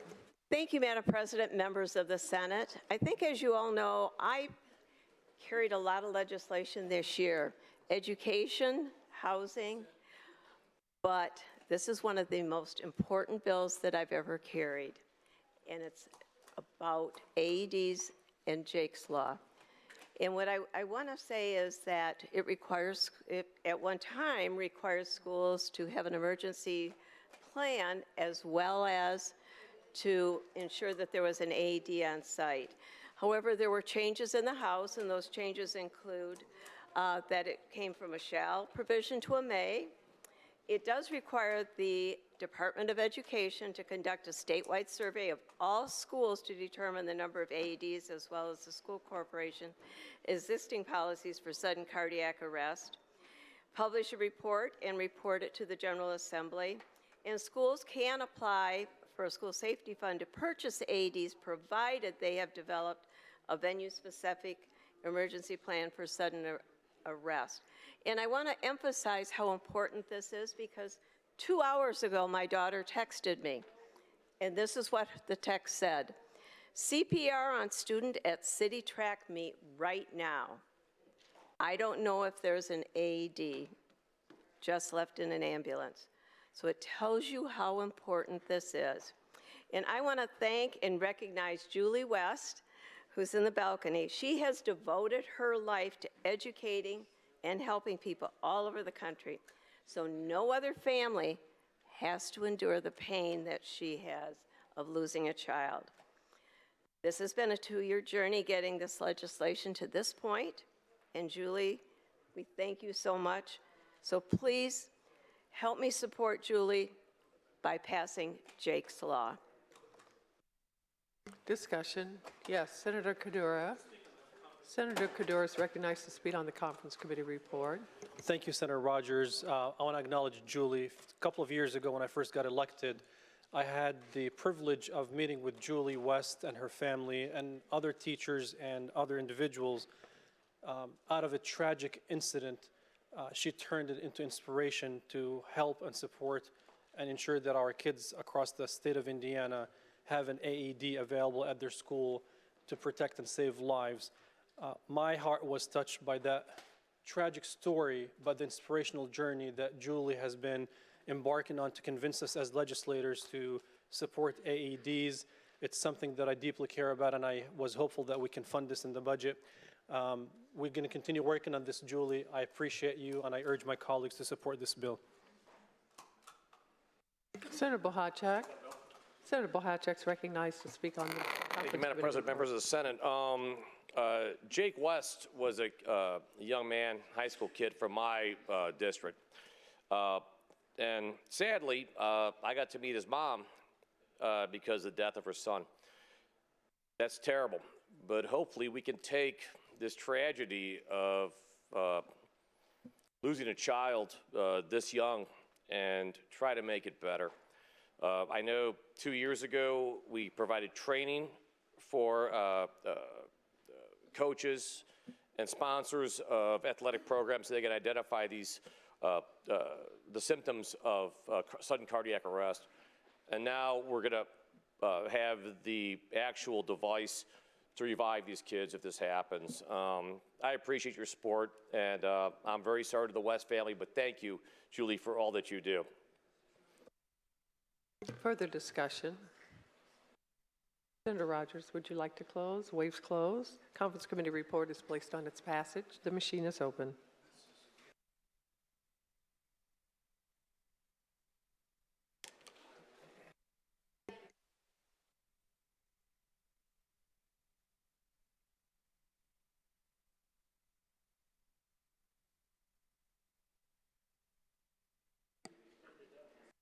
Machine is closed. Clerk will tally the roll. Roll call shows 50 ayes, 0 nays. Conference Committee reports passed.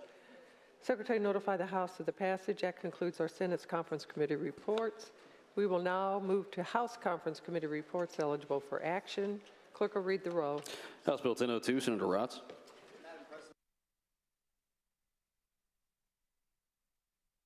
Senator Raatz calls Conference Committee report on House Bill 1002. Clerk will read. Education Workforce Development.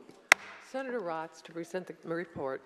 Thank you, Madam President, members of the Senate. House Bill 1002 before you tonight is what the Speaker of the House utilized and said the words that is reinventing high school, I think is exactly what he said. And so this bill is together is comprehensive approach in helping students to understand themselves, their aptitude, and the ability to understand whether they go to a career or to a college when they finish high school.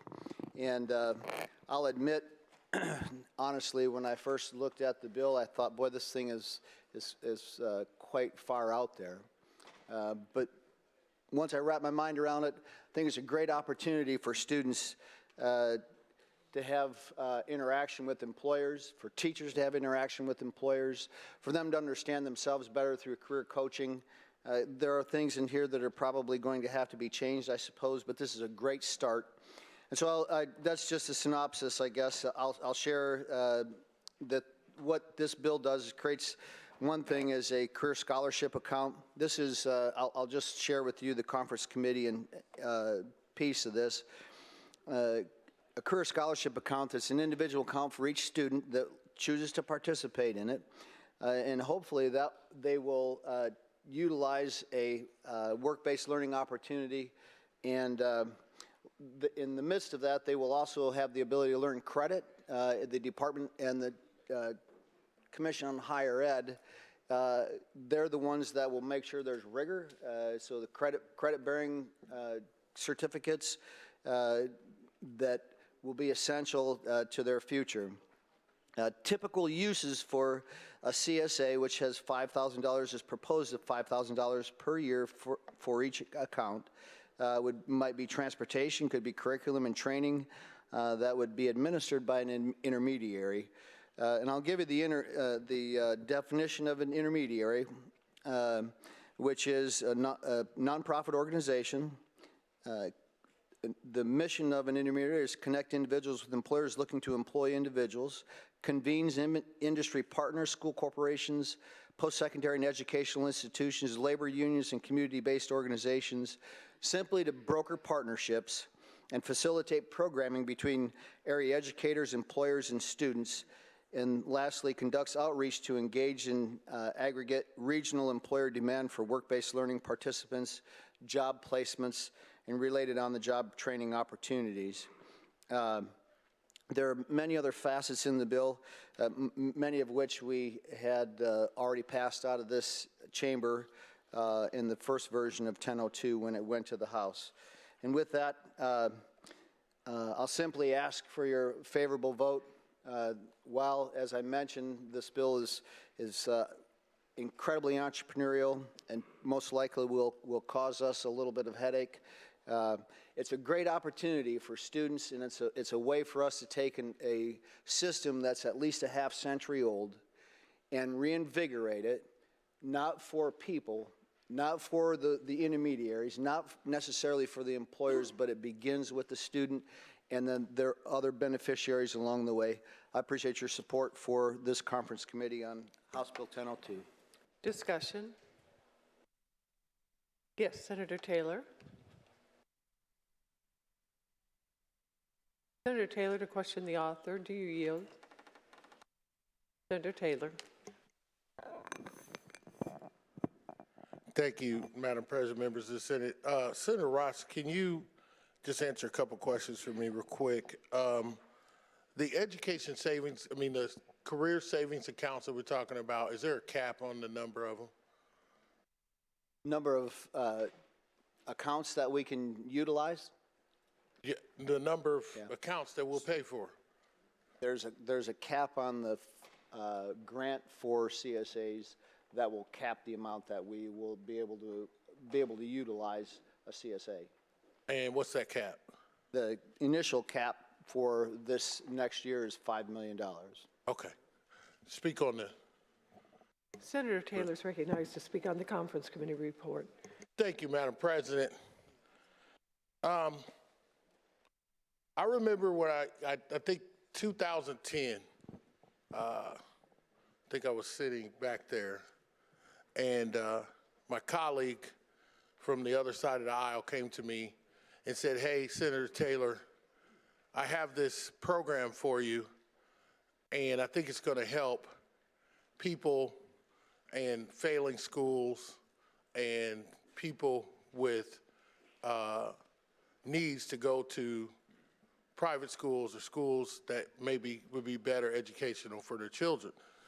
And I happen to have 3 children at a school here in Marion County that was getting ready to close because they didn't have enough students, very diverse school. And some of the parents met with me. And they convinced me quite substantially that this was going to be the start. In the end, it was going to be used as a program to help children who were at failing schools and their families be able to afford private schools. It was the voucher program. It's $20 million.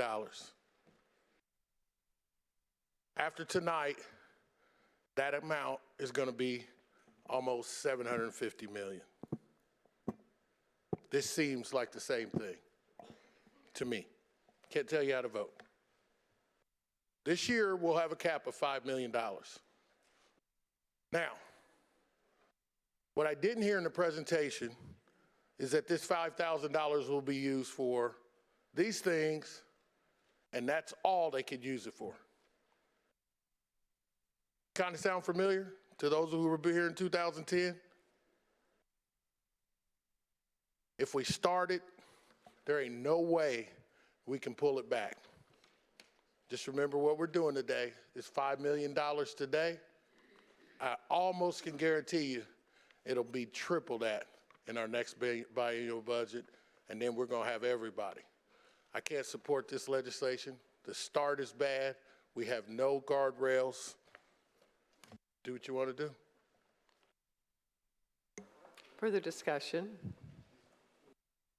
Yes, Senator Yoder. Senator Yoder to question Senator Raatz. Do you yield? Senator Yoder. Thank you, Madam President. So my question is, Senator Raatz, thank you for taking my questions. It kind of goes off of what Senator Taylor was asking. So there is this cap on $5 million. How does, how will we determine who gets those CSAs and who doesn't?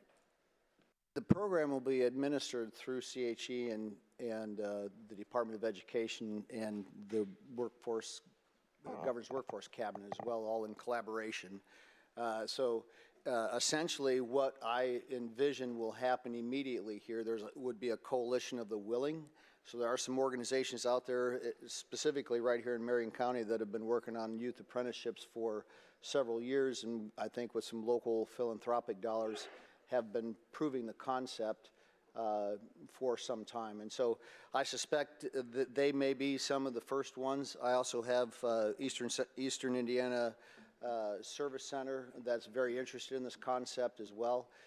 There's also an organization up in Northeast Indiana that's ready, so it'll be a coalition of the willing that are actually doing some of this stuff. The department had some grants that they let out from some of the federal dollars at least last year anyway, I can't speak for the prior year, to begin some of this work. So essentially what I'm saying to you, it's already happening out there, and so hopefully folks will catch on and it'll spread across the state. So the CSAs that will be established and the oversight through the treasurer's office, correct? Of the funding, yes, and disbursements. The disbursements, will those, the $5,000 scholarships, those will go to the intermediaries? They can go in multiple ways. What we expect to happen is that it could go for training, go for curriculum, go for transportation, and so. Will they go to the student? The five? No. No. And so the other piece, it would actually go to what I expect the curriculum and training piece could potentially go to the employer. It could go to the intermediary who would manage it as well as some other organizations. And but only for the reason for curriculum and training. So there are actually some pretty tight guardrails on this thing. But once the $5 million is spent, then yeah, no. So I understand. I think I understand what you're saying. So if a student asks for a CSA, my understanding the way it's set up is they would get $5,000 to start with, and that's all they would get annually. And if they didn't use it all, it would go back to the fund and then be redispersed at the end of the year. So if you take $5 million divided by 5,000, that would be the limit in year one. Okay, thank you. Permission to speak on the bill. Senator Yoder is recognized to speak on the conference committee report. My concern, though well-intentioned, is we have not debated this, and it didn't seem right to debate it in rules, because rules, when we hear it in rules, we're looking at, did it go by the rules of how we're going to vote on this? Did it sort of check all the boxes? And what we need to debate is actually the policy, and to be able to hear from our constituents and our districts how this is going to impact them. And we just didn't have the chance to do that with this bill. We did debate the bill in education and in the Senate, but not with these provisions. I mean, the CSA, all of that language is new in this conference committee report. And this is a significant change for Indiana. And I just feel that without the ability to truly debate and vet the provisions in this report, I fear it's just too much for us to take on in this session. I mean, here we are in the 11th hour, and we're going to create something that we have not vetted very carefully. And it does feel like the 11th hour that we're creating this CSA program, and we have not had a very robust conversation in the Senate. And while I know that there is a need to do something. I fear we're pushing this through in a hasty way so that we can say we did something, but not doing something that will be a very thoughtful, measured approach for Hoosiers. So those are my concerns that I continue to struggle with 1004 and 1002, and I continue to have a real concern.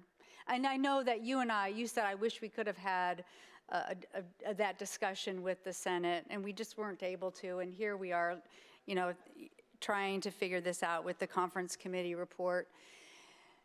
And I think it's a huge change or a huge direction for the state, and putting it on, creating another scholarship account fund to be run by the treasurer's office, that we just have not had that conversation. So with that, I'm going to be voting no, because I think we need to have more conversation about this.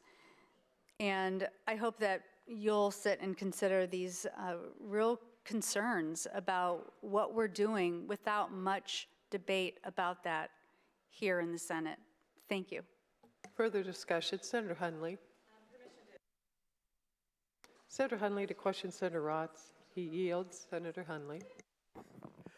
Thank you, Madam President. Thank you, Senator Raatz. And thank you for our discussion around 1002. I know that you and I agree that we need to do more to make sure that when our students graduate, that they've got a plan, and that they have their eye on their future. And so I appreciate the discussions we've had. I mentioned to you earlier in one of our conversations about my concern with all of the funds that are going to be created through this. So can you walk us through, because it's not just the CSA accounts that are in this CCR, but there are also other funds. So can you walk us through the other funds that will also be created? I sure can, and I want to mention that we did listen to the full bill in Education Committee. So we did have the public come in and testify. Representative Goodrich presented the bill. So every piece of this bill has been vetted in Education Committee. I don't think that Senator Yoder mentioned that, or maybe just didn't articulate it appropriately. So the fund, there's the intermediary capacity building fund that I believe will be a temporary fund. That simply is to create capacity for the intermediaries, so they can serve more students. Career coaching grant is separate from everything as well, and that is, as we have spoken about, is the opportunity for career coaches that would actually take the place of, not take the place, but as we know, the student counselor ratio should be 1 to 250 or so, and we're at 1 to 694 was the latest numbers that came out. Whether they're right or wrong, I don't know. Depends on the source, I guess. But nonetheless, we don't have enough counselors to take care of this, and so that's what the career coaching piece does. 3 years ago, in a summer study committee, we actually came out with this recommendation to do it this way, and this is the fruition of that. And then the teacher higher ed and industry collaboration associated grant, that is specifically for teachers to be able to earn professional development points and collaborate with local employers and higher ed, so they get outside the four walls of schools, totally to help them. It's not being critical at all, but to help them have a better idea what's in their area, and to work with higher ed so they can help students hopefully value their education, and they also know what's out there. And then, of course, we talked about the CSA. Okay, so the CSA, so that's 4 different funds.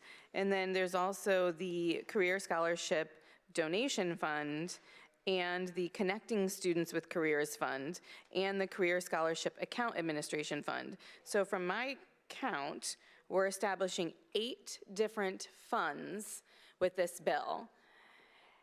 Who is overseeing all these funds? Yeah, so I don't know where you get the other funds at. So I know the 4 pieces that I'm not telling you that they're not there.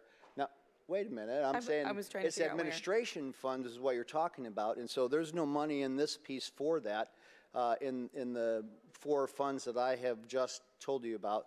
And those will actually be, the department, it's going to cost the department some opportunity. Now, I think we did not do anything with that language. That was one of the things we just discovered.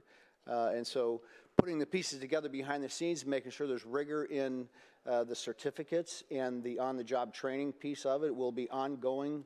Once we get, there's reporting requirements, so once those things actually are created, that they're available to all school districts if a student would like to have a work-based learning opportunity.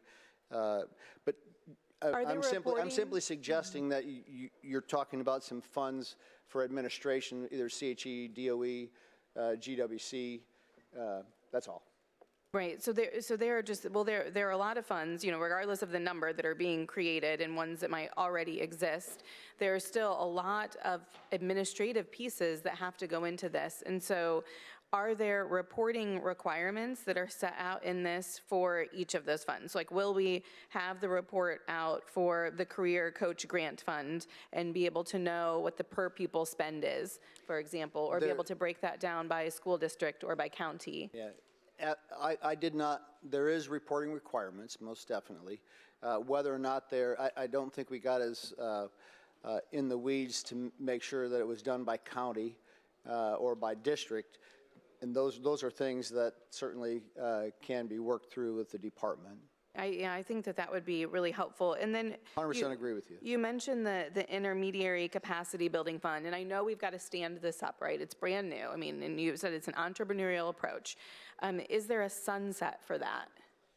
What my assumption is, it's a one-time grant, and it's limited to the amount that's in the budget and the per intermediary amount. So it's limited by that point. Correct. Okay, and then I suspect that will go away. Yes.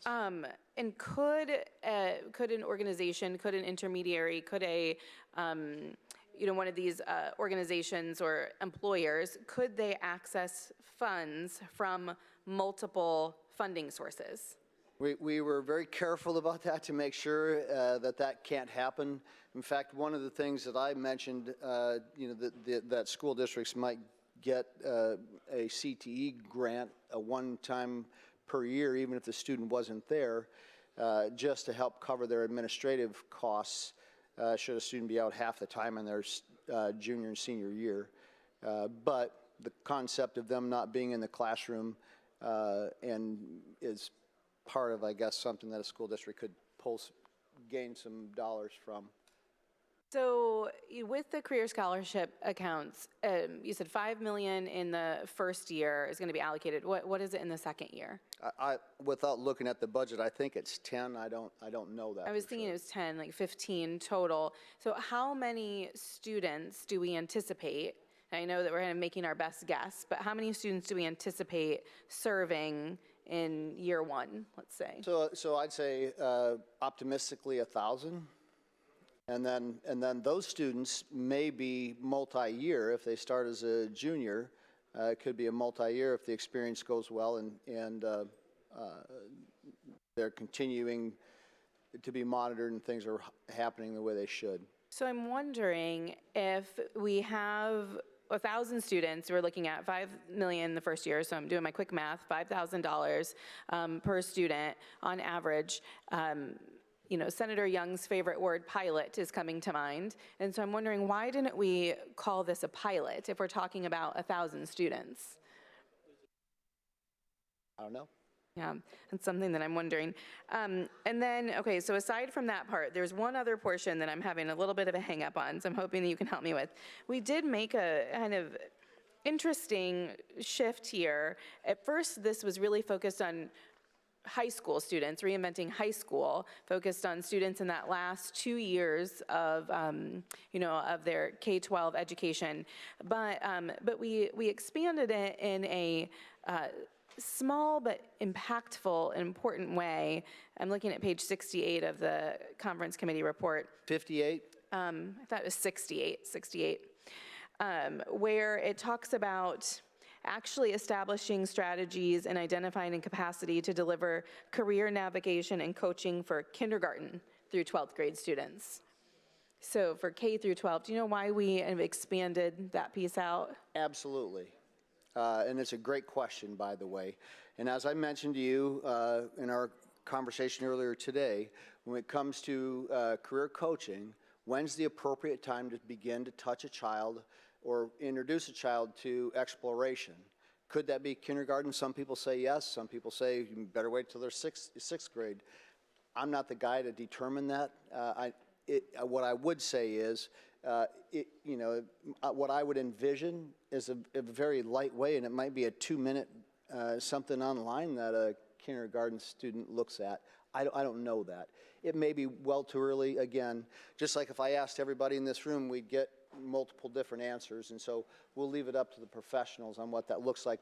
And that's exactly the reason why I left at K-12. So we expanded it out so that we can No, wait a minute. We're talking about two different programs here. It is a different program, you're right. This is the career navigation and coaching. So we're going to start coaching kids as young as possibly kindergarten, but we're going to leave it up to the professionals to determine when. And I'll tell you, I love Career Week at school. It was my favorite thing. As a principal, we have our firemen come in, and our veterinarians and doctors. All geologists. We have all sorts of people come in. Sure. K through 8, and it was wonderful.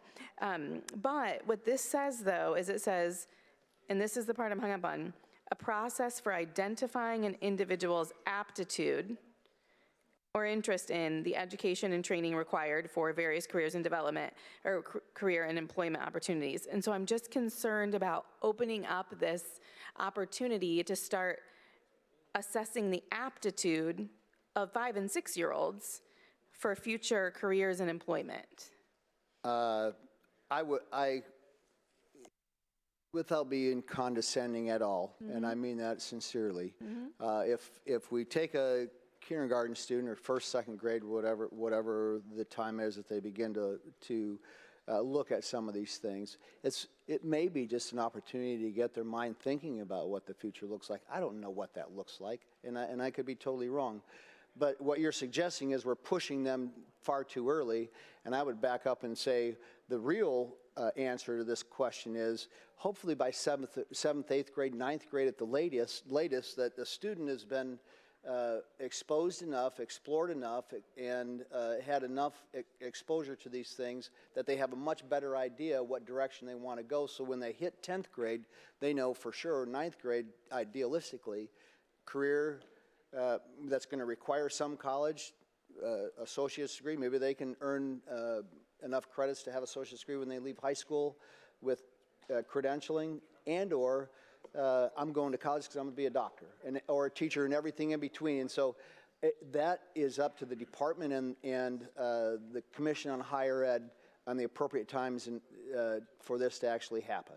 And Senator Raatz, I wish that was how I was reading this, because I do think exposure, your key word was exposure, and I wish that this said expose students in kindergarten through 12th grade, but it says identify an individual's aptitude, and so that's the piece that's just giving me some heartburn. But I appreciate all of our discussion, and I know that we'll be working on high school for a long time. Absolutely. So I look forward to partnering. So thank you so much. Thank you.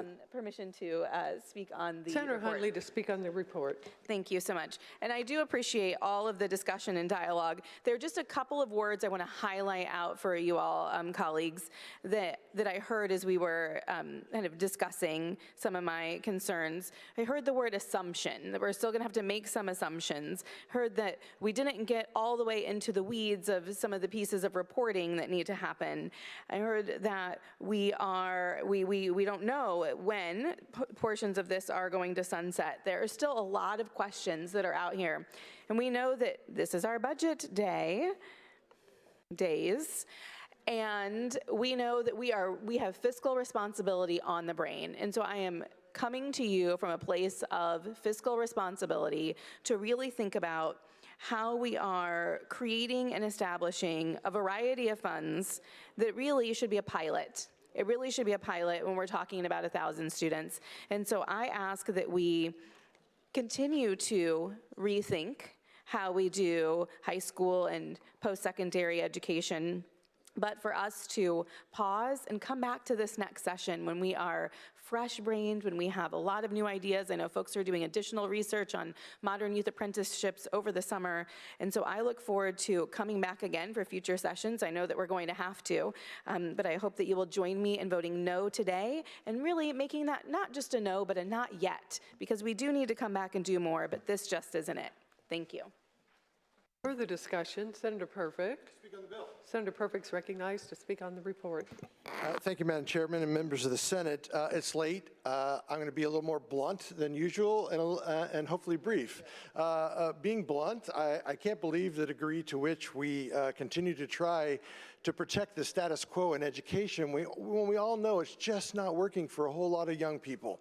I also say from experience, you're only in school, in high school, when you're there, and those years go by fast. So there's no waiting here. And I just have one question for everybody here that I've asked people many times. Have you learned more in your life, in your formal education, or your work? And if the answer to that question is your work, you should support this bill. Thanks. Further discussion. Senator Raatz, would you like to close? I can't do any better than Senator Perfect, I guarantee it. But I really appreciate the comments and the concern. The bill itself is entrepreneurial, and you know, at times in this place I've caught myself trying to close all the gaps on a piece of legislation, and when you do that, you stifle the intent at times, or you cause a check the box effort, and that's it. And so I would appreciate your support on House Bill 1002. Thank you. The Conference Committee report is placed on its passage. Machine is open.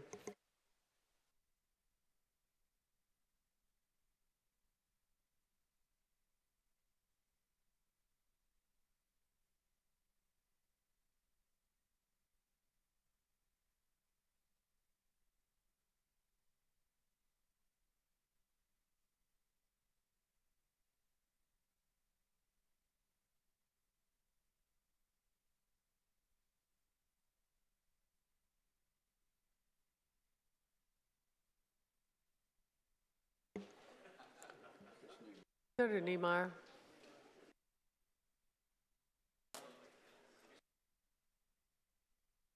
Machine is closed. Clerk will tie the roll. Roll call shows 35 ayes, 15 nays. Conference Committee report has passed. Secretary notify the House of the passage. Continue the roll. House Bill 1004, Senator Charbonneau.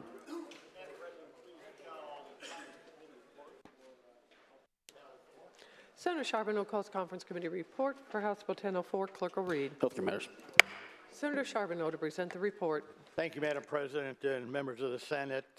House Bill 1004 has morphed quite a bit over the time since it was filed. Early on, I would say it was a rather contentious. When there were discussions, they were pretty contentious. But I think as time went on, more discussions were held. We've ended up at a point where House Bill 1004, I believe, is another bill that is going to allow us to, with uncontroversial data, and that has been a very problematic issue for us, having data that we can all agree on and work from.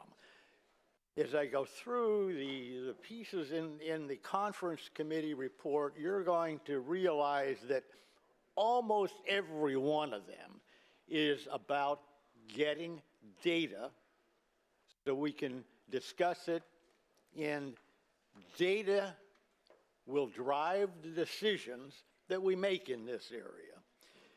The Conference Committee report on 1004 creates the Healthcare Cost Oversight Task Force and gives it a number of charges that it's responsible for. It provides health reimbursement arrangement credits for small employers that provide health savings accounts for their employees, physician practice ownership tax credits. It requires FSSA to research Medicaid reimbursement rates for each state and then calculate a national average Medicaid reimbursement rate. Going to be no questions. We know what they are, uncontroversial data. The Payer Affordability Penalty Hospital Fund is created. The only penalty in this bill is for a delay in hospitals making a report annually.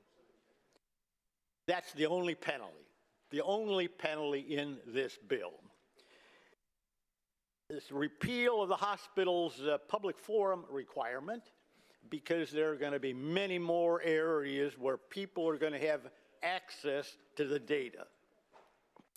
There's a site of service language with numerous exemptions, and it's really scaled back from where we started. There is in here a program to reduce or eliminate the need for prior authorization. It's a huge issue. We all know about it. We've all talked about it. The All-Payer Claims Database Advisory Board.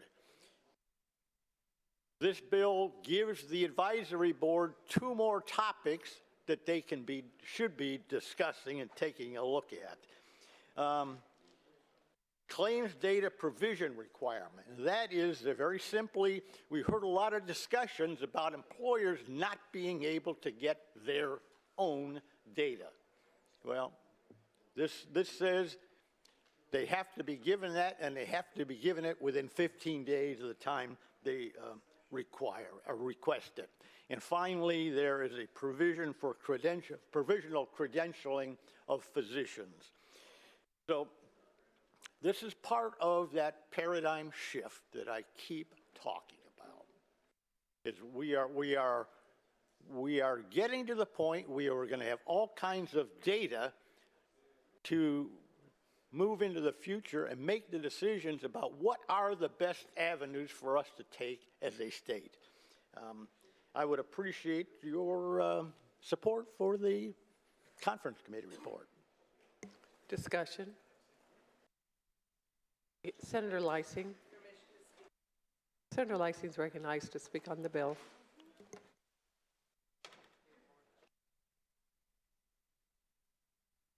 Madam President, members of the Senate, first of all, I want to thank Senator Charbonneau for all the work that he has done on this bill, because it's in a much better shape than when I first saw the bill. But I also want to thank some of our hospitals who have been really trying to address their cost issue. Now, I wish what we could all be focusing on is the future of quality of health care. Because when it's you or your family member or your best friend, you're going to want the very best quality.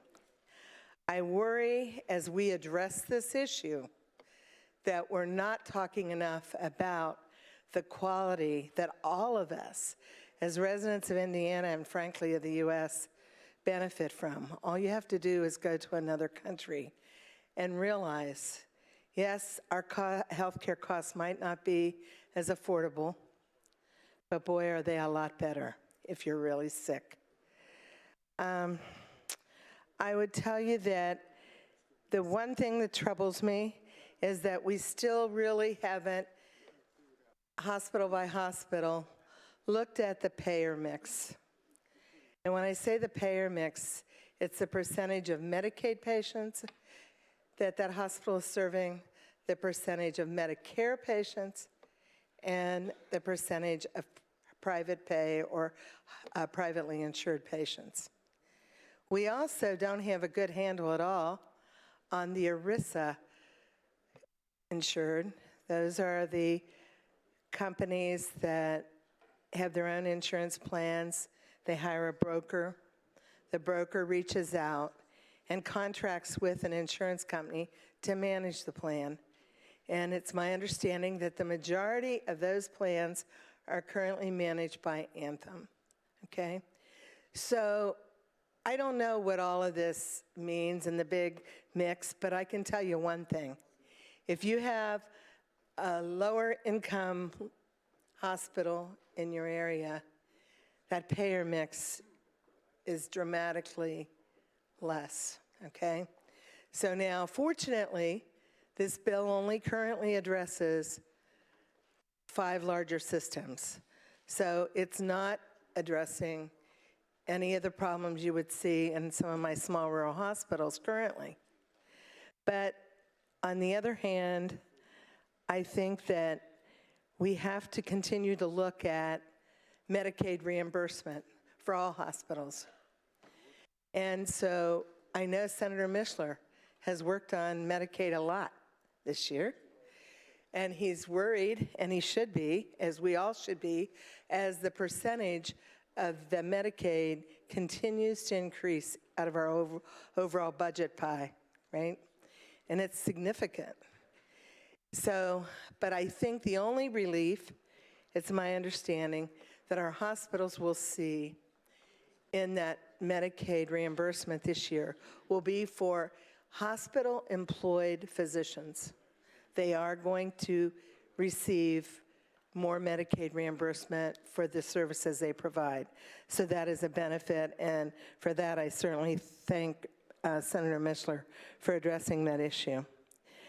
And the only thing I really wish, and I brought it up numerous times, that could have been fixed in this bill to make me to be able to vote for it would be if we would not have the 285% benchmark, so-called benchmark. Because I'm going to tell you that I believe this 285%, no matter whether we call it a benchmark or not, it's going to be perceived as a price control. And for those of you that are as old as I am, you'll know that in the 1970s, price controls were attempted to address cost. It was under, I believe, the President Nixon's administration, and it didn't work. So I hate to see us heading toward anything that would be perceived as price controls. And I'm afraid this 285% benchmark might be. And so you say, well, yeah, but it's only a benchmark. And we're going to collect all this data. And I think it will really show who maybe is overpricing and overcharging versus who is not. But this healthcare cost and oversight task force, when they got all that information, they then could have decided, without having this number in this bill, who was behaving or not behaving, so to speak. We have at least one of those major 5 hospitals that's under 285 already. So will they say, hey, if 285 is the benchmark, maybe we ought to increase our possible charges now while we can? And so you go, wow, that's not what we meant. That's not what we want. But they probably won't, knowing that everybody's looking and watching. Hopefully they won't. But I think also when in the news covers that we have this 285% benchmark in there, I'm going to have constituents that are going to think that we are going to allow hospitals to increase their price 285% over the present, because they're not going to understand what 285% of Medicare means. 285% of Medicare, I'm not sure what any of us know what it means, because Medicare varies by hospital to hospital, what they actually get from Medicare. So I really wish that we could have gotten that one sentence out of this bill, but we didn't. And I think that the fact that it's there is going to be problematic in several different ways. So hopefully people won't consider it as a price control. Hopefully those under 285 won't take advantage and increase their prices. And hopefully my constituents won't think we're going to raise their hospital cost by 285%. So I urge you to vote no on the conference committee. Further discussion, Senator Breaux. Senator Breaux to question Senator Charbonneau. He yields. Senator Breaux. Thank you, Senator Charbonneau. Boy, you have had some health bills this session that have worn me out, honestly. And I haven't followed this bill towards the end of the process. But one of the reasons I supported the bill when we were doing the regular session was because you had, let me go back. In the RAND study, they said that the national average that hospitals should be meeting was 260% of Medicare, correct? Correct. And so we had a lot of disagreement as to whether or not that was a valid number or the correct number or the best number. Yeah. So then in the other bill, I thought we had taken that percentage out and had instead placed in a task force or a third-party external operator to come up with, do the research necessary, bring the players together, and come up with what really is a true national average. Is that, am I remembering that correctly? Yeah, there are a number, well, yeah, was that number out at one point? Yes. Okay. So now we're at 285. Correct. And where did that come from? Well, I would say it was a number that came from the hospitals. It came. I'm glad you asked that question, Senator Breaux, because I forgot to mention it. That number was suggested by the hospitals. And the hospitals would prefer to see 285 versus 260 as a national, as the average that they should, the threshold that they should try to meet. Yeah, I think it's important that you understand at this point, the 285 number in this bill means a lot different than what the 260 in a prior piece of legislation meant. The 260 was early on, and I said early on in my presentation that there was a lot of contentious discussions, a lot of no discussions. And over time, the parties got together and talked, and we finally decided we were going to just totally eliminate any penalties on the hospitals tied to a number. However, we felt it was important that we have some number in there to at least measure ourselves against. And again, it wasn't our number, it came from the hospitals. And the penalty is out. There is no penalty involved in this for missing a 260 or 285% of Medicare. The only penalty, as I said in the presentation, was if the hospitals are required to make an annual report. And the penalty is, hey, if you don't make the report. Okay. That was in the earlier version. So then the 285 is really nothing other than just a barometer to kind of see how many are falling above it or below it. I'm glad you mentioned that. A barometer, be a good way to okay. refer to it. Okay. I feel like just throwing up a coin, and whichever side it falls on, I really don't know what's the best thing to do here. But bro, you have put a lot of time and a lot of thought in working with me on various pieces of legislation. I am sure that that by the time you get to your seat, I knew that was coming. you're going to see the light. I knew you were going to think that. Thank you. Further discussion? Senator Charbonneau, would you like to close? Waves close. Conference committee reports placed on its passage. The machine is open.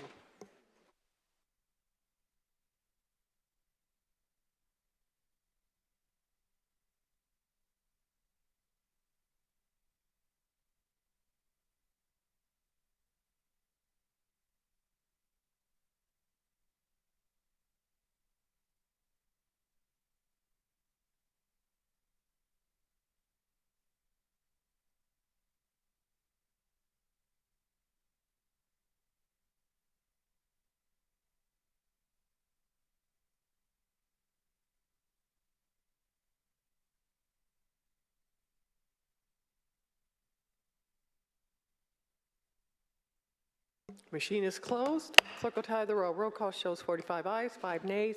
The conference committee report has passed. Secretary notified the House of the passage. Continue the roll. House Bill 1445, Senator Bohacic.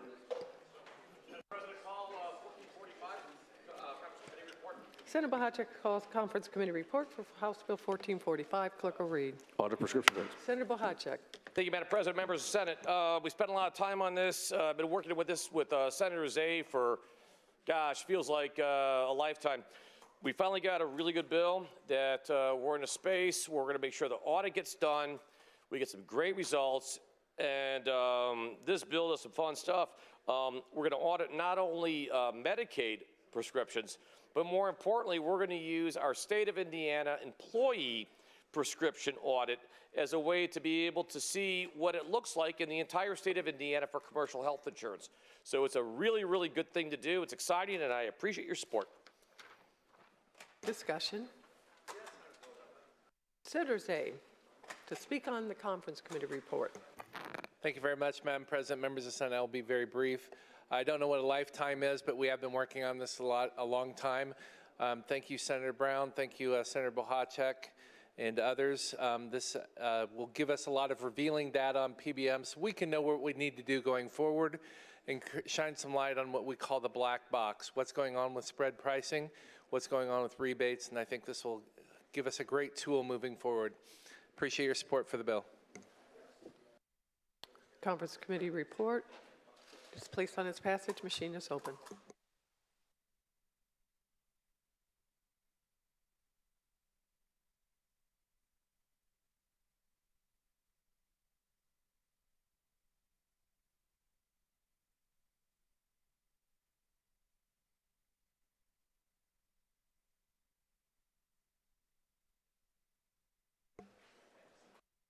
Senator Randolph.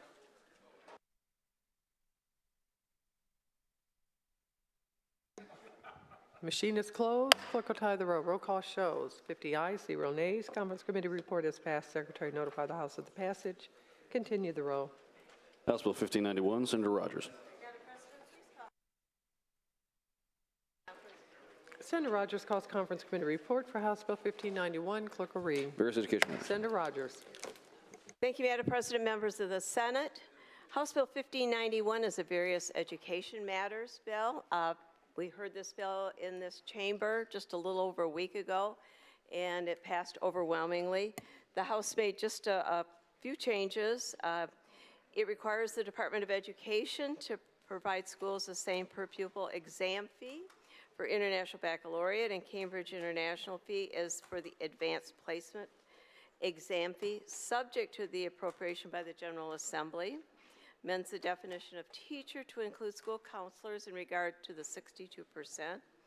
And it allows any course that meets the requirements of the CTE grant to be taught virtually, subject to the approval of the state board, and to allow those programs that require in-person training to be conducted at an employer or career center. And it requires the Department of Education to post the most recent results of the iLearn scores on their website, and the state board to assign a null grade for 2 years. Also part of the proposal for revised school performance, designation shall consider a number of metrics. And it also removed the second reading amendment by Senator Bohacic.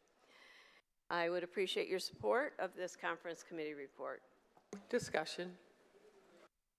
Conference committee report is placed on its passage. The machine is open.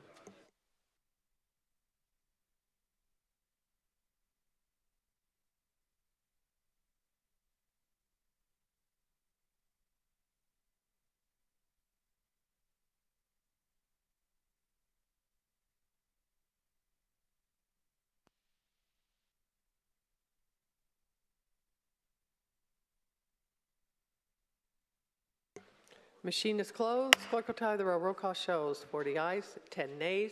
Conference committee report has passed. Secretary notify the House of the passage. Is there further business to come before the Senate? Senator Holdman for an announcement. Thank you, Madam President, members of the Senate. This is a very important announcement for the Majority Caucus. We will no longer caucus this session. Further business? We have a message from the House. Senator Bray for an announcement and a motion. Thank you, Madam President, members of the Senate. The Rules Committee will meet immediately following our recess and hear the following bills: House Bill 1318, House Bill 1001, House Bill 1454, House Bill 1499, and Senate Bill 3. That's 1318, 1001, 1454, 1499, and Senate Bill 3. And Madam President, I move that we do now recess until the fall of the gavel. The Senate stands in recess to the fall of the gavel.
The Senate is reconvened.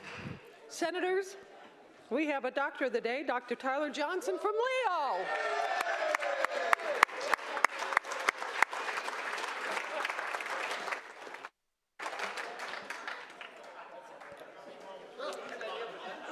We will now move to addendum.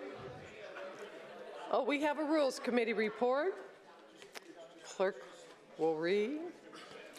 Madam President, Senator. All those in favor say aye. Opposed, nay. Committee report is adopted. We have a report from the President Pro Tem. Clerk will read. We don't have a report from the President Pro Tem, and the clerk won't read. We will now move to the addendum number 5, beginning with Senate Conference Committee reports eligible for action. Clerk will read the roll. Senate Bill 3, Senator Holdman.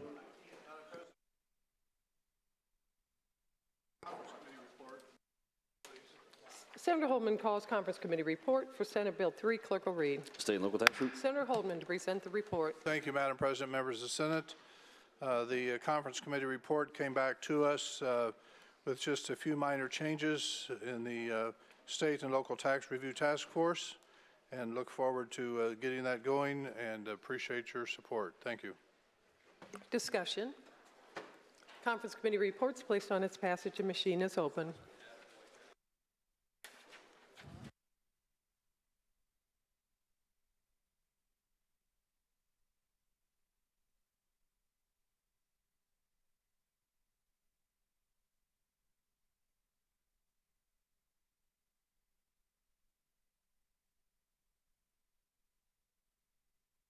Senator Young, Senator Yoder.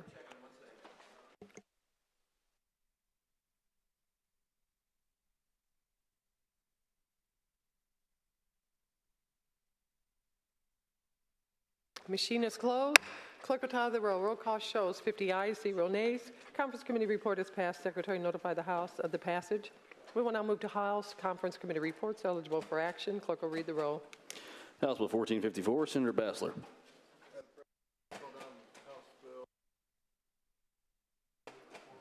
Senator Bassler calls Conference Committee report for House Bill 1454. Clerk will read. Low Government Finance. Senator Bassler to present the report. Very good. Thank you, Madam President, fellow senators. We were able to get it whittled down to 235 pages. I'm not sure if that's something I should be proud of or ashamed of. I am pleased to say that although you may recall the prior vote on this, I actually voted in opposition to this bill, but we've cleaned it up and improved it enough that I will be voting for it, and I'll encourage you to do the same. But having said that, I'm very serious, like I said the other day, that if you look hard enough, you can find something you may not like that well in this report, or in this bill. But I think you'll also find a lot of things that you will move our state forward in many different areas. I will just speak briefly, really just going to kind of cover the topics that are dealt with, and I'll be happy to take any questions. There's language related to broadband grants. There's also several sections related to the South Lake Mall appeal process and the ramifications of that related to Maryville schools and the city of Hobart, and then the various overlapping taxing districts in the county. We have some information about, or some parts of the bill about negotiated bond sales, some changes to and technical corrections to the Indiana Code related to DUAB, bond bank lending. Again, this is somewhat of a knock-on effect from the South Lake appeal process. State educational institution capital projects, bid thresholds, ready grants, mini mill being allowed to go into pool 5, county land orders, partial characteristics, data analysis, the assessment process for apartment buildings. We were able to work through that to get it in a good place. State distributable property, controlled environmental agricultural properties, exemptions for certain cemetery properties, geothermal equipment deductions, sales disclosure forms and deductions, some modifications to the appeals process in general for property taxes, certified net asset values. There were several sections related to fire districts. Got information, or there's some parts of it about Sugar Creek Township fire protection, also Otter Creek controlled projects, interest and waiver of penalties for local governments that want to do a tax amnesty, PETA-BOA quorums. Believe it or not, there's still some DLGF language in here. A lot about food and beverage transparency, food and beverage tax transparency. Supervising, assessing officials, nonprofit agricultural organizations. We had some cleanup from Senate Bill 2, had to do with taxation of pass-through entities.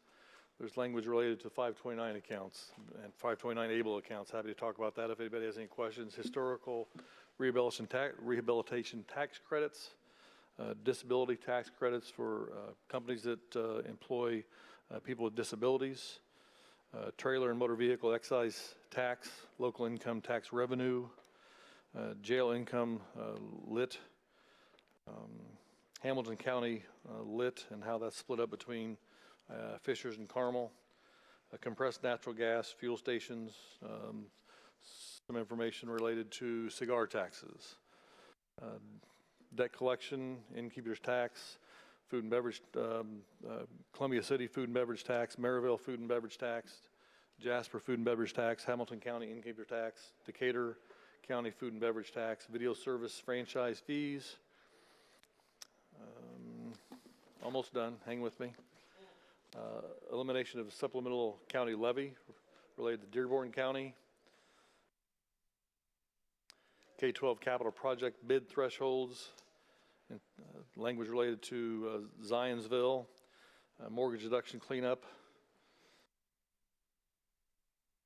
This is my last page. Exemption for certain cemetery properties. temporary exemption for senior living facilities until we try to get maybe a longer-term solutions on like how those are exactly taxed from a property tax perspective.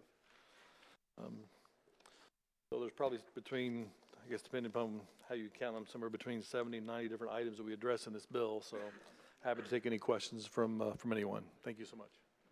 Discussion. Yes, Senator Qaddoura. Senator Qaddoura is recognized to speak on the report. Thank you, Madam President, members of the Senate.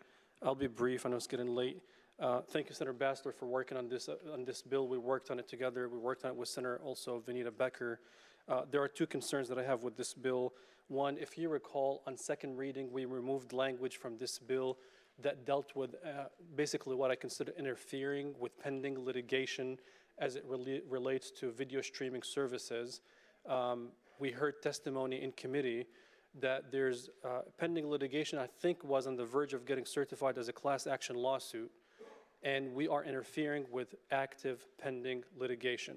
I'm personally not comfortable with that. I don't think it is appropriate for us as a General Assembly to be kind of going around the judicial system by predetermining the outcomes of cases. So that's the first concern. The second concern, on page 159 of the committee report, there was language that was added that further narrows down protections for rental inspection across the state of Indiana. This language is new. We did not discuss that language in the Senate. And this section on rental inspection deals with living conditions in the state. And we know that we have a problem with living conditions in the state. We discussed it extensively this session, and I'm not comfortable going in a regressive manner on protecting tenants in the state of Indiana. These two sections bring me major concern, and I will not be able to support this bill for the interference of pending litigation and furthering the regression on improving living conditions in the state of Indiana. So I ask you to oppose it. Thank you. Further discussion. Yes, Senator Freeman. Senator Freeman is recognized to speak on the report.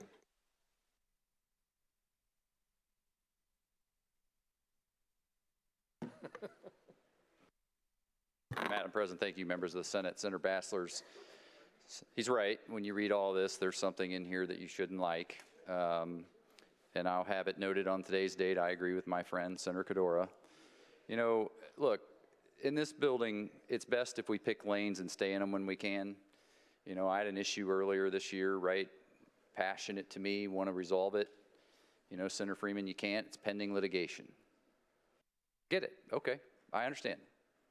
Fair game. Stand down, wait another year.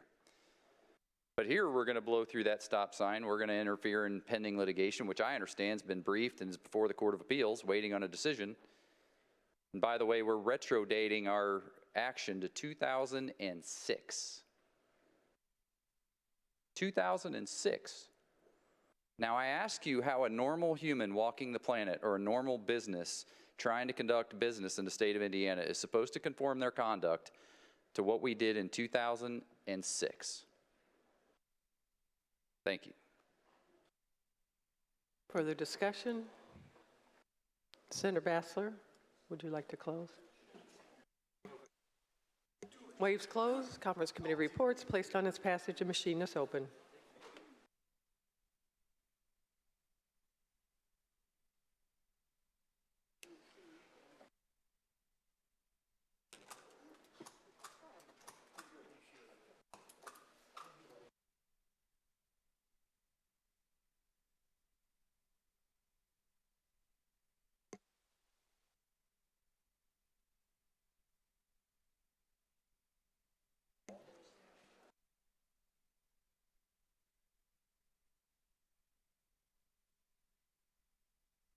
Senator Zay, Senator Buck. The machine is closed. Clerk will tally the roll. Roll call shows 35 ayes, 15 nays. Conference committee has passed. Secretary notify the House of the passage. Continue the roll. House Bill 1499, Senator Holdman. Senator Holdman calls conference committee report on House Bill 1499. Clerk will read. Various action members. Senator Holdman to present the report. Thank you, Madam President and members of the Senate. 1499 has returned to us with a couple of changes, and we've agreed to these in the conference committee report. There's a temporary pay 24 cap on operating referendum school tax levies. The MLGQ changed from our 5% to 4% for 2 years, calendar year 24 and calendar year 25. Control of controlled projects and allowance for a maintenance emergency. And also, these are the things that were taken out of 1499 and moved to 1454 that Senator Bassler spoke to earlier. Senate Bill 37, which was Senator Gaskell's bill on guardrails for food and beverage tax. The food and beverage tax for Columbia City, Jasper, Merrillville, Decatur County, and Monroe County. The innkeeper's tax issue for Hamilton County, Park County, Tippecanoe County, and the DNR situation. And then also the lifetime trailer registration fee and license that Senator Dorio presented. Be glad to answer any questions. Thank you. Discussion. Conference committee report is placed on its passage. A machine is open.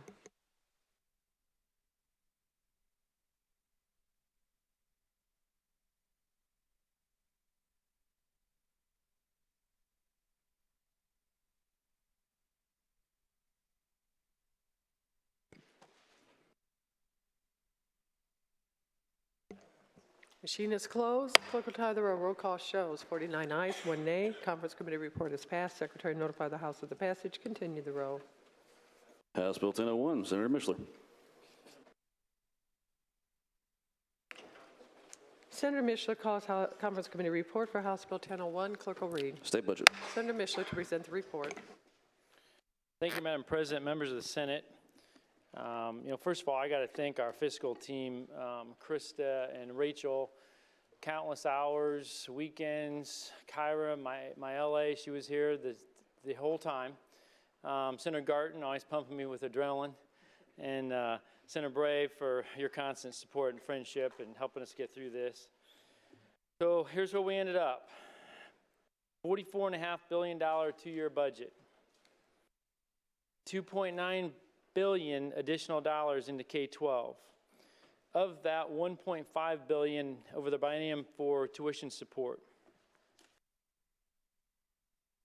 We create academic performance grants to include honors, diplomas, associate's degrees, Indiana College Core, dual credits, and early graduation. We continue our version of the property tax sharing with the charters as we had in our version. The House made a couple changes. They limited it to 4 counties and extended it out 1 year. It won't start until 2025. The charter grants will increase to $1,400 a year in each fiscal year. The Career Academy, career scholarship accounts will now be a line item at $5 million and $10 million. That was House Bill 1002. Increases the eligibility for choice to 400% of free and reduced lunch, and it removes the pathways. Provides an additional $700 million contribution in 23 to the pre-96. Provides $100 million in academic initiatives. We had it for recovery. The House wanted to add a few other things, so we have learning and recovery at $35 million, crossing the finish line at $5 million, science and reading at $40 million, and early literacy at $20 million. Increases the pre-K funding by $5.4 million, and we increased the eligibility from 120% of federal poverty level to 150. We cash fund some additional projects that were not in our budget. We have the IU Indy Science and Research Building, Purdue Fort Wayne Music Building, and the Purdue Indy Engineering Academic and Student Success Building. We fund the College Success Program at $5 million. We did it for $10 million, and the other $5 million we give to Martin University. Increases the medical examination or education grant by $2 million a year. We fully fund the Medicaid budget at $7.9 billion. I stood up here a week ago and said that's $2 billion more over the biennium. In just a week, it's now $2.4 billion more over the biennium. So again, Medicaid is growing at a record pace, and it's outpacing our revenue stream. It's outpacing it almost double. Medicaid's growing at 6%, and our revenues at just over 3% each year. So with that, we create the Medicaid Oversight Committee. Years ago, we had it. I was on it. We bring it back, and you know, we have all these people have bills to extend the services, expand the services for Medicaid, and we felt by bringing this committee back, they could vet these programs in the summertime and then see what we want to pass through the legislature. The mental health funding is increased by $170 million over the biennium. Public health, $85.5 million in year one, $163 million in year two. We send the legal pilot program from DCS to a summer study committee. We accelerate the income tax reduction. It was originally to be at 2.9 in 2029. It will now be at 2.9 in 2027. We create the alternative home ownership tax credit, which is the habitat tax credit, $2 million a year. We fund economic development and workforce initiatives. We fund Turnstone for $2 million over the biennium. We fund the entire compensation study for the governor at 14.5%. However, we do say it requires budget committee review in the future for any kind of revision or adjustment by the administration other than just normal pay increases. Provides $20 million in 2024 to low barrier homeless shelters. Funds the IDDC at $20 million a year. Provides $6 million a year to Clean Water Indiana. We added a couple capital projects. All of them were funded in the last budget, but these two, $5 million from McCormick's Creek campground repair. That's due to the tornado destruction. And then we ended up putting $10 million in for the Harrison Conservation Trust. And then we fund deferred maintenance at $150 million over the biennium. I'll be happy to answer any questions. Discussion. Senator Melton. Senator Melton is recognized to speak on the conference committee report.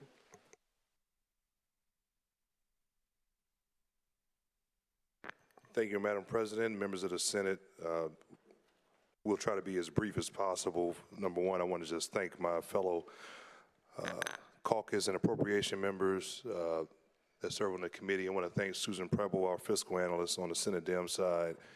And I want to thank Senator Mishler as well as Krista and everyone that has worked with us. And before I dive deep into my remarks, I think every session or every budget I've been able to work with Senator Mishler, I have an appreciation of the process and how much that has to be balanced from both sides and I guess the negotiations that have to take place.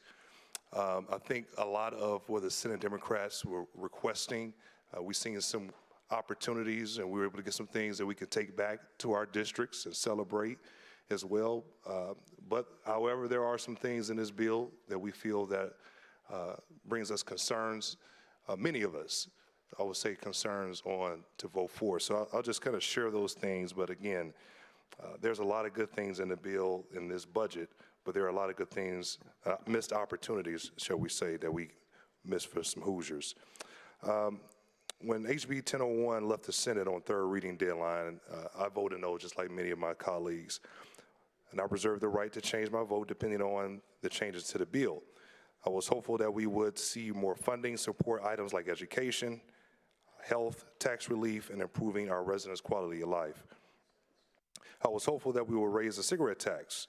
And we brought forth a plan that we felt that could address and be able to fund a variety of things, such as Senate Bill 1 and Senate Bill 4, and fully fund those initiatives. That would provide public retirees also the 13th check. That was something that our caucus was extremely passionate about. The unveiling of yesterday's CCR made it very clear that our hopes would not come to fruition. Even with our revenue forecast showing a projected $1.5 billion over the biennial, we still fall short to make sure our residents come out on top with this budget in various areas. Support for mental health was a top priority for our caucus, and we were pleased to see that our colleagues on the other side were also looking to prioritize the health of our residents. And again, I want to thank Senator Pryor for his hard work on Senate Bill 1 and Senator Charbonneau on Senate Bill 4. However, the continued underinvestment that we feel in both mental health and public health in the budget is a real cause for concern.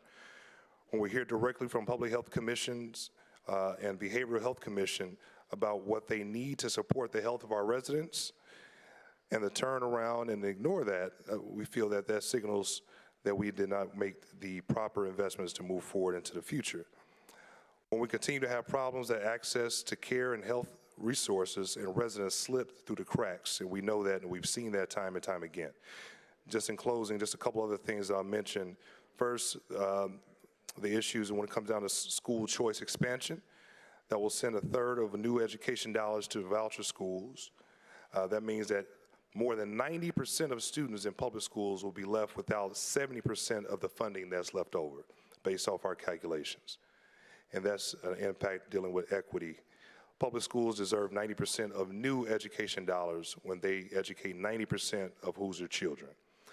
With this budget, we feel as long as bills like Senate Bill 491, Senate Bill 486, and 1447, public schools are about to be severely hurt by the decisions we made this sessions. With that, I'll just summarize. I know many of our caucus members will share their ideas and thoughts. I just want to kind of summarize what we feel might have been missed opportunities and high priorities this particular session. But again, I'll personally be voting no on the bill. That doesn't negate all of the great things. I think, you know, in my district in particular, we have the $9 million for the Gary Airport and infrastructure projects and a variety of other things that we believe is going to help move the state forward from economic development with the IEDC, with the READY grants that we've seen success around the state. So with that, I'll just ask any of my other colleagues to chime in. Further discussion, Senator Young. Senator Young to speak on the report.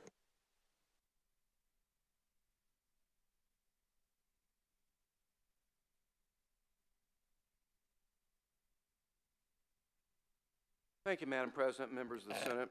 I can't remember the last time I've ever spoken about a budget. It had to be sometime when I was in the House. I don't think it's ever been here.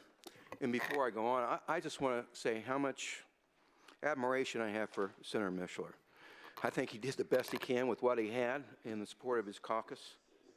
And I'm glad he made that catch this morning about 4 or 5 o'clock. And then a bunch to everybody in this room. So I just want to tell you thank you for staying up all night to find that, because we could have been in big time trouble had you not done your job. And he was able to read the bill. I haven't had the opportunity to read the bill. I've been reading it in and out as I went back and forth. I got to page 139 of this bill, but I couldn't read anything in this bill. I don't know what's in this bill. I don't know what's not in it compared to this one. I know they're different because I can see and look at the pages that they're different. But I have no idea. When I served over in the House of Representatives, I was probably a lot of legislators. I didn't read every bill. I trusted people. I never did that because it took a lot of time. But when I found one time in a conference committee report, it was one I had, that language had never passed, that I wasn't in favor of it. Somehow, back then, we had an outside printer do our bills. And they put in language on choice of physician that our party has never been for. And had I not read that conference committee report before, well, actually, it wasn't a conference committee report. It was the bill, the copies we get as authors, that would have gone over to the governor's office. That language is in that. And had they signed it, that would have been law. But I caught it because I read it. I remember times over there when we were in the minority, Senator Becker, I know you'll know this too. We didn't get the budget until we were voting on it, and it was laid on our desk. We never had a chance to read it. I was over there times when we had a speaker over there that said, hey, this is a technical amendment. I'm sure you'll remember this one. It was a comma. All it was a comma, he said. But you know what the difference was? $39 million from $3.9 million. That was the technical correction that happened. And I'll tell you what, ever since that time, I made a decision that no matter how much it'd take me to read this, I was going to read every dang bill we had, so I could always say I knew what was in the bill. Now, I'm a human being. I make mistakes. I could read it wrong. I could interpret it wrong. But at least I did the best job I could based on the skills and ability my God gave me to be able to read and understand. But still being a human being, I can make mistakes. But it would be a mistake for me tonight to vote on this bill at all, because I hadn't had a chance to read it. I don't know what in the heck is in it. I know there's some things I don't like. I know there's some things I do like. But to get to page 139, and I've been reading it all day, in a 244-page budget is not right. Now, Senator Becker and some of the other ones that we served with, and Senator Cook was over there, we've passed that 24-hour rule over there because we were not getting an opportunity to even read these bills. That's why we passed that rule. Over here, we haven't really had that issue or problem. We've gotten in soon enough, and you don't need all day to read it. You don't need 24 hours. But I always thought the time was adequate. There's some places I would skim over, but I'd read the most important things, at least I thought. I had 29 questions from 139 pages, and Ryan was nice enough to talk to me and answer some of these questions, and I really appreciate that. But I don't know what's in the other 100 pages, 105 pages. And I got to pass judgment on what I should do. Now, I'm not speaking for anybody else in this room other than myself. But I take my oath personally. I want to know what's in these bills. I want to be able to tell the citizens I represent that I read this bill, all these bills, and I know what's in it or not in it. And again, as I explained earlier, I can make mistakes. But at least based on my ability as a human being to be able to read it and understand it. But I didn't have that opportunity tonight. I know what the rules are. If you're in this chamber, you got to vote. But I don't know if I'm casting the right vote or the bad vote. And with that, I can't vote whatsoever. And this, I don't remember I've ever done this before. But I don't feel very good about being able to cast a vote on this bill. I hope it works out. I hope it does. But I don't know for sure. And with that, I'll have to bid you farewell. Further discussion, Senator Qaddoura. Senator Qaddoura is recognized to speak on the conference committee report. Thank you, Madam President, members of the Senate. I want to first thank Senator Mishler. As I said it before, has been very thoughtful, very respectful, very civil, and these are the qualities that I appreciate in all of us as colleagues. I also want to reiterate, as we spoke right before the vote on this budget, that this budget does not reflect Senator Mishler personally. It reflects the collective negotiations of almost 150 people. So any positive, I attribute it to the collective body, and any critique I offer also to the collective body as it relates to the policies that were included in this budget. The biggest piece for me in this budget is education. As a person who came from a marginalized background with poor parents who struggled to put food on the table, it was education that lifted me up from poverty. And I firmly believe that every child deserves that opportunity. I'm not going to give my opinions. I'm going to share the facts from the budget with the numbers. If you look at the numbers, traditional public school corporations in this budget, with 951,000 students, in 2024, they receive 5.4%. In 2025, that drops to 1.3%. So please hear that out. 950,000 students, close to 1 million, they get 5.4 in year 1, 1.3 in year 2. The voucher program for 53,000 students, they get 72.6% increase. 72.6% increase in 2024 and 14.5% increase in 2025. 53,000 students get 72.6% increase. Also, according to the budget, not my opinions, the budget raises the FPL for On My Way to Pre-K from 127% of the federal poverty line to 150%, which I fully support.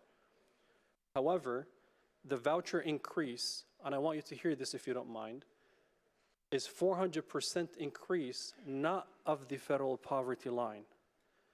It's 400% increase of the free and reduced lunch, which equates to 742%, 742% of the federal poverty line.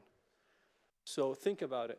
What this budget is sending a message is that if you're a family that makes close to $250,000, and I cringe as I say these words because it's taking heavy toll on me.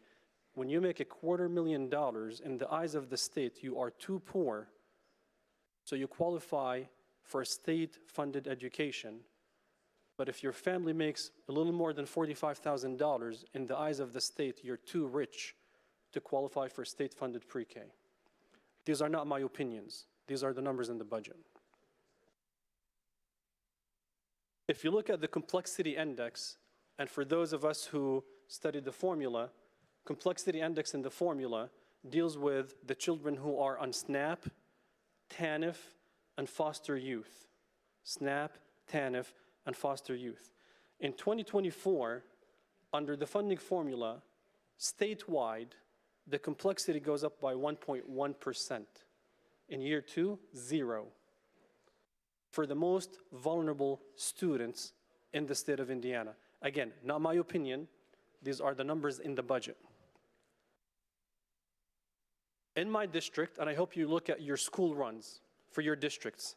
In my district, Pike Township, a predominantly African-American community with over 80% of African-American students and minority students in the school system, their complexity in 2025 is negative 1.1%, according to the school run. Their overall funding is negative 0.1%. In my school district in Washington Township, one of the most diverse school districts in the state of Indiana, in year 2, complexity funding is negative 1.3%.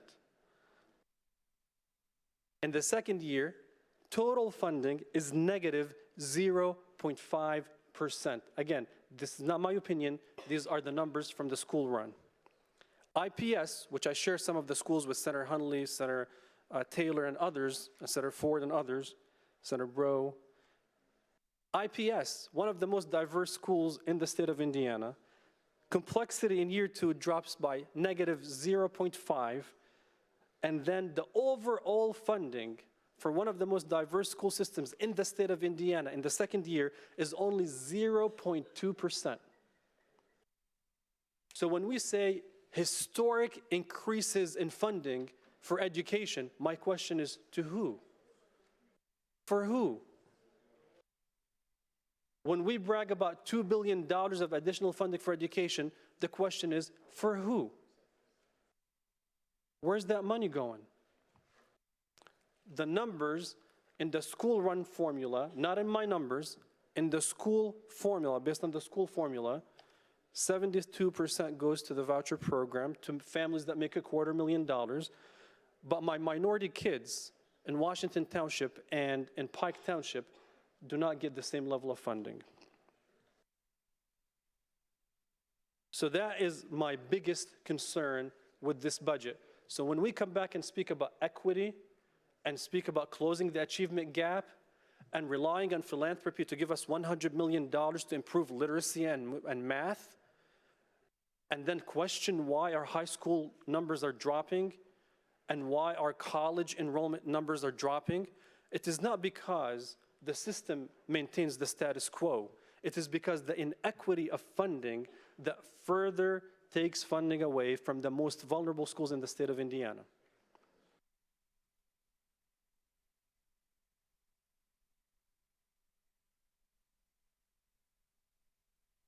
This bill has so many things that, and I will conclude on a positive note when I conclude in a couple of minutes, but I'll talk about the couple of things that I still have that I disagree with. We talked, Senator Kreider, who's an amazing advocate for mental health. He's a champion of this, and I'm honored that we follow his footsteps and work with him on co-authoring Senate Bill 1, working on mental health issues. He championed these issues before I even was elected. We attended community events together. We spoke on panels together. Hoosiers demanded from across the state fully fund Senate Bill 1, fully fund the 988 system, fully fund the certified behavioral health community centers. Address that Behavioral Health Commission recommendations that shows $4.2 billion of lost productivity in Indiana because of untreated mental health issues. This funding, while I'm appreciative of the increased funding for mental health to the tune of $50 million a year, it still falls short by almost $80 million a year for mental health based on the recommendations that we came up with.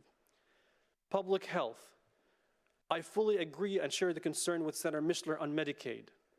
But I also agree with Senator Charbonneau when he said, and other colleagues that I spoke with privately, how can you deal with Medicaid if we're not investing in the prevention side? If we're gonna wait till people continue to be sick, then that Medicaid $7.9 billion will grow to $8, $9, $10, and $15, and $20 billion. Which one is more strategic?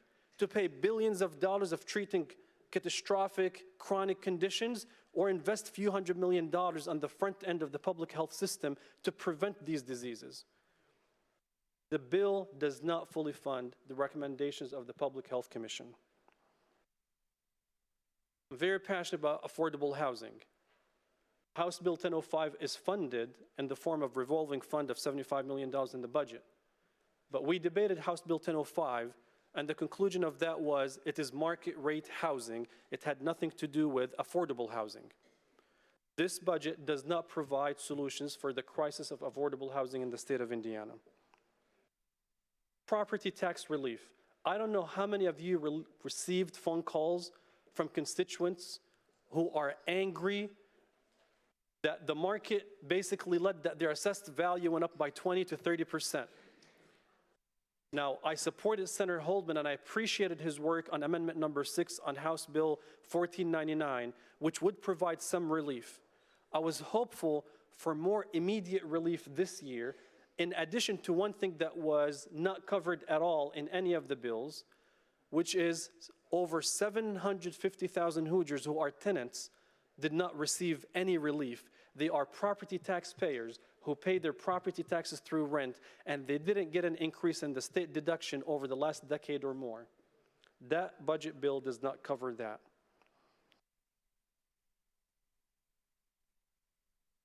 $13th check for teachers. I know some might think this is an entitlement, some might argue for COLA, some might argue for 13th check. But friends, it doesn't look good when we as a body include 88% increase for elected officials and our teachers get 0 increases. It doesn't look good.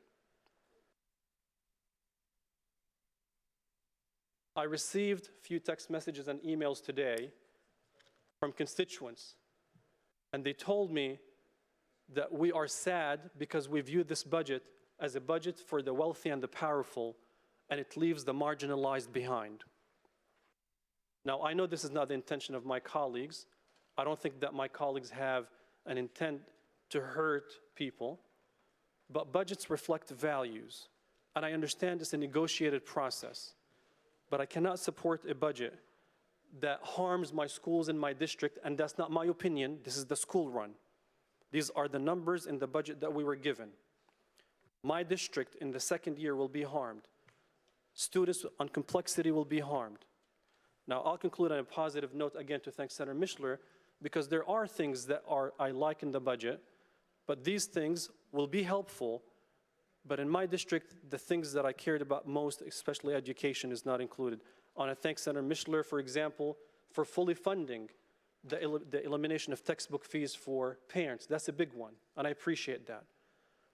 I appreciate Senator Mishler for funding the homeless shelter concept. That's a big one.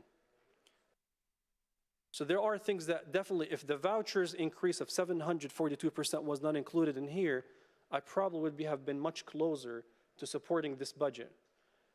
If the doubling down on the charter school sharing language of property taxes, which is a bad public policy in my view, wasn't here, I would be one step closer to supporting this budget. But a budget that doesn't fully fund public health, doesn't fully fund mental health, doesn't fully fund the most complex schools in the state, is not a budget, in my view, that is responsive to the needs of the Hoosiers. I will be voting no, but I want to be sure that Senator Mishler hears from me that I appreciate you. Again, this is not a reflection of your priorities, it's the collective body, but these are deficiencies in the budget bill that I hope we can rectify in the future. Thank you. Senator J.D. Ford. Senator J.D. Ford to speak on the conference committee report. Thank you, Madam President, members of the Senate. I know it's in the wee hours of the morning, so I'll try and keep my comments brief. But we know that budgets are about priorities, and the priorities in this budget, sadly, are not the priorities of the district that I represent. And I can't support putting more than $3 billion towards a pension plan when public school funding not only won't be keeping up with inflation, but districts like Pike Township, who I also represent, so thank you, Senator Qaddoura, for bringing that to light, will see less funding in the second year of the budget. And even with the latest school run, our schools, particularly in my district, will take a shellacking. This budget also will spend about $500 million to expand vouchers for wealthy families when we're barely expanding on my way pre-K. Families making more than $220,000 can get private school vouchers. Meanwhile, pre-K eligibility, it's only about $45,000 for a family of 4. When we learned that state revenues would bring an additional $1.5 billion over the next 2 years, I was confident that that would mean that we would fully fund SB 1 and SB 4.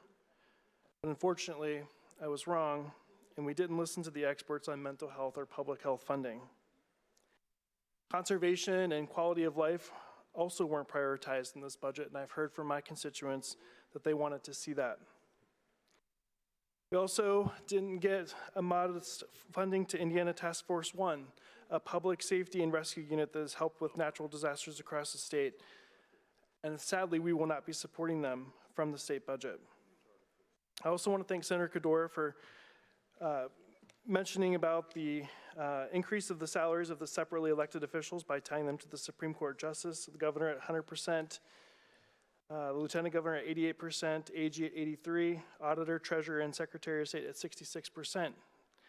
And the one that puzzles me the most is the recent one, which is the secretary of state who just began his job, and now he's getting a salary increase. And I think that's shameful, as everyday Hoosiers are struggling, and we're sitting on this money.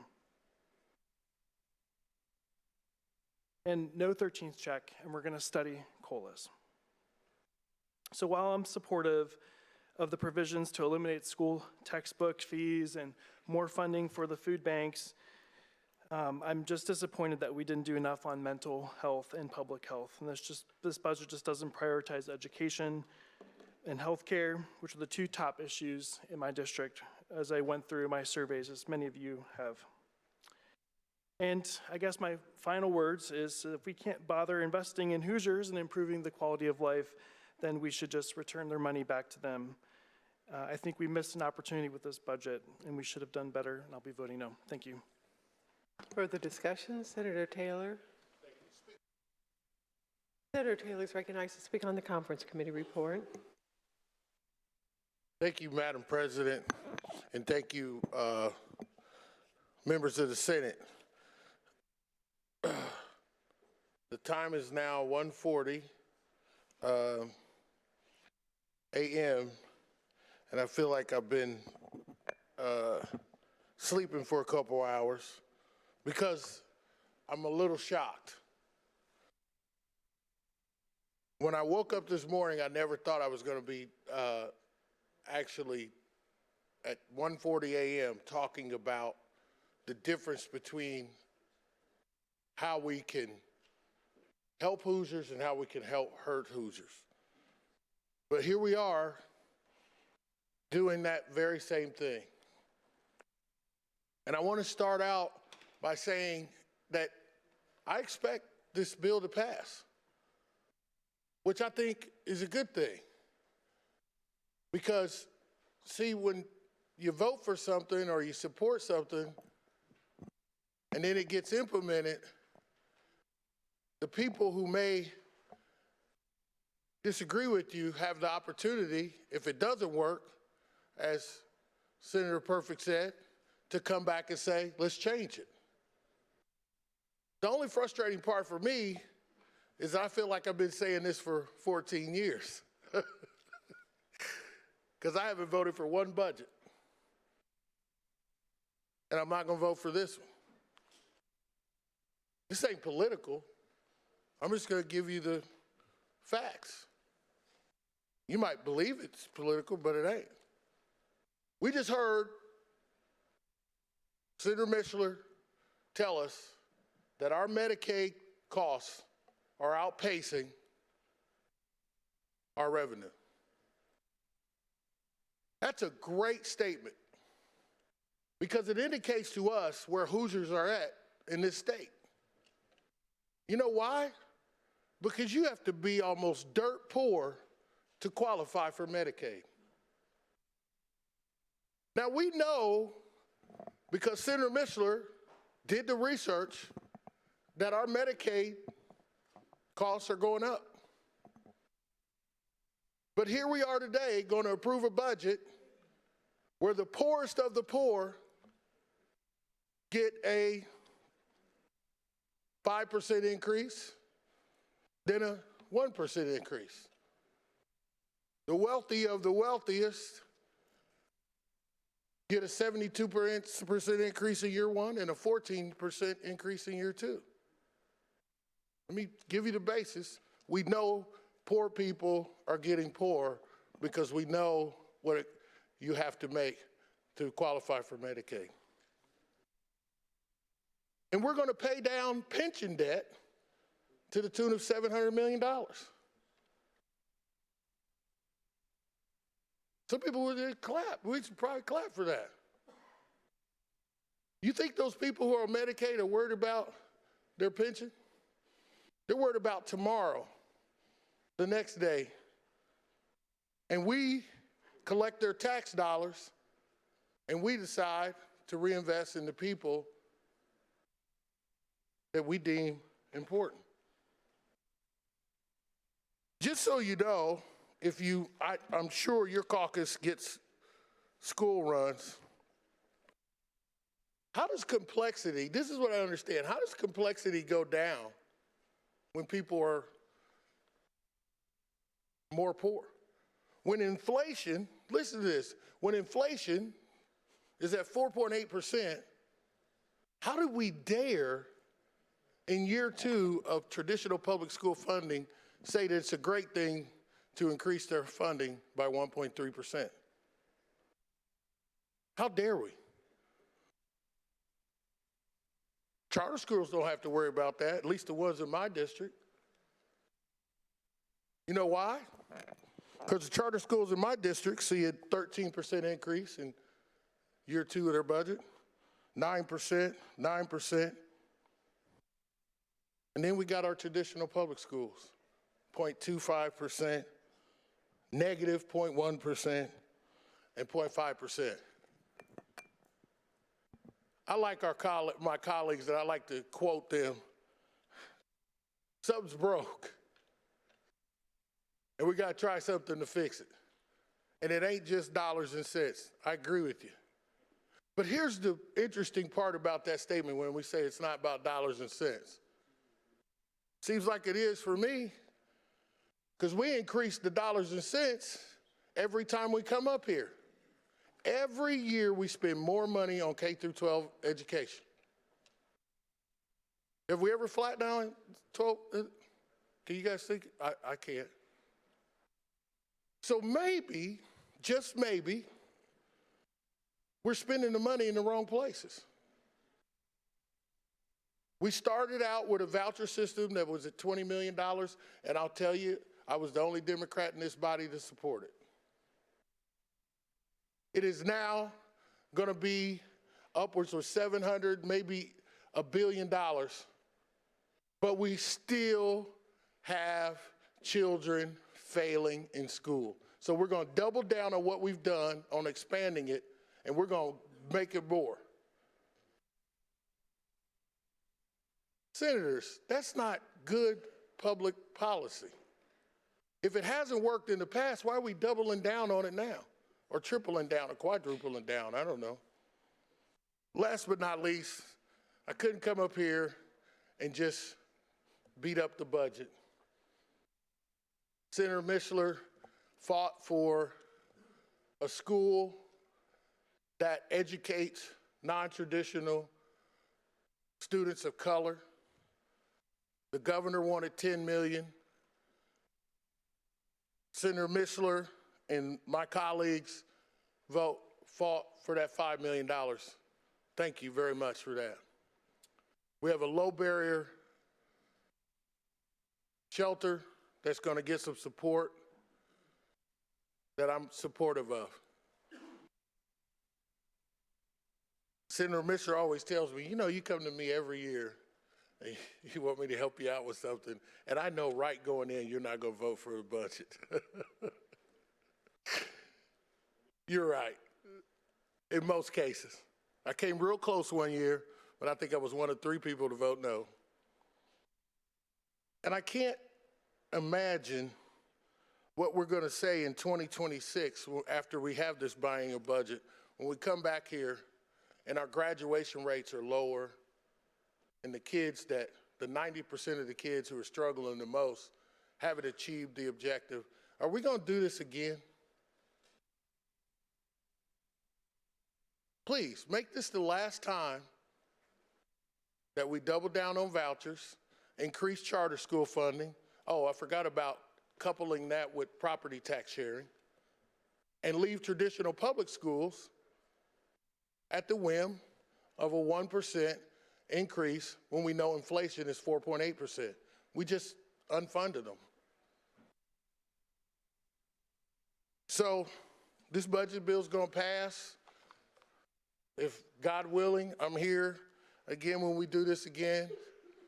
I might pull up the speech and say, here we go again, doing the same thing we've done before, expecting different results.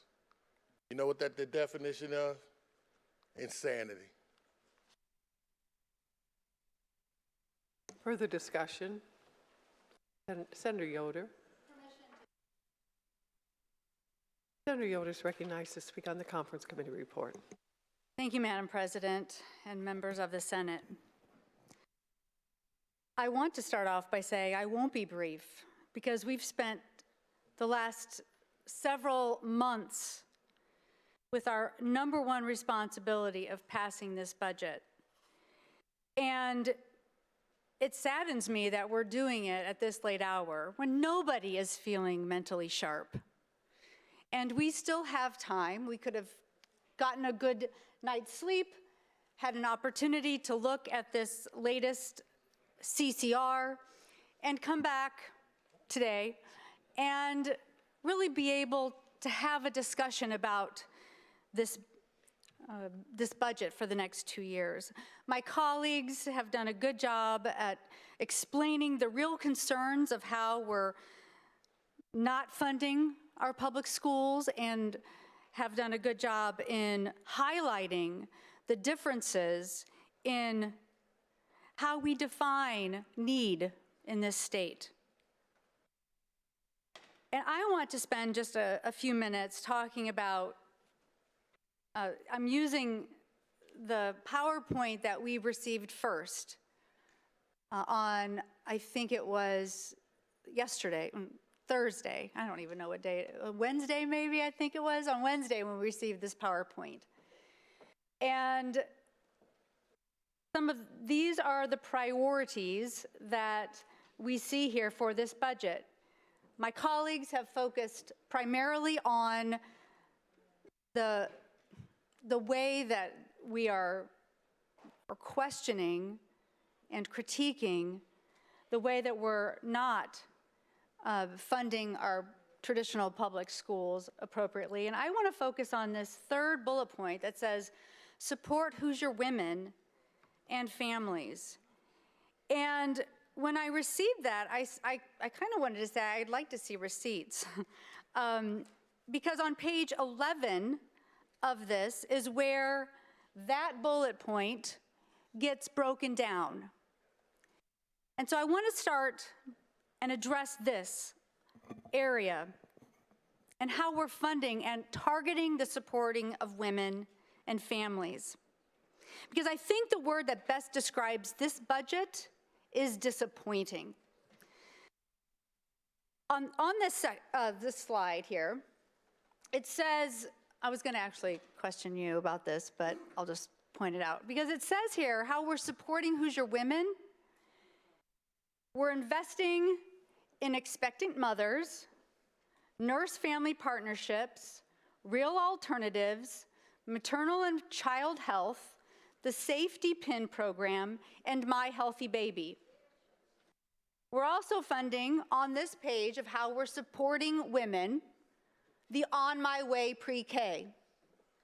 We're also supporting Hoosier women by increasing the funds for all pro dads to promote fatherhood. And we're also supporting Hoosier women by funding the Commission on Improving the Status of Children.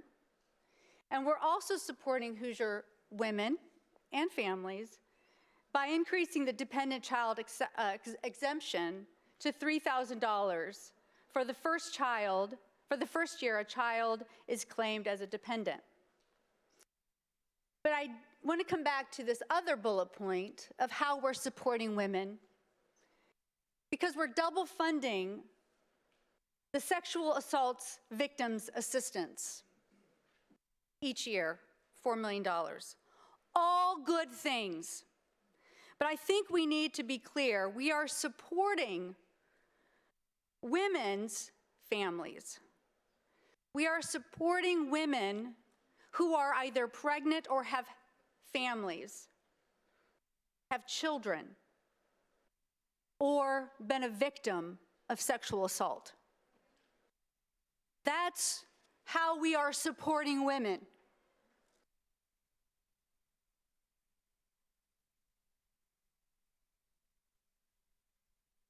Throughout this session, we've missed some opportunities because we do have some professions that are majority female. Teaching, counselors, librarians, DSPs. And these professions are chronically undervalued, chronically underpaid, and chronically overworked. And in most cases, we are keeping that devaluation status quo, especially in this budget. And I would say that we've engaged in an all-out war on many of their professions, especially when it comes to teachers. We've cracked down on collective bargaining, we've censored their classrooms, and we've practically turned them into informants. We punish teachers' compassion and question their professionalism. What reason are we giving them to stay? A stellar paycheck? I don't think this budget is going to do anything to assuage our teachers' fears, because we're certainly not answering their calls. The education funding in this budget is absolutely lopsided. Vouchers are the undisputable winner in this budget. 90% of our schools, students, and teachers are losing out. I know that some of my colleagues across the aisle didn't like this budget because of how, they don't like this budget because of how much money is not going to traditional public schools. But that's at the cost of prioritizing vouchers. So I really do hold question this idea of supporting Hoosier women, because I think it's supporting some women, and it clearly communicates the value that we're placing on women in this budget. And something that's even more alarming is the language in this budget to defund the Kinsey Institute. We were told at the beginning of this session that we would not fall prey to culture wars, but so much of my time on education this year has been spent on culture wars, in health, on culture wars. We passed 480, we passed 1608, we've passed a version of Senate Bill 12, all culture wars. And in this budget, it's reflected again in defunding the Kinsey Institute. And let me draw some connection on how we are not supporting women specifically because of that. The result of us not funding the Kinsey Institute will be to defund a rural Indiana program that works to address the prevention of sexual assault on girls and women. And that's what we're going to defund. Currently, we're saying that a woman is going to be supported if she's sexually assaulted. It's on the slide.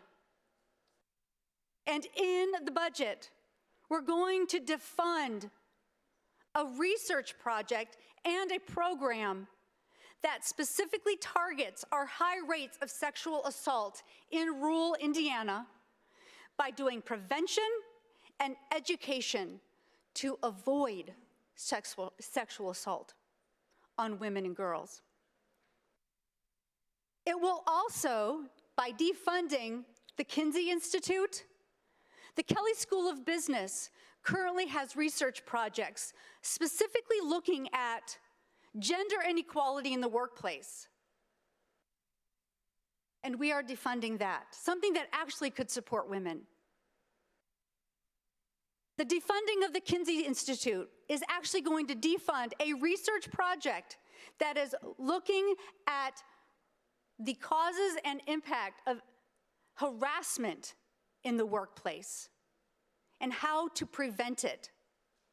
And defunding Kinsey Institute, that's taking away that support that ultimately could be there for women. So I really bring into question this fancy bullet point on page 2 of this PowerPoint slide. One of the biggest disappointments is I pushed really hard and worked tirelessly to exempt menstrual products from sales tax this session. Something that would help women and girls. I remember my ride or die best friend when we were growing up. I learned that she had to buy these products herself, along with soap and deodorant and toothpaste. And I couldn't believe it. You know, menstrual products are not a luxury. They are a necessity to leave the house if you are a girl or a woman. You can't go to your job. You can't go to school. You cannot engage the economy. You can't leave your house. And yet, we are funding programs in this budget, I'm going to say it, with blood money. With money off of girls' and women's periods. because we didn't have the will to say enough. We are one of only 22 remaining states that tax menstrual products, because the majority of states have identified this as unconstitutional because it disproportionately impacts just women and women alone. Biologically, there is no way to avoid it on paying this tax unless you have a hysterectomy. We've heard how we need more people in nursing, we need more people in teaching, we need more we heard that across the line. I actually think Senator Buchanan said we need people in every single occupation. Our workforce is hurting. So why are we taxing the very thing that women need in order to go to work? Why are we making money? I guess I want to know, women and girls, what are we funding? Are we funding a sports complex? I think we are, because approximately $5 million a year is raised off the revenue of women and girls paying taxes on menstrual products.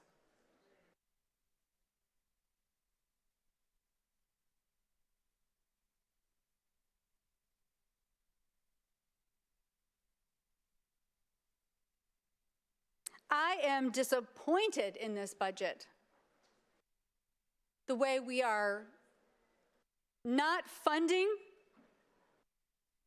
the way that the majority of Hoosier students go to school. I can't even imagine what some of my colleagues experienced when they saw a negative investment in their schools over the next 2 years.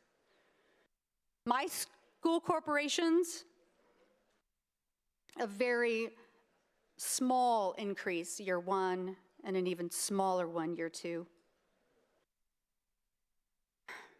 If we value free speech, we cannot accept this, because defunding the Kinsey Institute is censorship.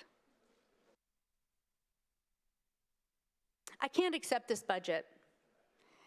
And I cannot believe that after months of working on this, this is where we're landing. We've heard a few good things in this budget, but there is far more bad.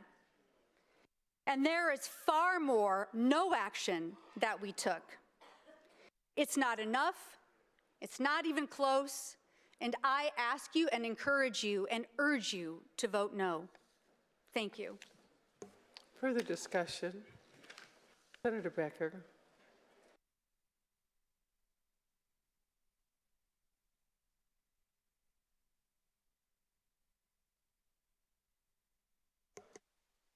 Senator Becker to speak on the conference committee report. Well, that's a hard act to follow, Senator Yoder, but thank you for your comments. I know this doesn't make me very popular to come up to speak against the Republican budget, but I have to, because I'm one of those people that was around in 2011 when we first started the voucher program, and it was supposed to be for the poor, and you had to spend at least a year in a public school and all those parameters around it, and I didn't support it then.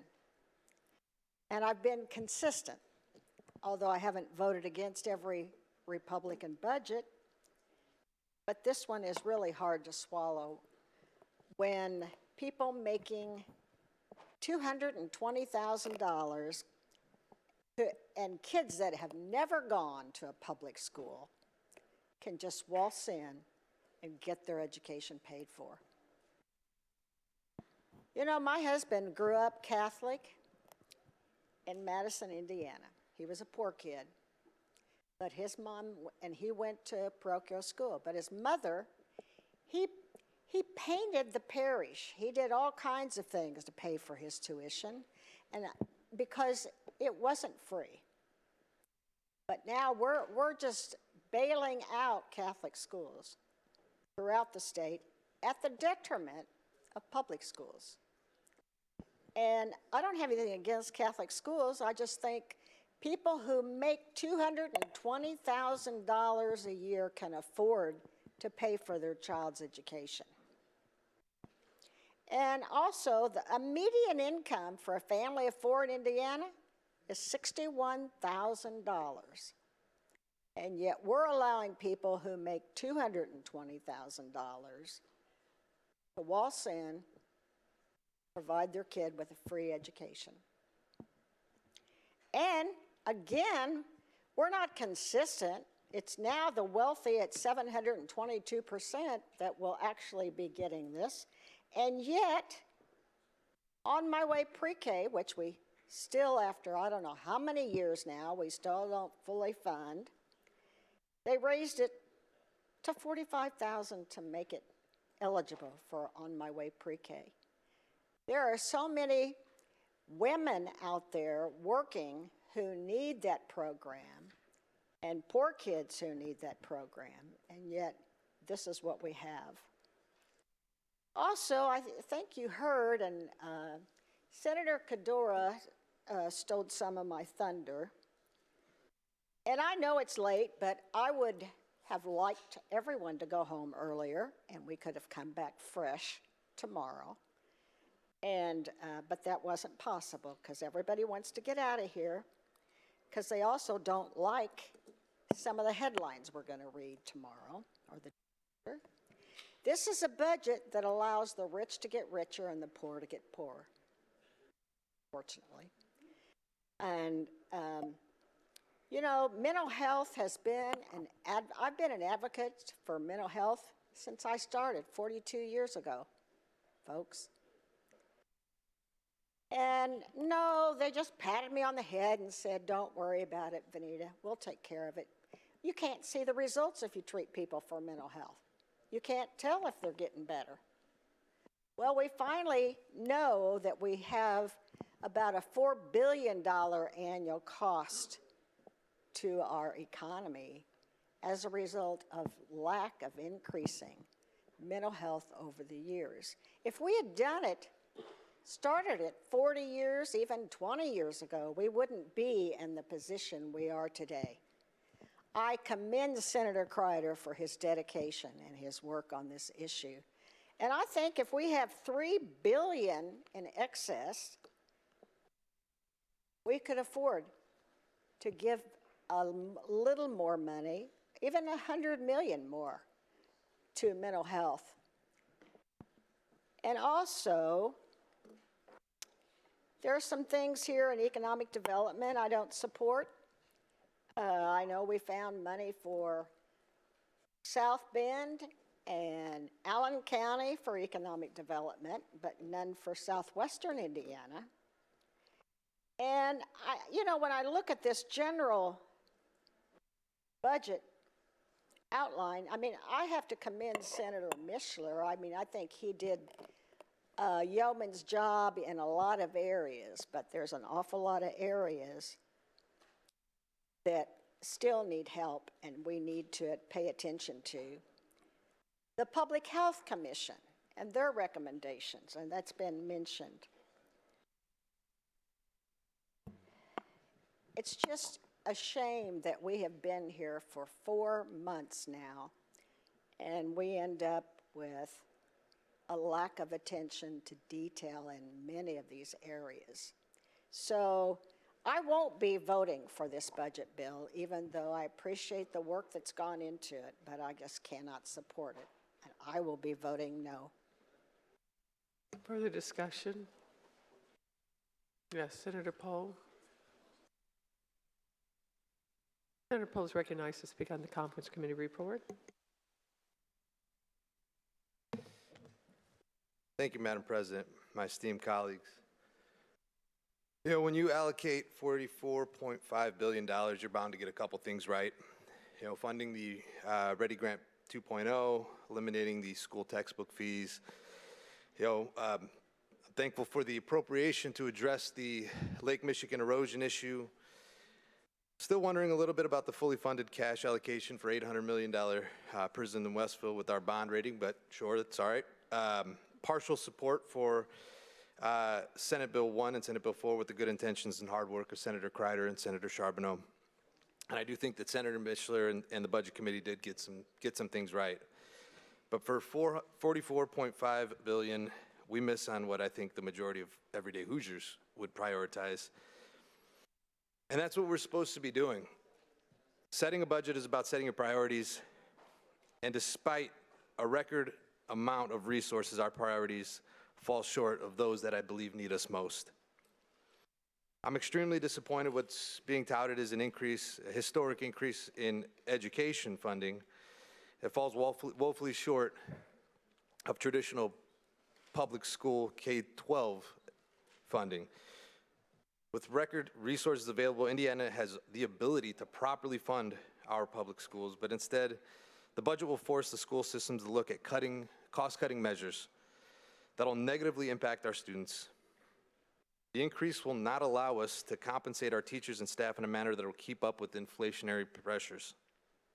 The property tax revenue sharing collected from operation levies being shared with voucher schools, despite that we do not, demonstrates that we did not prioritize our public schools. But we'll turn around and criticize them for their performance. The budget raids their coffers and gives to the for-profits. It'll keep funding below the inflation levels. It'll make it harder to invest in giving teachers better wages and benefits, but at the same time, it'll be delivering a windfall to voucher schools. A historic amount of money is being earmarked towards those schools, 73% increase. An income threshold of $220,000 for vouchers. That demonstrates to me the bait and switch, and that was what Senator Becker was just talking about.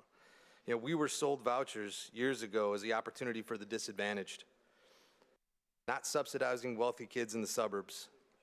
But with 150% of the federal poverty line hovering around $40,000, an increase for voucher eligibility to nearly 6 times that amount, that increase does nothing for the majority of Hoosiers and the Hoosier households that are roughly bringing in about $62,000. That increase is being done at the detriment of public schools. I can't support that. At the same time, while we do have some funding for conservation, trails, other quality of life measures, we're underfunding them. We didn't fully fund SB 1 and SB 4. You know, while we continue to enhance criminal charges and propose eliminating bail while our jails are overcrowded, we refuse to assist our public defender system with either misdemeanor reimbursement or the inclusion of the public defenders in the prosecutor's pension fund. Any way you want to cut it, funding these efforts brings stability and saves us money in the long run in our overworked criminal justice system. You know, when I talk to folks back in my community, I talked to a lot of people over the last year. Those folks are the folks that are asking for help the most are the retirees. And one of the most common complaints was the loss of the 13th check. They know we are good for it. They see our forecasts. The 13th check was a way that they kept up with rising costs. The rate that they retired at is not sustainable today. I'm really not looking forward to going back and telling them that we failed them. To telling them, sorry, you just weren't prioritized. Yeah, we have the money. Yes, we know you're suffering. But no, we're not going to help you. As I said it before, budgets represent priorities, and this budget isn't going to tell the average Hoosier and those that need us most in the State House that we prioritize them. So I've got to vote no. Further discussion. Senator Hundley. Senator Hundley to speak on the Conference Committee report. Thank you, Madam President and members of the Senate. I am tired and the time is now 2:15, and I was not going to get up here to speak on the budget, but then I thought that the reason why was because I wanted to be polite so that we could all go home. And I also know that my district didn't elect me to sit here and be polite. They elected me to be their voice here. And so I am going to share a bit about how this budget will impact the district that I have the honor and privilege of serving, which is State Senate District 46. It's right here in the heart of Indianapolis, a brand new district for this legislative session that encompasses the central business district of Indianapolis and Miles Square. It's this beautiful, densely populated area that is dynamic and diverse. And it's got, corporate headquarters, community-centered nonprofits, and several public school districts, 4 public school districts to be exact. This budget does have some great positive impacts on my district and on Marion County as a whole in several ways. It's got startup funding for the IU Indy and Purdue Indy project that will be happening on the IUPUI campus. I'm grateful for that. We've got the funding to support the low barrier shelter for our neighbors who are experiencing homelessness. For that, I'm grateful. And the budget also includes some line items that I had the privilege of advocating for that will also have a positive statewide impact, like doubling the amount of funding for our food banks and eliminating those textbook fees for K-12 public school students. And thank you to Senator Breaux for carrying that torch for so many sessions, that now we have that $160 million a year in the budget. And we got the funding for Martin University, the only predominantly black institution in Indiana. But if there's one thing that I've learned in this legislative session, my first session, is that drafting the budget is a complicated process of trade-offs, for sure. And if there's one thing I know from my 10 years doing budgets as a school principal, it's that our budget truly, truly is a statement of our values. And so this session, I spoke a lot in my capacity as an educator and as an administrator, and I'm going to do that one last time as I talk about the budget. And the baseline problem is this, especially with the education piece, it's just not equitable. It eliminates the existing eligibility pathways and raises the current income eligibility for families making up to $220,000 a year to access vouchers. Do you know that 90% of our Hoosier households, 90% of our Hoosier households will now be eligible for these vouchers? But let me tell you, it's not going to be used by 90% of the Hoosier households because we also know that 90% of our students who are in our schools are public school students. And our research shows that 7 out of 10 of those voucher students in Indiana have never attended a public school and weren't planning to begin with. And so what that means is that our vouchers are not going to the low-income students that they were purported to be serving to begin with to give them a better education. They're subsidizing the already wealthy families and their children so they can send them to private schools, and they are sending their kids to those schools. And we've heard over and over about following funding, the funding following the student, the funding following the child, that we respect school choice. But I would argue that this budget does the exact opposite. If 90% of the students aren't getting 90% of the funding, which they aren't in the new spending, then the funding doesn't follow the students. It's just that simple. The budget is a clear endorsement of school type, not school choice. Because when it comes to choice, the vast majorities of families in our state, and I'll say it again and I'll say it loud and proud, they are choosing public schools. We had our email inboxes flooded today from superintendents and CFOs from districts across the state concerned about the lack of funding for traditional public schools and it not keeping up with 4.8% inflation. We know that that's happening, and so this, in effect, is a defunding of public education. That is a huge sticking point for me, along with the complexity piece. And we know that complexity is how we fund our most vulnerable students, our kids with our special needs, our kids with disabilities, our kids in foster care, our low-income students. And under this funding formula, complexity funding increases by 1.1% in fiscal year '24. And it doesn't increase at all in '25. And at the same time, we're funneling money away from the traditional public schools to cover the costs of private schools for well-off families. I also want to talk about pre-K. We know that pre-K expansion is important. We know that we want to ensure that we can help families by getting more folks in the workforce and making sure that children have a great start to early education. But we set the eligibility at pre-K at just 150% of the federal poverty level. while raising the voucher eligibility to 742% of the federal poverty level. And we're expanding that voucher eligibility down to 4 years old. So you can use it for certain preschools, for certain children, but you can't on the other end for On My Way pre-K. So I'm very concerned about that discrepancy and about the confusion that we're going to create for families there. Remember, we've said it again and again and again, but budgets are about priorities. I've also got to tell you that I appreciate Senator Yoder's remarks about how we are not supporting the professions in which our women are most dominant, especially our teachers. And our teachers are watching. They've been watching this entire session. They have been engaged. And I'm so proud and so grateful of the way that they continue to stay engaged on top of everything that they're doing.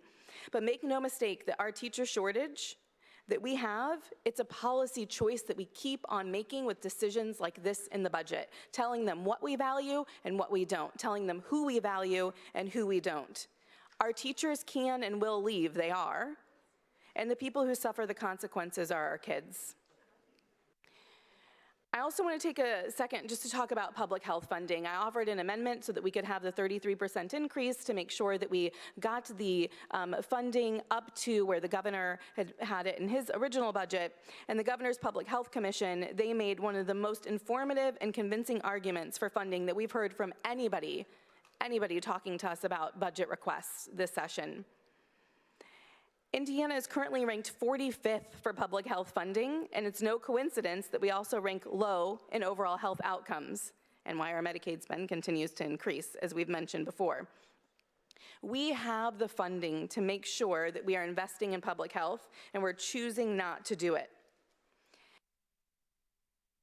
Senator Ford told me at the beginning of the session, and I've appreciated all of your mentorship this entire time, that the hardest thing that we do is have to choose between the red and the green button each time. He said there is no middle ground. And so while I know that there are some great things for my district and for Marion County as a whole in this budget, I also know that the budget doesn't build on the vision that I have for the future of Hoosiers. I envision a future where Hoosiers can build generational wealth, where Hoosiers can be healthy, where Hoosiers can have high-wage jobs and strong public schools at the center of communities. And this budget falls short of that vision. I'll be voting no. Further discussion? Senator Mishler, would you like to close?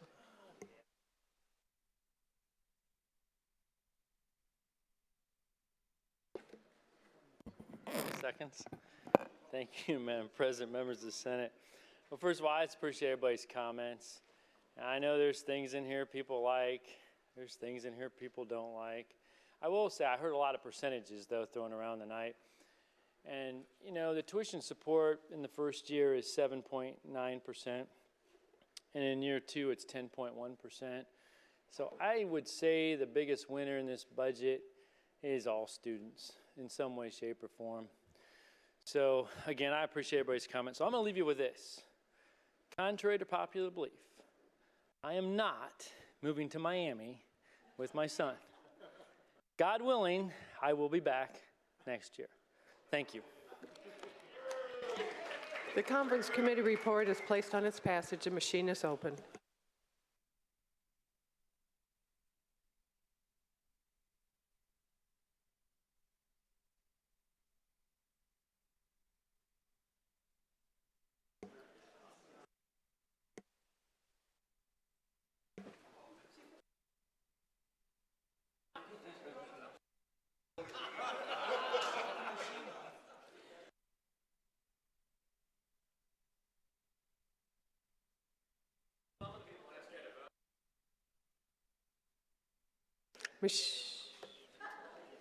Machine is closed. Clerk will tie the roll. Roll call shows 39 ayes, 10 nays. The Conference Committee report has passed. Secretary notify the House of the passage.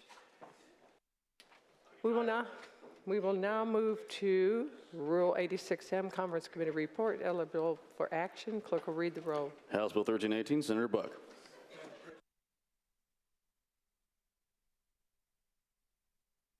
Senator Buck calls Conference Committee report for House Bill 1318. Clerk will read. Corrections and clarification. Senator Buck to present the report.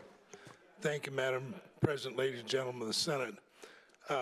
This is a correction and clarification. Basically, it changes 3 words, a may, a shall, and an and. It eliminates the and it makes clear which is the may and which is the shall. Appreciate your vote. Is there discussion?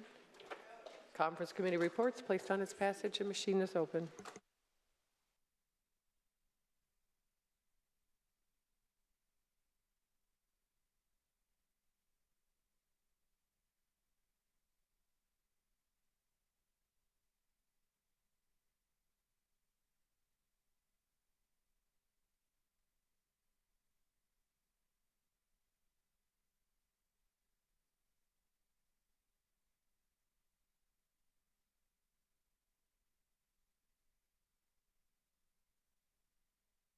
Committee reports. Machine is closed. Clerk will tie the roll. Roll call shows 49 ayes, 0 nays. The conference committee report has passed. Secretary notify the House of the passage. We have 6 messages from the House. We have a message from the President Pro Tem. Clerk will read. Madam President, members of the Senate, I have on Friday. We have a Senate motion. Clerk will read. Madam President, move that All in favor, say aye. Opposed, nay. Motion passes. Is there further business? Oops. We have 2 more Senate motions. Follow the script. Oh, okay. The clerk will read the committee report. It's a Senate motion. Oh, we have a Senate motion. Clerk will read. Madam President, move Senator Torr. Is there discussion? All those in favor say aye. Opposed, nay. Motion is adopted. Clerk will read the committee report. Madam President, your committee report. Is there discussion? All in favor say aye. Opposed, nay. Committee report is adopted. We have a Senate motion. Clerk will read. Madam President, move Senator Gaswell. Is there discussion? All in favor say aye. Opposed, nay. Motion is adopted. Clerk will read the committee report. Madam President, your committee appointed. Is there discussion? All in favor say aye. Opposed, nay. Committee report is adopted. Is there further business to come before the Senate? Yes, Senator Taylor. Senator Taylor is recognized for a point of personal privilege. Thank you, Madam President, and thank you for all the members of the Senate for allowing us to work together for this very, very long session. And we've done some great things for Hoosiers. Unfortunately, the legislature, in my opinion, has missed a lot of opportunity. We doubled down sometimes on cultural issues and took away rights for a lot of parents, in my opinion, in the state of Indiana. But before I get into that, I just want to say, personally, Senator Bray, I think we've established a great friendship, a great kinship that will never change. And for that, I will always be grateful for you and your leadership here in this body. To my colleagues in my caucus, we had some positive bills that we all put together. Things like safe storage for firearms, giving voters the right through ballot initiatives to have their voice be heard, to talk about removing discrimination from our tax code based on what you had to buy versus what you should buy. And of course, our always mantra for us as Democrats is always about pre-K. We're going to get our kids into pre-K. I want to thank my caucus for pushing so much of those things. Now, these bills didn't receive any hearings this year, but it does my heart glad to know that my colleagues continue to push for those things, even though we have an uphill battle. Which makes me even more proud to say to my assistant leader, Senator Yoder, you made food more accessible to our citizens with your legislation in addressing a big step towards maternal and infant mortality with your LARC bill. Thank you very much for getting that done, and that was a huge win for us. Senator Qaddoura, children with disabilities will now have access to home health care services because of your legislation. Thank you for putting that forth. Senator Pohl, my ride or die in criminal code, if it wasn't for your efforts, juveniles wouldn't have protection from being tricked into confessions by law enforcement officers that don't understand that when you lie to children, they may say something that's not true. That's because of you, man. Senators Melton and Niezgodski, boy, you guys brought some economic development projects to your district. I'm impressed, bro. I couldn't even get some of that stuff done for Marion County. Great job. Senator Randolph, along with giving me a hard time as he became my tenant this year, by the way. It was the toughest tenant that I've ever had. I think I spent more money to get his apartment ready than I did for my whole house. Senator Randolph, you increased the per diem for housing commissioners to make sure that they help address community issues and housing needs in the community, man. That's a big deal, especially when you're in the super minority like us. Freshman of the year, Senator Hundley. You listened to your constituents who were concerned about unsafe streets, and you passed legislation to study how we're going to reduce the fatalities that we have in Marion County. That's a huge, huge lift. First time out. Great job. Senator Ford, I don't know how many resolutions you passed, about 47 of them. Every day I was hearing something that Stu was reading about some resolution for somebody. I didn't know who it was, but you also got a study committee on homeowners associations and what they do with their dues and all that stuff. That's really important, and hopefully we can get some support for that and get that on the calendar. Senator Bro, you brought home $5 million to a predominantly black university for the first time in state history in your district.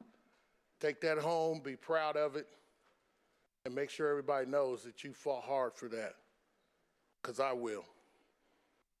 And I got my man right here help me get some money so we can get a bone marrow registry to close the gap that I think everybody wants to close. When you know that if you're a white person looking for bone marrow transplant, the probability is 75% that you'll find one, whereas if you're someone of color, it's more like 45%. We got to close that gap, and I know you all supported that. And Ryan, thank you for helping me get that registry supported. While we champion all these things, we also got some things that we've been fighting for years, which is increasing the threshold for TANF.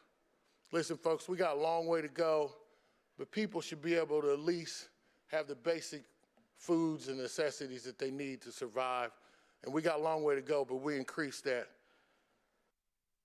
We agreed to look at inequities in road funding. I want to thank Senator Freeman, wherever he's at, for working hard to make sure that Marion County gets counted correctly. The wins are important. Don't let me not focus on that. But we also got to be careful of what things we do. And hopefully, it's good. We're all going to disagree. But we have the chance to come back here and do some good things for Hoosiers in an upcoming year, including passing some common sense cannabis legislation. We can no longer operate in the Midwest with our surrounding states doing what they're doing and taking revenue that deserves Hoosier support and continue to not address this issue. I'm not saying full recreational use, but there are people who will benefit from medical cannabis in this state, and we got to start listening to them. It's way overdue. I don't want to be number 50 when that happens. So, as I look forward to next year, I hope we can come to work and better support Hoosiers. Although we did a good job this year, I hope we can continue working transparency and partnership with the leadership that I've seen from my colleagues over here. We had some tough stuff to deal with. I respected you, you respected me, we came to an agreement, and we didn't have the kind of dialogue that a lot of states have seen when we have difficulty. It won't happen in Indiana as long as me and you are working together, Rod. I guarantee you that. So with that said, Senator Bray, I want to say I look forward to working with you again. I didn't have this in my speech, but I'm glad to hear you're not going to Miami, my bruh. You kind of scared me. Thought you were leaving us. I really did. I'll accept. Now you guarantee you got to stay around so I can work with you again, and maybe one day you'll get me to vote for a budget bill. I doubt it, but keep working at it, bruh. So with that, I want to say I love all of you. I want to make sure you understand what love means to me, because that's how I live my life. Some of you have questioned me sometimes about this term that I use about being uncomfortable with being comfortable with being uncomfortable, and it comes natural to me. I love everybody in this, and you know it, I love all of you. We're going to disagree, but it's kind of funny, isn't it, Senator Brown, how people who differ make interesting friendships, don't they? You're my girl. Don't tell too many people, though. All right. I hope you all enjoy your break. Get some rest, and I'll see y'all during the interim study committees, I hope. Thank you.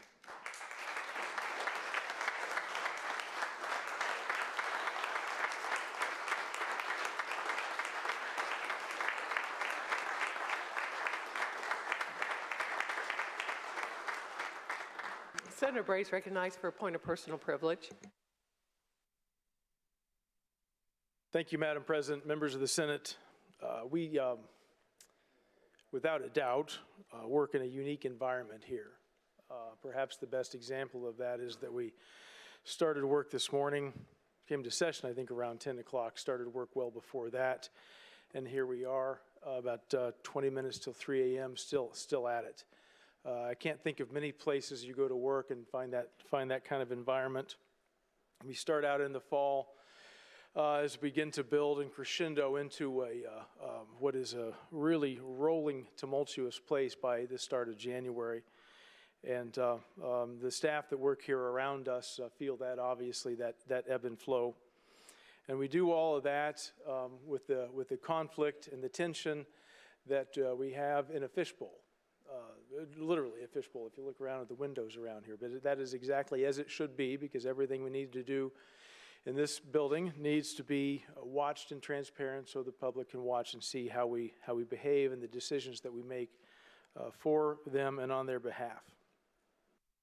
I look around to the freshmen that started here in January and the kind of the wide eyes they had at that point in time, and I can tell each of you have done a fantastic job in adapting to this environment. And you truly are no longer freshmen at this point. You do recognize that. You're not allowed to say, I'm the new person anymore, because you've all had bills and you've moved and had some success with them. And to the Democrats, Senator Hundley and Senator Pohl, I can tell you, you did a fantastic job this year, and really up here at the microphone held our feet to the fire on a number of occasions. You did a fantastic job, and so well done. That makes everybody around here better.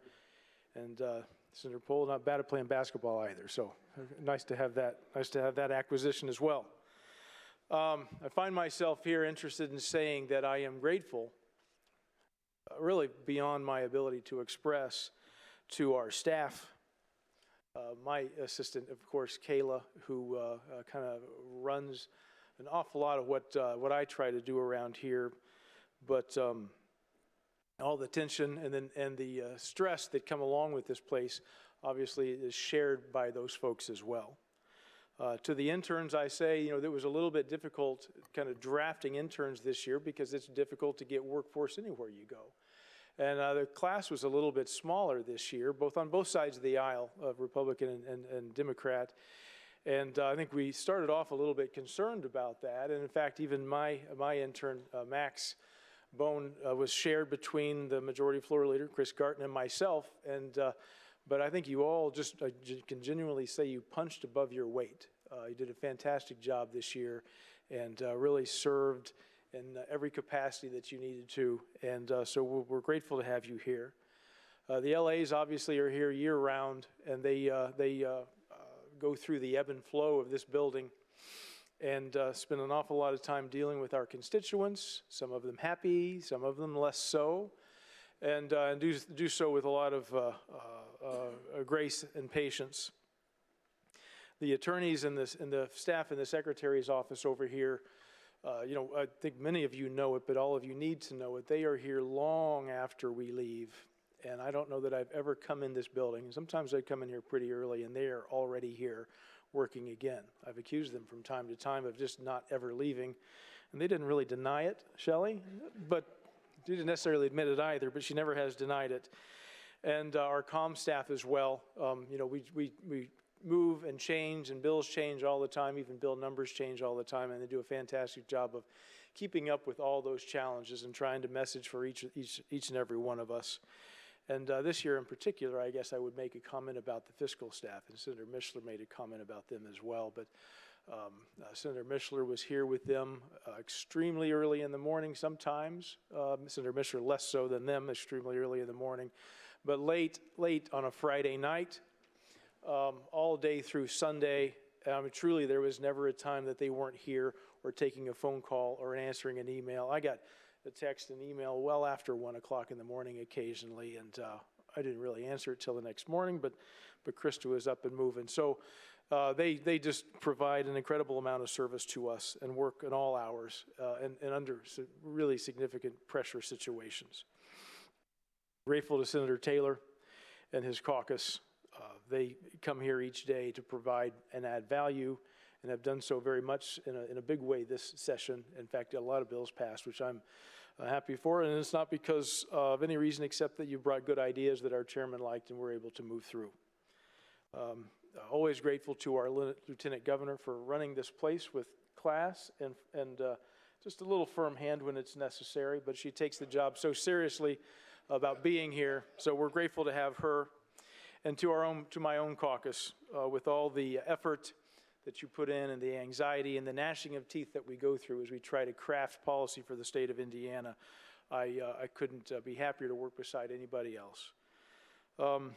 Pleased with the way that the legislation kind of ended up this year. We had a number of fiscal buckets. I won't go through every bill that we pushed, but we were successful in getting through really everything that we started out in January trying to achieve with regard to fiscal responsibility, public and mental health advancement, cost of health care. We're hoping to make great strides in that, and I think we'll be successful in doing so. Public safety and data privacy. So I often tell folks back at home, you know, in fact, I had a meeting one time with a lot of people, and they said, we've got a bill idea for you. It's really good. We put a lot of work into it. You need to take this up there and do not let anyone change a word of it. Yeah, so when does that ever happen? And so I tell folks, you know, we come up here, and in this chamber there are 50 of us, 49 other than myself. We all think we're the smartest person in the room, and we're here to help make your bill better. And that's what we do, and that is what we are supposed to do. And when I think about that kind of process, it builds in tension and anxiety and stress, but it also is maybe the best way to come up with a good product. And it reminds me of a speech I read one time from Abraham Lincoln. It's his Cooper's Union speech that he made in New York back in 1860. and it's widely characterized as the speech that launched him into the presidency. He wasn't a president at the time, and then into a legacy of history that he is today. And he simply said toward the end of this very long speech, "Let us, to the end, dare to do our duty as we understand it." It's been an honor to work with all of you. It's an honor to work in this beautiful building, and it's an honor to do the state's business. And so I'm grateful to be here. And with that, Madam President, if it is with your approval, I will have a motion to make. Chair recognizes President Pro Tem Bray for a motion to Sine Die. At this time, I move at 2:46 a.m., which might be a new record, April 28th, 2023, the Senate now adjourn, Sine Die. Questions on the adoption of the motion? All in favor say aye. Aye. Opposed, nay. Motion passes. Stands in adjournment to Sine Die.